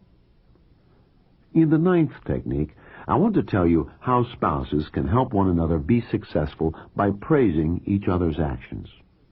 If you're a wife and you want your husband to get ahead and be successful in his work, then don't criticize him for not bringing home a bigger paycheck. Instead, praise him for his hard work, for all he does for you. Praise builds his self-confidence and helps him get ahead. The 10th technique is to make your spouse the most important person in your life. Of the 14 basic needs and desires all of us have, the desire to be important is the most dominant one of all in nearly everyone. So, make your mate the most important person in your life, and you will never fail. You'll always succeed. Here are 3 specific ways to do that. First, think that your mate is the most important person in all the world to you. The first rule is simply to convince yourself that your spouse is the most important person in your life. Do this, and you won't have to pretend. Your attitude will come across loud and clear without you even trying. Not only that, you won't have to use any phony gimmicks or artificial tricks to make this technique work. Your relations will be on an honest and sincere basis, as they should be. As you think, so shall you believe, and as you believe, so shall it be. Act as if it were true, and it will be true. Second, pay close attention to everything your mate says and does.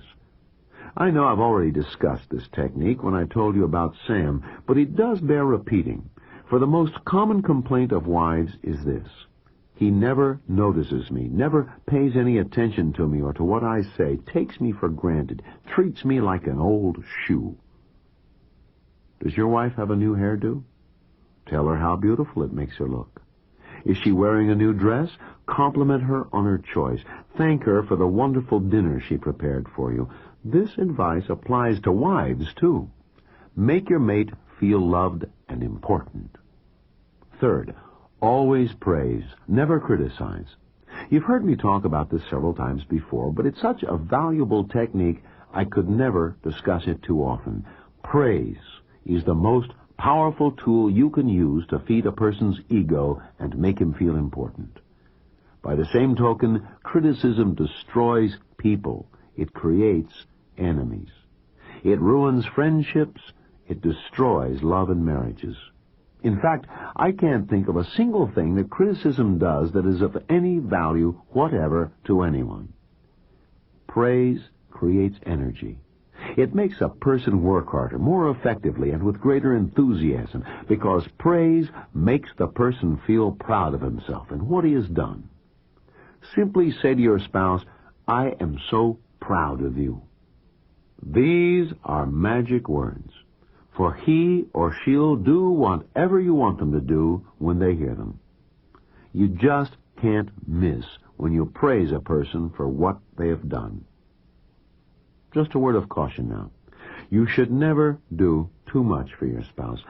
I never realized that you could do too much for your spouse until I listened to one of my wife's friends one day. Keith does everything for me. I know he loves me, but he doesn't really need me. He never lets me do anything on my own. No matter what I mention or start to do, he takes over and does it for me. He makes me feel useless and unnecessary. I wish he'd realize that just once in a while I'd rather do something for myself instead of having him do it for me. In the last technique, I want to tell you how to work and play together to make your marriage work. If you're a man, it's important that you spend part of your free time with your wife doing the things she likes to do. Don't let her become a golf widow, as so many men do. That's no way to keep a marriage intact. If she's athletically inclined, take her along with you when you go bowling, swimming, or boating. If that's not her thing, if she'd rather see a movie or go dancing, then do what she wants to do part of the time. By the same token, if you're the wife, don't usurp all your husband's free time for your preferred activities.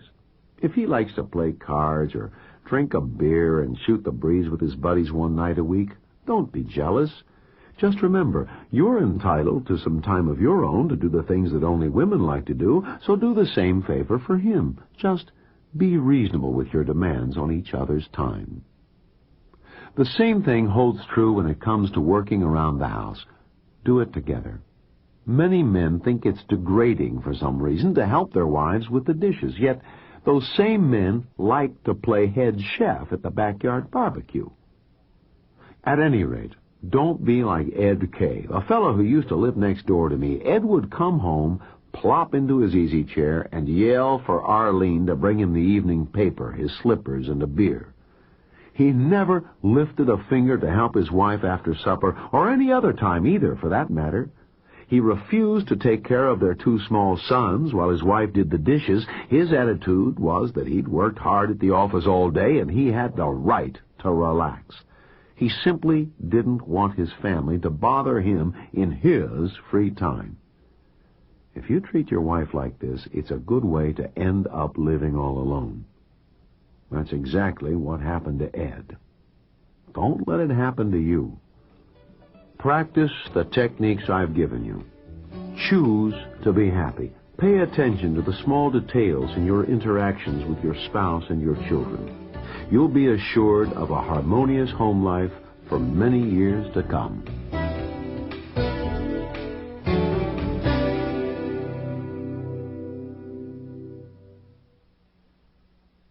This is the end of Side 11. Side 12 is already queued up for your listening.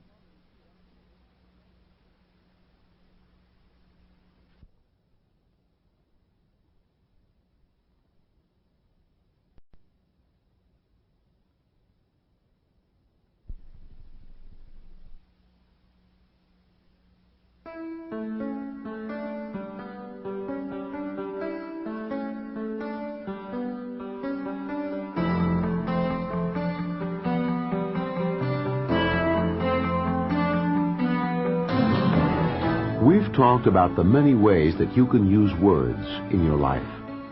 From striking up a conversation with just about anyone to communicating with your boss and your family, you've learned some of the special skills for improving human relations. It's time now to talk about the 8 cardinal sins of conversation. As I've said before, I normally don't like to discuss the negative aspects of any subject. I always prefer to concentrate on the positive rather than the negative, for it's usually better to learn what to do rather than what not to do.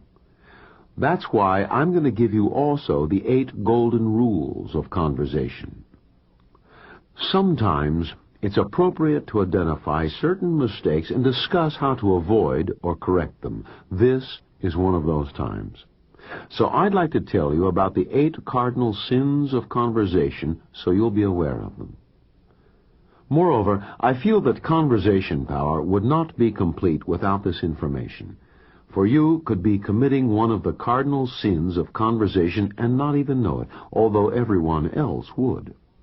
I will then follow up each conversational mistake with the correct technique to use, the golden rule of conversation, so the right way of doing things will be the last thought in your mind. Now let me tell you about the enormous benefits that you will gain from this side. When you know how to avoid the 8 cardinal sins of conversation, first, you'll be regarded as the person with the golden tongue. You'll prevent misunderstandings and hard feelings. You won't make enemies of anyone, even accidentally. You'll improve your abilities to get along well with others. You'll be well thought of by your business associates, your friends and neighbors. Everyone will have a good word for you. And now for the techniques you can use to gain these fantastic benefits. I will first discuss each cardinal sin, and then I'll tell you how to correct it or how to avoid it with the appropriate golden rule of conversation. The first cardinal sin of conversation is not to listen attentively to the other person. Most of the time, if you don't listen attentively to the person who's speaking, it will be for one of several reasons. Perhaps you're preoccupied with what you're doing. For example, watching television or reading the newspaper while your wife or child is trying to tell you something. A boss is often guilty of this cardinal sin, too, when he keeps on reading the papers on his desk while his employee is trying to talk with him. Another reason for poor attention could be that you have no interest whatsoever in the subject that's being discussed, so you spend your time trying to figure out ways to change the conversation around to a topic you enjoy talking about. Or, if you are interested in the subject being discussed, you may be impatient to talk so you can present your ideas, so you spend your time mulling over in your mind what you're going to say, rather than listening attentively to the other person. Whatever the reason, the speaker will notice your lack of attention. Failure to pay attention to the other person and understand what he's saying is in a way an insult. It's a form of rejection, and rejection hurts. Attention heals. Now let me tell you how to correct this first cardinal sin of conversation. One of the most distinguished Supreme Court justices our country has ever had, Oliver Wendell Holmes, once said, "To be able to listen to others in a sympathetic manner is the most effective method you can use to get along with people and tie up their friendships for good." This famous justice went on to say that too few people knew how to practice the white magic of being a good listener.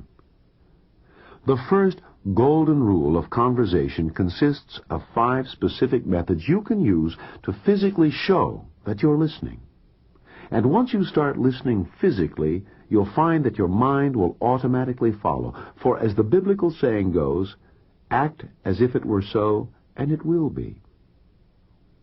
First, look directly at the person while he's talking. Don't be disturbed or distracted by anything else, or let your eyes wander. The person speaking will notice that immediately and be upset or hurt by your lack of attention.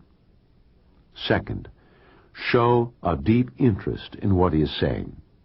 You can do this easily without ever saying a single word. Just nod your head and smile or frown whenever it's called for. That's all you need to do to let him know you're interested in what he's telling you. Third, lean toward the person physically. Sitting up on the edge of your chair and leaning forward shows a deep interest on your part in what the other person is saying. Fourth, ask questions if necessary. If the conversation founders, all you need do is say something along this line. And then what did you do? And then what did you say? This is enough to keep the other person going indefinitely. Fifth, don't interrupt. Except to ask questions, as I've just indicated, don't interrupt the speaker. No one likes to be interrupted. Interrupting others is another one of the cardinal sins of conversation all by itself.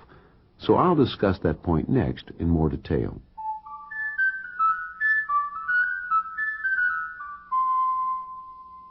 The second cardinal sin of interrupting others is an offshoot of the first cardinal sin of not listening attentively to the other person. It usually stems from a person's ego, his desire to be important, to be heard, and to be recognized. Interrupting others is also a quick way not only to become unpopular, but also to be highly disliked by everyone. I know of no quicker way to insult a person or to hurt his feelings than to interrupt him when he's trying to tell you something. How many times have you been right in the middle of an interesting story only to have one of your listeners interrupt you and start talking on a brand new subject? You hated him, even if only for a few moments, didn't you? I know exactly how you felt, for one of my closest friends did this to me once in front of a large group of people and embarrassed me greatly. It took me longer than I care to admit to get over my anger and resentment toward him. Now, let me give you the second golden rule of conversation that you can implement in 4 easy steps. First, learn to listen with everything you've got. Concentrate completely on what the other person is saying. Don't let anything distract you. Focus your attention on him with all the intensity and awareness you can possibly command. Second, teach your ego to hold its breath. All of us are self-centered most of the time. To me, the world revolves around me. As far as you're concerned, it revolves around you. Each one of us is trying to stand under the spotlight on center stage. But if you want to pay close attention to the other person and not interrupt him, that is precisely what you must not do. For a few moments of time, make your attention-hungry ego take a back seat. Let the spotlight fall on the other person for a change. Third, practice patience. Be courteous enough to hear the other person out. If you listen closely enough, you might even learn something of value. Fourth, be concerned. This is the final technique and the most important of all. There's no use of paying attention to a person or listening to him unless you honestly do care about the feelings of other people. If you pretend, you'll be spotted at once. Sincerity can't be faked. Admittedly, old habits are hard to break. So if this cardinal sin of interrupting others is one of your conversational problems, and you do catch yourself breaking in while someone else is speaking, stop and apologize for doing so and ask the other person to continue. This, at least, shows courtesy on your part, and your rudeness can be forgiven. The third cardinal sin of conversation is criticizing the other person, especially in public. This is most often a bad habit of managers, supervisors, military officers, teachers, or anyone in charge of others. Now, it's bad enough to criticize a person in private, but to do so in front of others is completely unforgivable. No one likes to be criticized. As the famous author Somerset Maugham once said, "People ask you for criticism, but they only want to be praised." No one wants to be told that he's wrong or that he's made a mistake, especially in front of others. Criticism is one of man's deadliest weapons. Let me show you how criticizing others will always work against you instead of for you. Psychological studies conducted by a Midwestern university of hundreds of people in all walks of life showed that when people were criticized in public for a mistake, only 30% improved their performance the next time. But if they were praised in public, 90% did a better job the next time around. In other words, praise works 3 times better than criticism to get the results you want from people. Let me show you how to practice the third golden rule of conversation and correct a person's mistakes without criticism. First of all, you should never correct a person's mistakes in front of others unless a genuine emergency exists that threatens the loss of life, bodily injury or harm, or loss of valuable property or equipment. Second, the only way to do this is not to criticize the person, but only to correct the mistake. If one of your subordinates asks you to look at his work and let him know if he's making any mistakes, don't be misled by that. That isn't what the person wants at all. He wants you to tell him what a good job he's doing. He wants you to pat him on the back and tell him he's not making any mistakes. He wants to be praised, not criticized. Read between the lines. Listen to what he's really saying to you. Remember, the basic desires that every person has, to be criticized and corrected, is not one of them.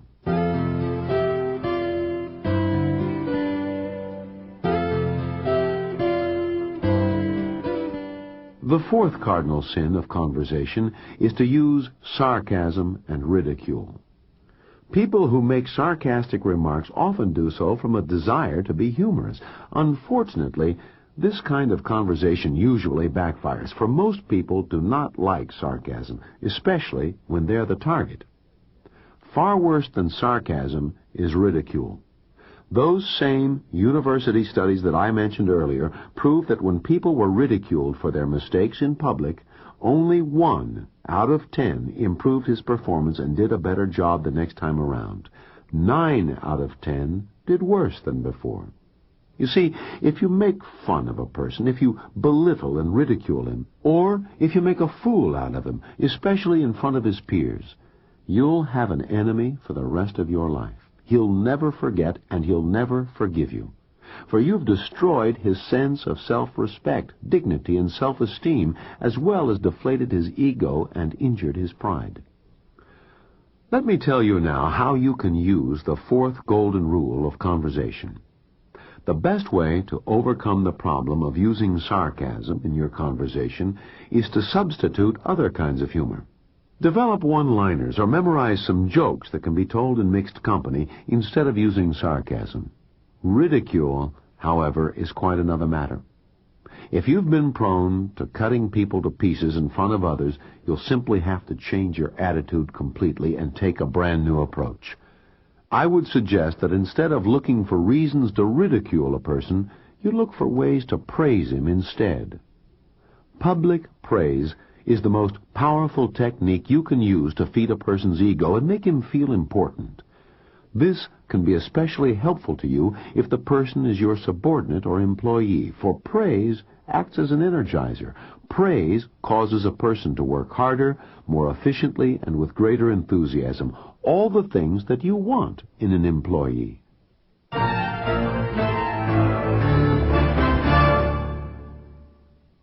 The 5th cardinal sin of conversation is talking down to people. You can usually recognize this kind of personality quite easily. He'll want you to know right off that he's the final authority on the subject, no matter what it is. He might not know exactly what you're talking about, but he'll have an opinion on it, and you can bet on that. His assertions will usually be made in a loud, arrogant, and overbearing voice. He is almost always involved in an argument. People often attack his ideas, not necessarily because they're wrong, but because they can't stand his arrogant and haughty conduct and bearing. What this person needs to do to gain popularity and acceptance is to use the 5th golden rule of conversation. There are 3 simple steps in this 5th golden rule that you can use too. First of all, never make comparisons. Don't try to show how much smarter and wiser you are than other people. You'll never win, for sooner or later you're going to meet someone who knows much more than you do, even about your own favorite subject on which you consider yourself to be an expert. Next, learn the value of the 3 simple words, I don't know. Even if you do know all the answers to the subject being discussed, give someone else a chance to shine. And who knows, you might actually learn something new, even though you think you know everything there is to know about the subject being discussed. As President Harry S. Truman once said, it's what you learn after you know it all that really counts. And third, learn to talk with a person rather than to him. When you talk with a person instead of to him, it's extremely difficult to talk down to him. If you adopt this simple attitude, you'll be able to solve this problem even before it happens.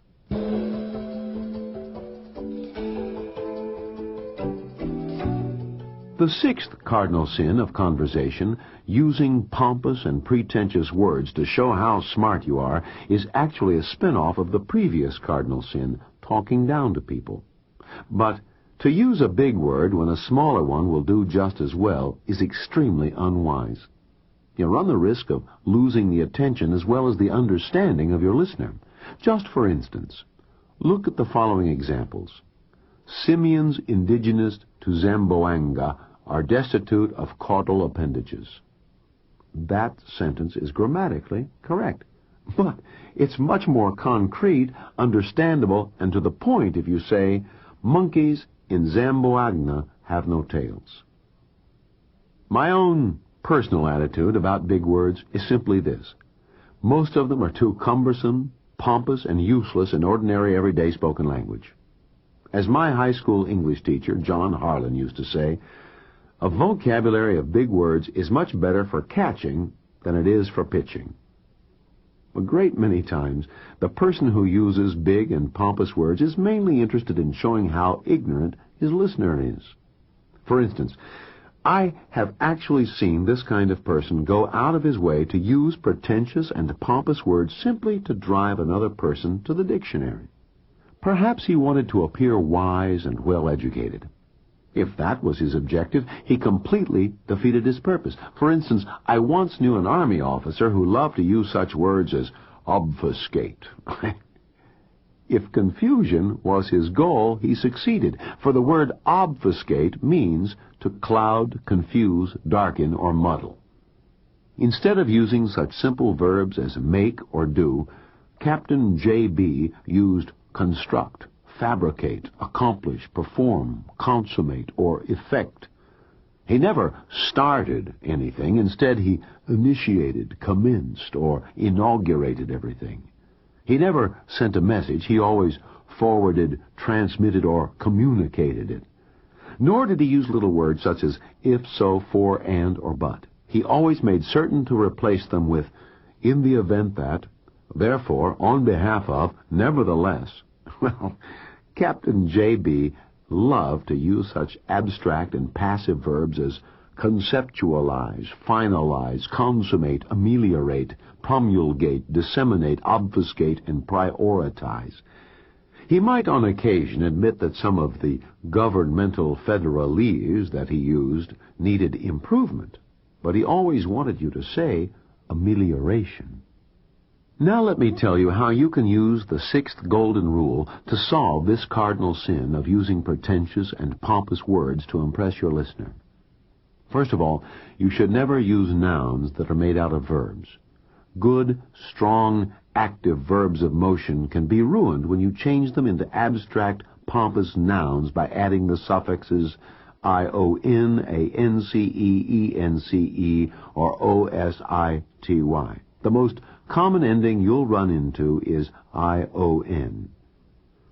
When you use these abstract nouns made out of verbs, you'll find you're forced to use weak passive verbs to carry and support them. It is practically impossible to use a strong and active one-syllable verb like run, throw, or strike when you have an abstract noun for the subject of your sentence. If you find yourself using disintegration for fall apart, penetration for break through, condescension for look down, or intervention for come between, discussion for talk about, then it's time for you to clean house. If you do nothing more than cut most of the words that end with ion out of your vocabulary, you'll do wonders for clarity and style in your conversation. The best nouns to use for clear understanding are the names of people, places, and things. These are known as concrete nouns. Nouns that describe qualities and ideas are abstract. It is best to avoid these abstract nouns or limit their usage as much as possible.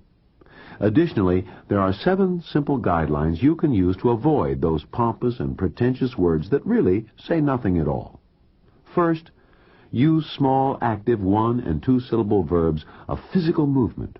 For example, such verbs as break, cut, drive, drop, kick, pull, push, stir, strike, tear will keep you from using abstract and passive verbs. Second, use adverbs to add to the meaning of verbs rather than adjectives to modify nouns. Third, use small, easy-to-understand words. Fourth, use personal words like you, I, we, us. Avoid such evasive terms as they said or they want. Fifth, be direct and specific. Use illustrations and examples. Sixth, don't use vague and abstract words. They muddle your meaning and confuse your listener. 7, don't talk down to your listener by using big and cumbersome, pompous and pretentious words. Let me wrap up this idea of using simple words and simple terms instead of pompous and pretentious words by pointing out that it's always the simple things that last longest and wear best. The seventh cardinal sin of conversation is to participate in idle and malicious gossip. If you constantly talk about others and blacken their names with idle and malicious gossip behind their backs, you'll quickly lose your friends and end up with nothing but enemies. Let me give you an example of what might happen to you. One of my friends, Sally, once told me about this incident. We have a neighborhood gossip who was squelched by our ignoring her completely. 3 of us made a solemn pact never to speak to her again. Soon our silent treatment of her spread throughout the entire neighborhood until she was completely isolated from the whole community. No one would even say as much as hello to her.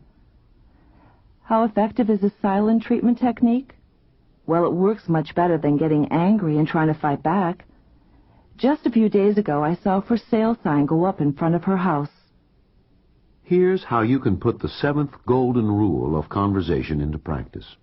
First, you need to keep in mind that when the neighborhood or office motor mouth tells you some juicy tidbit about Henry or Mabel or Nancy behind their backs, or who's sleeping with whom, you are not immune from this kind of slander yourself. The same person will talk to Henry or Mabel or Nancy behind your back. The best way to deal with gossip and keep from getting involved is to tell him you're not interested in what he's peddling and then refuse to listen. Tell him to take his garbage somewhere else, preferably to the city trash dump. If that doesn't work, then use the silent treatment that I told you about just a few moments ago. Whether you run into the person at social activities, at work, in business, in church, or in the supermarket, put yourself above this vicious level. Don't even say hello to him. Ignore him utterly and completely. Nothing shuts off a rumor monger's tongue more quickly than your refusal to talk with him or even to listen to him. And if you refuse to listen, then he can no longer spread malicious gossip and ugly rumors.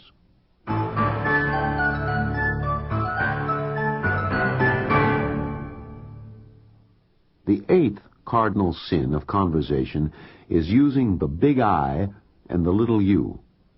In a sense, all the previous cardinal sins of conversation, not listening attentively to the other person, interrupting others while they're speaking, criticizing the other person in public, using sarcasm and ridicule, talking down to people, using pompous and pretentious words to show how smart you are, participating in gossip, all these stem from the 8th cardinal sin. That is, making yourself the big I and the other person the little u. Now, don't get me wrong here. The desire to be important is one of the 14 basic desires I talked about on side 1 that we all have. In fact, most psychologists feel that the desire to be important is the greatest motivational force of all, and one of the major differences between man and animals. It is not wrong to want to be important. It's perfectly normal to want to be somebody. Eddie Robinson, head football coach at Grambling College, knows that. He's one of the winningest college football coaches of all times. Sports writers often ask him how he can win so many football games year after year. Mr. Robinson's answer is that he tries to make everybody feel like somebody. He treats every player as an important individual, not just as a cog in a machine. If a player thinks he can make it as a fullback, he gets the chance to prove it. If he makes it, fine. If not, at least he knows his coach thought enough of him as a person to give him the opportunity. But it wasn't always that way. In the beginning, Coach Robinson handled the players like robots. He switched them around constantly without ever once asking a player what his own desires were. As he says, he was switching people around faster than a short order cook filling orders. But it didn't work. The team kept on losing. Trying to find an answer, Coach Robinson looked back to his own college days, and he remembered his football coach telling him, "Everybody is somebody." That was the turning point. Coach Robinson put up a sign in the dressing room that said, "Everybody is somebody," and he began treating his players that way. Grambling started winning and has been winning ever since. If you want to win with people, you can do the same. All you need do is treat everybody like somebody. You're bound to get the results you want when you do that. It's only when you try to attain your importance at the expense of others that the problem of the big I and the little you enters the picture. To tell the truth, there is no faster way of driving people away from you than by constantly talking about yourself and your own great accomplishments. Not even your best friends can put up with never-ending stories of how important you think you are. Even they will eventually reach the limits of their endurance. If you believe that you can win friends by getting them interested in you and your affairs, then I must tell you quite bluntly, you're dead wrong. The only way you can ever win lasting friends is to become truly interested in people and in their problems.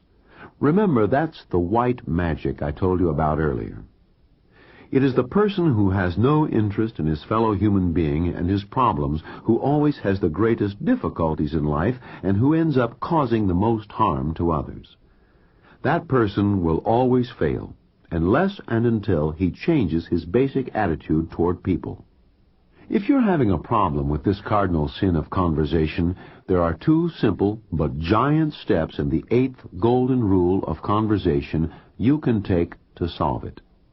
First, forget yourself completely. As I've said before, most of us are self-centered almost all of the time. We're always busy trying to impress someone else. Most of our waking moments are spent in trying to gain status of some sort. But if you really want to gain friends and get along with people, you should forget about yourself completely for a change. You'll find that it's a tremendous relief to get the world off your shoulders and let others carry the load for a while. It'll give you a chance to relax and rest. Second, think that other people are important. Simply tell yourself once and for all that other people and their problems are just as important as you and your problems are. When you adopt this attitude, it'll come through clear as a bell to the other person. You won't have to put on a phony face and butter him or her up to make it work. With this new approach, you can stop looking for gimmicks to make the other person feel important. You won't need any, for you'll have put your dealings with other people on a firm, sound, sincere, and honest basis. Honesty and sincerity are better than a gimmick every day of the week, for you can't make the other person feel important if deep down inside you really feel that he's just a worthless nobody. The beauty of this technique is that you no longer have to participate in the games that people play to impress each other. All you need do to make it work is just think that the other person is important. Pretend that it is so, and it will be. You may have other problems of conversation to contend with, but these 8 that I've given you here are the cardinal sins and the most common ones. If you will take care to practice the 8 golden rules, you will be well on your way to becoming an interesting and well-liked conversationalist. As you can tell by now, Conversation Power is an organized, cohesive, and surefire program for getting ahead and gaining both your social and professional goals. Conversation Power is not meant to be listened to only once and then placed on a shelf to gather dust, for you couldn't possibly retain all the valuable information that it contains by listening to it only one time. After all, it has taken me a lifetime to collect the material that has gone into this program. You'll want to listen to Conversation Power time and again for the instant benefits you can gain, the help it will give you in developing your conversational expertise and sharpening your verbal techniques.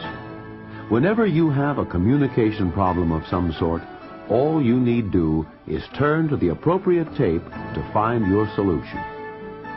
If you use your Conversation Power tapes this way, you will become a much better speaker and conversationalist. You will never be at a loss for words, no matter what the situation might be. You'll always know what to say, when to say it, and how to say it. That I guarantee. Good luck.